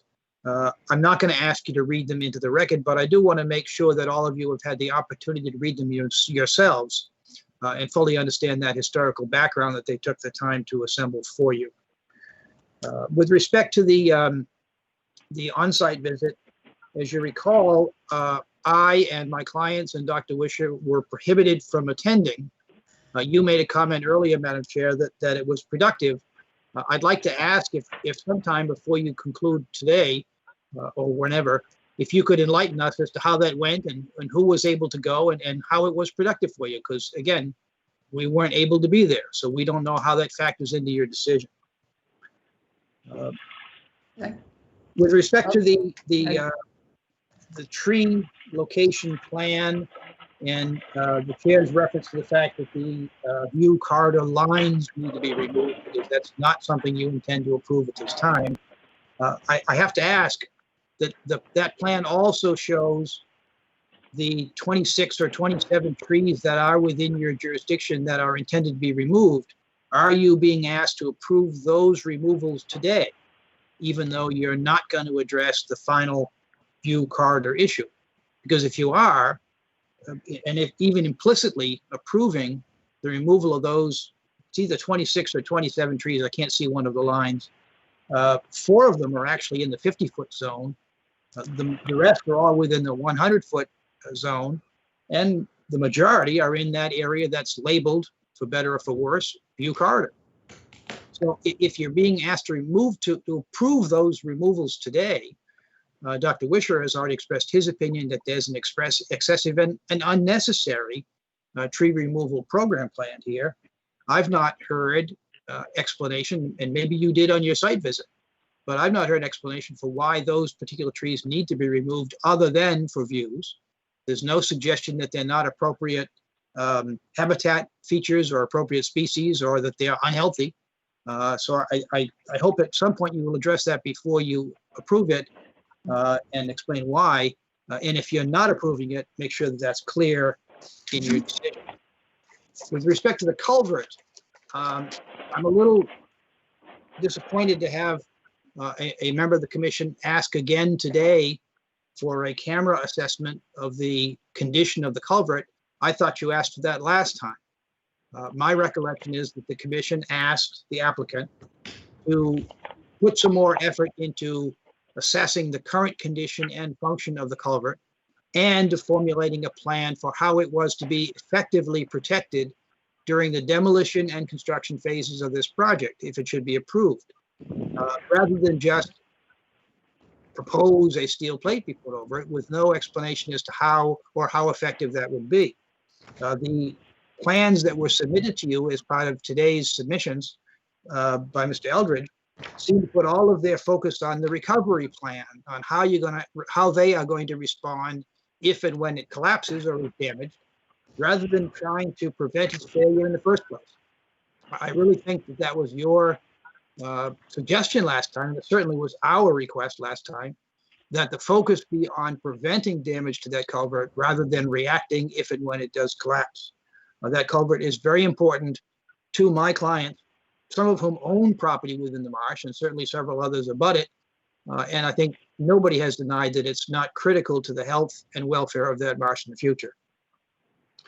On the issue of beach nourishment, I'm a little bit worried about leaving that issue to just another day without you being very clear in this order of conditions. If you feel that an actual order for nourishment is beyond the scope of your either expertise or request today, I would hope that you would include not just a general recitation that this is something desirable in the future, but to express findings by your Director of Coastal Resources and perhaps hopefully by yourselves, as well as Dr. Wisher's opinion that this is important for the preservation of that beach.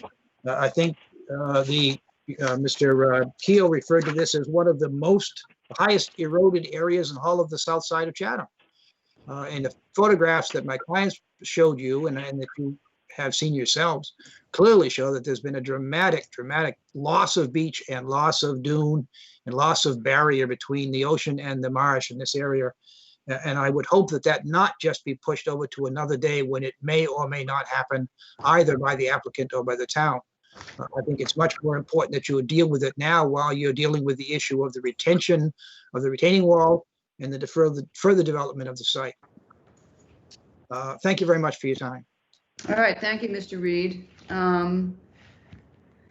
I jotted down a few things as you were speaking, and yes, in response to the trees within the view corridor will also be removed from the plan because we have not approved any tree removal within the view corridor yet, nor will we until the house is framed, in which point any trees that are approved for removal will be identified specifically. So it's premature to have them on the plan. That will come off the plan as well. The on-site was productive because we walked the entire site, starting with the house, the existing house on the beach, and walked along the top of the wall and examined it from several sides. We walked over and down onto the beach, and from there up through the stand of Phragmites up into the salt marsh, and then cut up from there up into the woodland section. We saw where the trees had been cut for view in the past. We saw the trees that were flagged for removal of the driveway. We saw the trees that were flagged for the view corridor, but we did agree at the time that is going to be left until we examine it on a tree-by-tree basis, as it were. So, and then we went to the culvert and examined the water flow that was happening in and out, looking at the condition of the salt marsh. And as so often happens in these situations, just the ability to see and to have a on-the-ground visual of what's existing enables one to imagine what is being proposed in a far deeper way than just looking at a plan. So I assume that all of your clients and yourself have seen these areas, have walked around. Many are publicly available, but we had not done that before. So I think we found it helpful in terms of understanding the nature and the scope of what's proposed here. So, and finally, with respect to nourishment, yes, Callie. I think Mr. Reed was also asking who was present there, and I can all the commissioners were present. Callie Harper was present. Mr. and Mrs. McKenna there. Thad Eldridge, Mr. Litchfield, and the gentleman whose name is escaping me, and I apologize. Nick Crawford was present. Nick Crawford was there. No, I'm talking about the architect firm. Who was there? Yep. Pete Fletcher. Yep. And I think that's it. Yeah, Pete Fletcher Yep. from Patrick Ahern's office. Yes, that's it. Thank you. So that's who was in attendance. Thank you. Okay. So I have here on my list a number of items that we need that are in order to move forward. One is a comprehensive planting plan that captures on one site plan everything that is to be planted in mitigation. A Phragmites removal protocol, removal of the view corridor and the trees that are identified within the view corridor. Callie, what else do we have? That's all I've got. Oh, yeah, that's all I've got.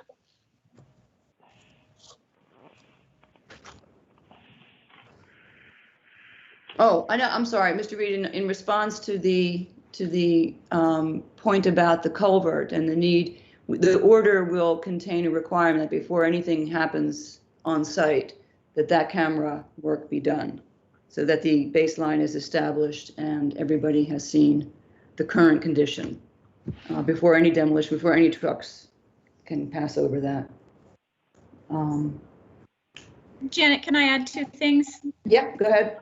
I also echo what Dr. Weischer has been saying about spraying of Phragmites. I don't really, I don't like broad spraying of Phragmites. I echo exactly what he said. Cut and swipe or wipe is appropriate in this situation. So I think Nick should, if his page 11 that includes spraying, I think it should be amended to say cut and wipe or single injection of Phragmites. So, yep. And that's all I've got. Okay. So if you guys think that can all be done by the 23rd, we'll take a look at those last pieces on the 23rd and prepare this for a decision document on October 7th. That would be fine with us. Okay. I had, Dr. Wisher also focused on permanent buffer strip, and I don't know whether or not what he was thinking about is what is contained in the plan, but he did highlight it. I probably should have asked a follow-up question to him about that. It's in his initial report too. I can go back and we can go back and take a look at, because he did talk about that there. Yeah, but he brought it up again, which leads me to believe that he thinks it hasn't been addressed. And we had discussed that at the previous meeting. We're skirting into the 100-foot zone. Most of the work is outside. There's a little bit of lawn area that will be inside. And you have 75 plus feet of buffer to the resource areas.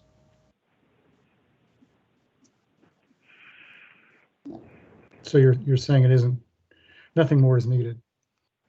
I don't believe anything more is really needed. Well, between now and the 23rd, Bob, we can take another look at that and look at what he has in his report. It'd been my sense, although it's been a while since I've looked at it, that there was adequate buffer. It's not the kind of situation we often have where you have lawn going right up to the edge of a resource area. So we'll take a look at that. We'll come back together one more time on the 23rd to go over these last pieces that have to come in, and we'll have one more opportunity then to make sure that the buffer is not needed. Janet? Yes, Bob. One thing I have is also about the beach nourishment. We should probably put a time frame on when the next NOI is applied for so that can be done sooner rather than later. Yes, depending on the right time of year, figure that out. That'll be in the order. Yep. Okay, thank you. Yep. Also, Janet, you said we need to add a planting plan to, but it also needs to include all the trees that are coming out, just to make sure that whatever's coming out and whatever's going in is all identified. Trees out, trees in. If they can be done in different colors or something to make them stand out, that would be helpful. Okay. All right, so with that, do we have a motion to continue this to the 23rd to review these last pieces and get ready for a decision document. Bob Rawls moved to continue to October 23rd. I'm sorry, September 20th. Is that September? September. Kits, second. Okay, roll call vote to continue to the 23rd. Commissioner Rawls. Aye. Hitz. Aye. Delvecchio. Aye.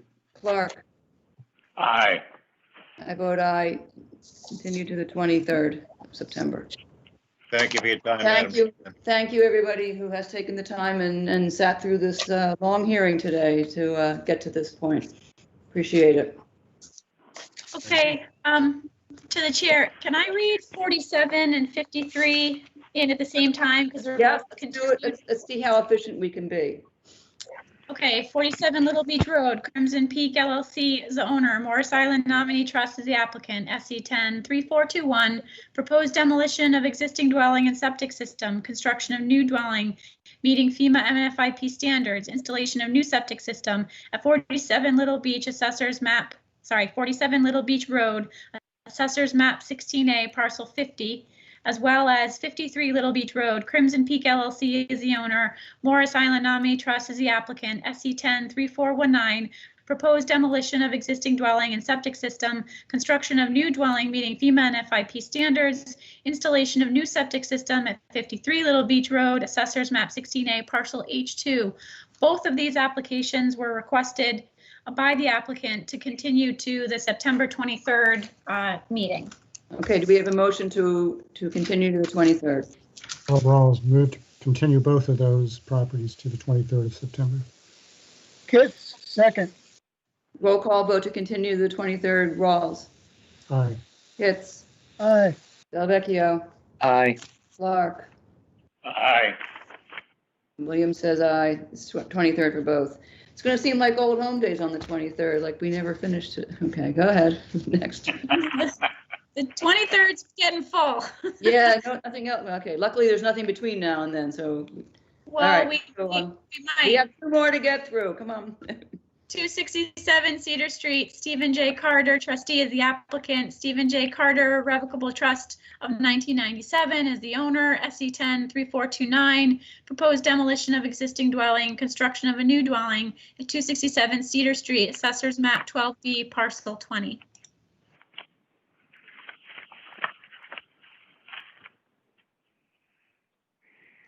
Is somebody here on? This is Andrew Garrelay. I am here. I think David Clark is with us. My understanding is that Bill Riley had to go to a previous appointment and that Teresa Sprague had an emergency on one of her job sites, so she had to go as well. Here, Andrew, thank you. Oh, you are? I want to allow the commission that we had an emergency. We just had a wasp sting. Oh, okay. Oh. Well, that is Can't be an emergency. Definition of an emergency. So, okay. So we have received the revised materials. Susan Ledoux, Eastward, I suppose, is doing this building, sent to us. We've noticed that we see how the change in the entrance to the garage is now front entrance rather than side, which changes and reduces the proposed driveway to the, I guess it's the south side of the house. They have tightened up the openings. So the net result of all of that tightening has been a net reduction of 702 square feet of coverage from the driveway that's proposed. That also means that since there's no drive through the existing lawn on that south side, the large oak tree is preserved. That's good. It can be trimmed and protects. So that leaves it 10 trees are now proposed for removal.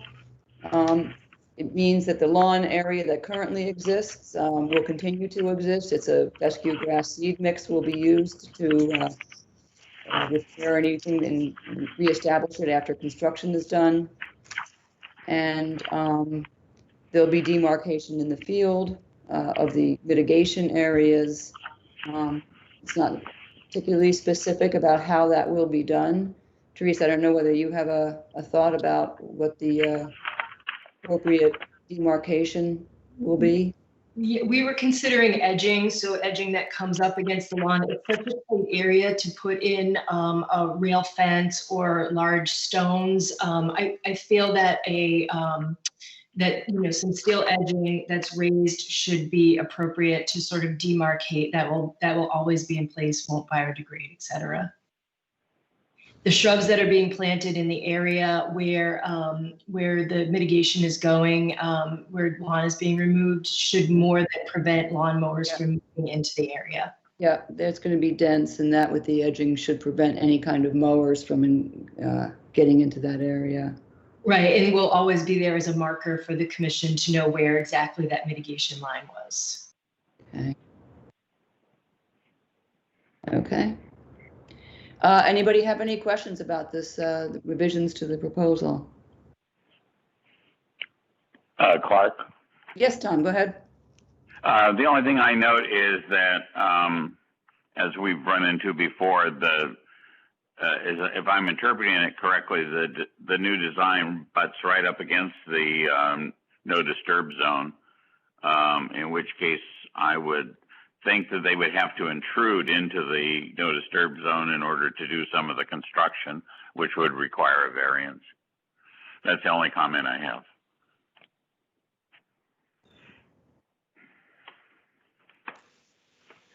Kit's here. Yeah, Joe, go ahead. Oh, I see. Yep. I just wanted to thank the applicants and their team for putting this together. Reducing the, what was it, 700 square feet is an amazing feat. So thanks a lot. Okay, thank you. Anybody else?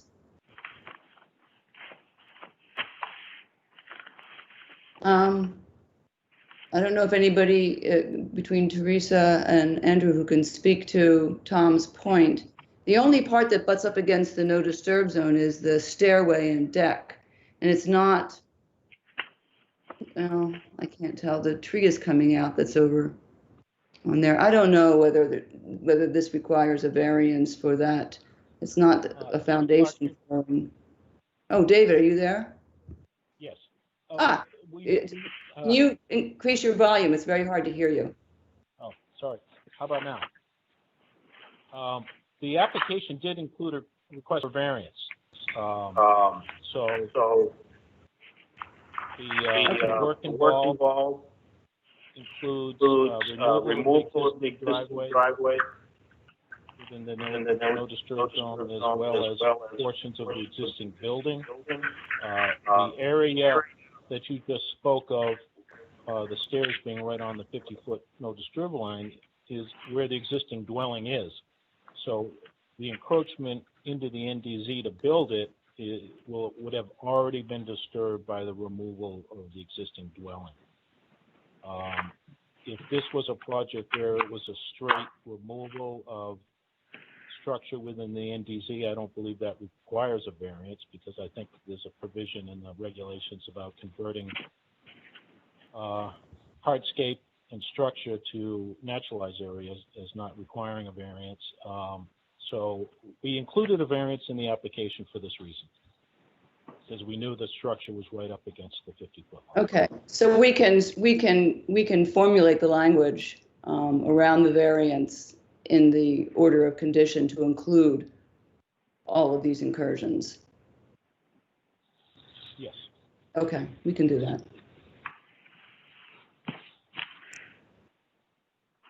All right, other comments or questions? Hearing none, is there a motion to continue this to the work session on October the 7th? Brawls moved to continue to October 7th work session. Kitts, second. Roll call vote to continue this to the work session on October 7th. Commissioner Rawls. Aye. Kitts. Aye. Delvecchio. Bob. There we go. Aye. You are muted. Aye, okay. Yeah. Commissioner Clark. Aye. I vote aye as well. So this is continued to the work session on October 7th for an order of conditions. Thank you. Thank you. All right, Callie.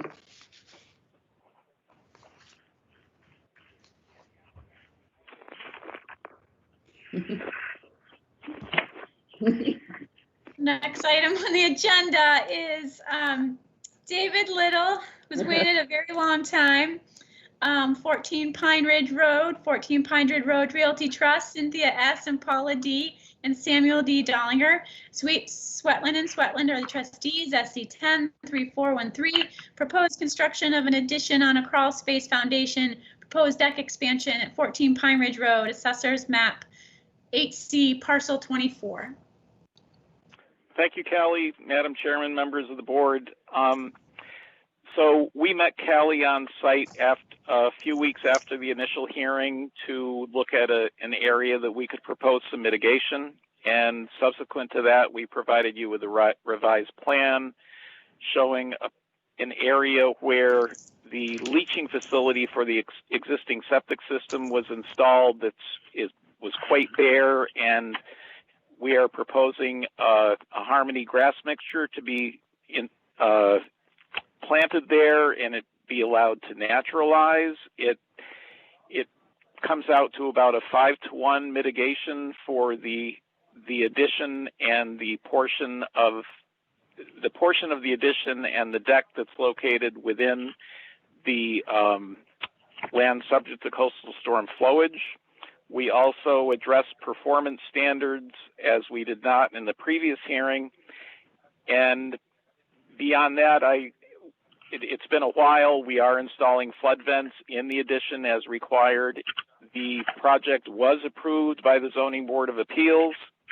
And finally, I just would like to point out again that the addition is located approximately 340 feet from the edge of the salt marsh on the other side of Marshview Road. So that would be my presentation. If I can answer any questions, please ask. Thank you. All right, thank you. And thank you for hanging in through the last, I don't know how many hours. Yep, I think the proposal, the moving of the mitigation from the area where it had originally been over to this area closer to the resource area and allowing it to naturalize is a significant improvement. So thank you for doing that, and I'll open it to questions from commissioners.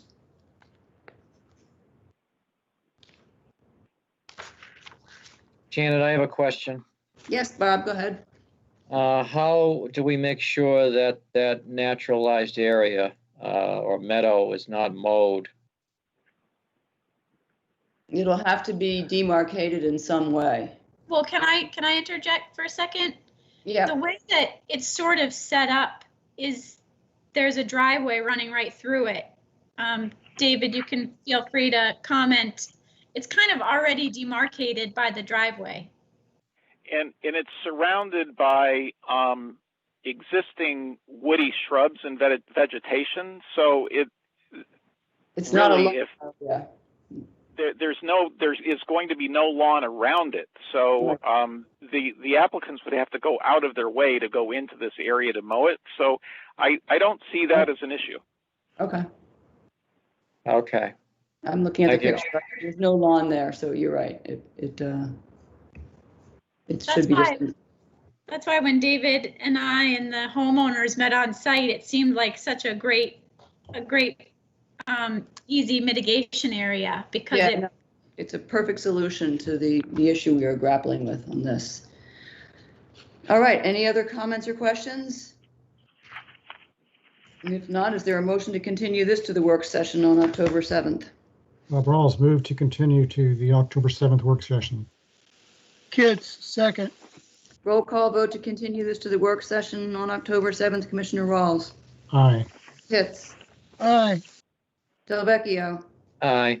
Clark. Aye. I vote aye as well. This is will take us to the work session on October 7th. Thank you very much. Thank you, David. Bye. Okay. The next item on the agenda are the certificates of compliance. 103 Wapoos Trail, Jonathan Renner, Morris Better Realty Trust, SE 10 3185, certificate of compliance requested for demolition of an existing dwelling, construction of a new dwelling, extension of the existing driveway to create a circular driveway, construction of a new patio, and landscape improvements. I spoke to Susan Ledoux from Eastwood Companies, who submitted the certificate of compliance, and there was just a little bit of back and forth about the order required and as-built plan, and she will coordinate with David Clark on that and make sure that paperwork is in. And we just mutually agreed to ask for a continuance to September 23rd for the certificate of compliance. Okay. Does that work? Yep. Is there a motion? Yeah, Bob Sure. Rawls, Bob Rawls moved to continue to September 23rd? Yes. For certificate of compliance, pending addition. Kits, second. Okay, roll call vote to continue to the 23rd. Commissioner Rawls. Aye. Pitts. Aye. Delvecchio. Yes. Clark. Aye. I vote aye, so we'll take that on the 23rd. Okay. Okay. The next item is parcel PA Cowyard Lane, Tacoma Partners Limited Partnership, SE10 3198, certificate of compliance requested for view pruning and invasive plant management. The order of conditions has lapsed and is no longer valid, and the work regulated by it was never started. So we should just issue this with that box checked on the certificate of compliance. Okay, sounds good. That's exactly what we'll do. Is there a motion to approve that? Bob Rawls moved to, I guess we're closing the certificate with the appropriate indication that the work was not performed. Yep, there's a box for that captures that. Right. Kits, second. Roll call vote to approve the certificate of compliance. Commissioner Rawls. Aye. Pitts. Aye. Delvecchio. Aye. Clark. Aye. I vote aye as well. That's approved. Okay, the next item on the agenda is 27 Patterson Road, Surfside Ventures LLC, care of Gary Terry, CWP 19149N, certificate of compliance requested for demolition and construction of a single-family dwelling, installation of a Title V system, removal of an attached shed and trees, installation of mitigation plantings, and removal of invasive plants. I recommend issuing the certificate of compliance with 3 ongoing conditions, C5, C6, and C9. C5 is about the mitigation area to be allowed to be naturalized in perpetuity. The C6 is that the driveway shall remain permeable, and C9 is about the use of pesticides or herbicides and fertilizers in the buffer zone. So that's my recommendation. Okay, is there a motion? Bob Rawls, motion to approve the certificate of compliance with those ongoing conditions. Kits, second. Roll call vote to approve the certificate of compliance with the ongoing conditions. Commissioner Rawls. Aye. Pitts. Aye. Delvecchio. Sorry, aye. Clark. Aye. I vote aye as well. That's approved. Okay, the last item on the agenda is 20 Dune Drive. It's a discussion. So 20 Dune Drive had an order on it, and the order required mitigation plants. And as the commission's seen before, the mitigation plants that were installed, about 60% of them didn't survive. So the contractor, I think who did the initial installation, is no longer involved, and so a new contractor is involved to get the project into compliance. And he asked how he can kind of refresh the mitigation plants on an expired order. So I think that one of the best ways to move forward with this is to have him apply for an administrative review to continue to bring the mitigation area into compliance, and then he'll most likely come back with a certificate of compliance at some point. Yep, that sounds right. That's the right way to handle it. I like it. AR. Bob Rawls moved to. I don't think we don't have to move anything. It's a discussion item. It's not a. Okay, all It's right. not a decision. I know, we're so knee jerk, we're ready Yeah, to, I move. I know, I second, I know. It's something that we, given the pandemic and how sometimes slow things are taking with administrative reviews, is it something that I could just approve? Yes. As You're long very as he's clear with this. following the approved mitigation plan, that he can do that? Okay. We'd like to get that going.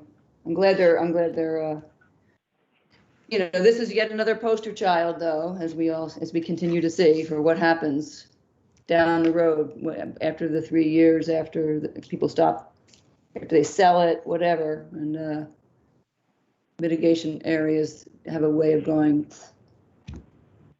in exchange for permanent structure or hardscape. I'm sure, Madam Chair, that we'll find a creative way to address that problem. We're searching for one. Okay, do we need to circle back with, is Charlie still here? Do we need to circle back with him? He was going to consult, but I wrote down that we're continuing till the 14th either way, so I just noticed that he's still on the line. I don't think he's got an answer. That's fine. Then we're up to adjournment. Yes, Bob Rawls, I move to adjourn what is a personal best for me, a 5-hour conservation commission.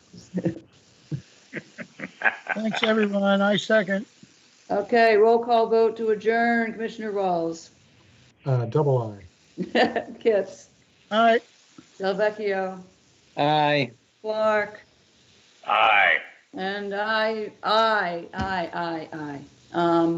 Wow, 5 hours, guys. 3 minutes short of 5 hours. Hopefully that's the last time. We have made amazing strides in catching up.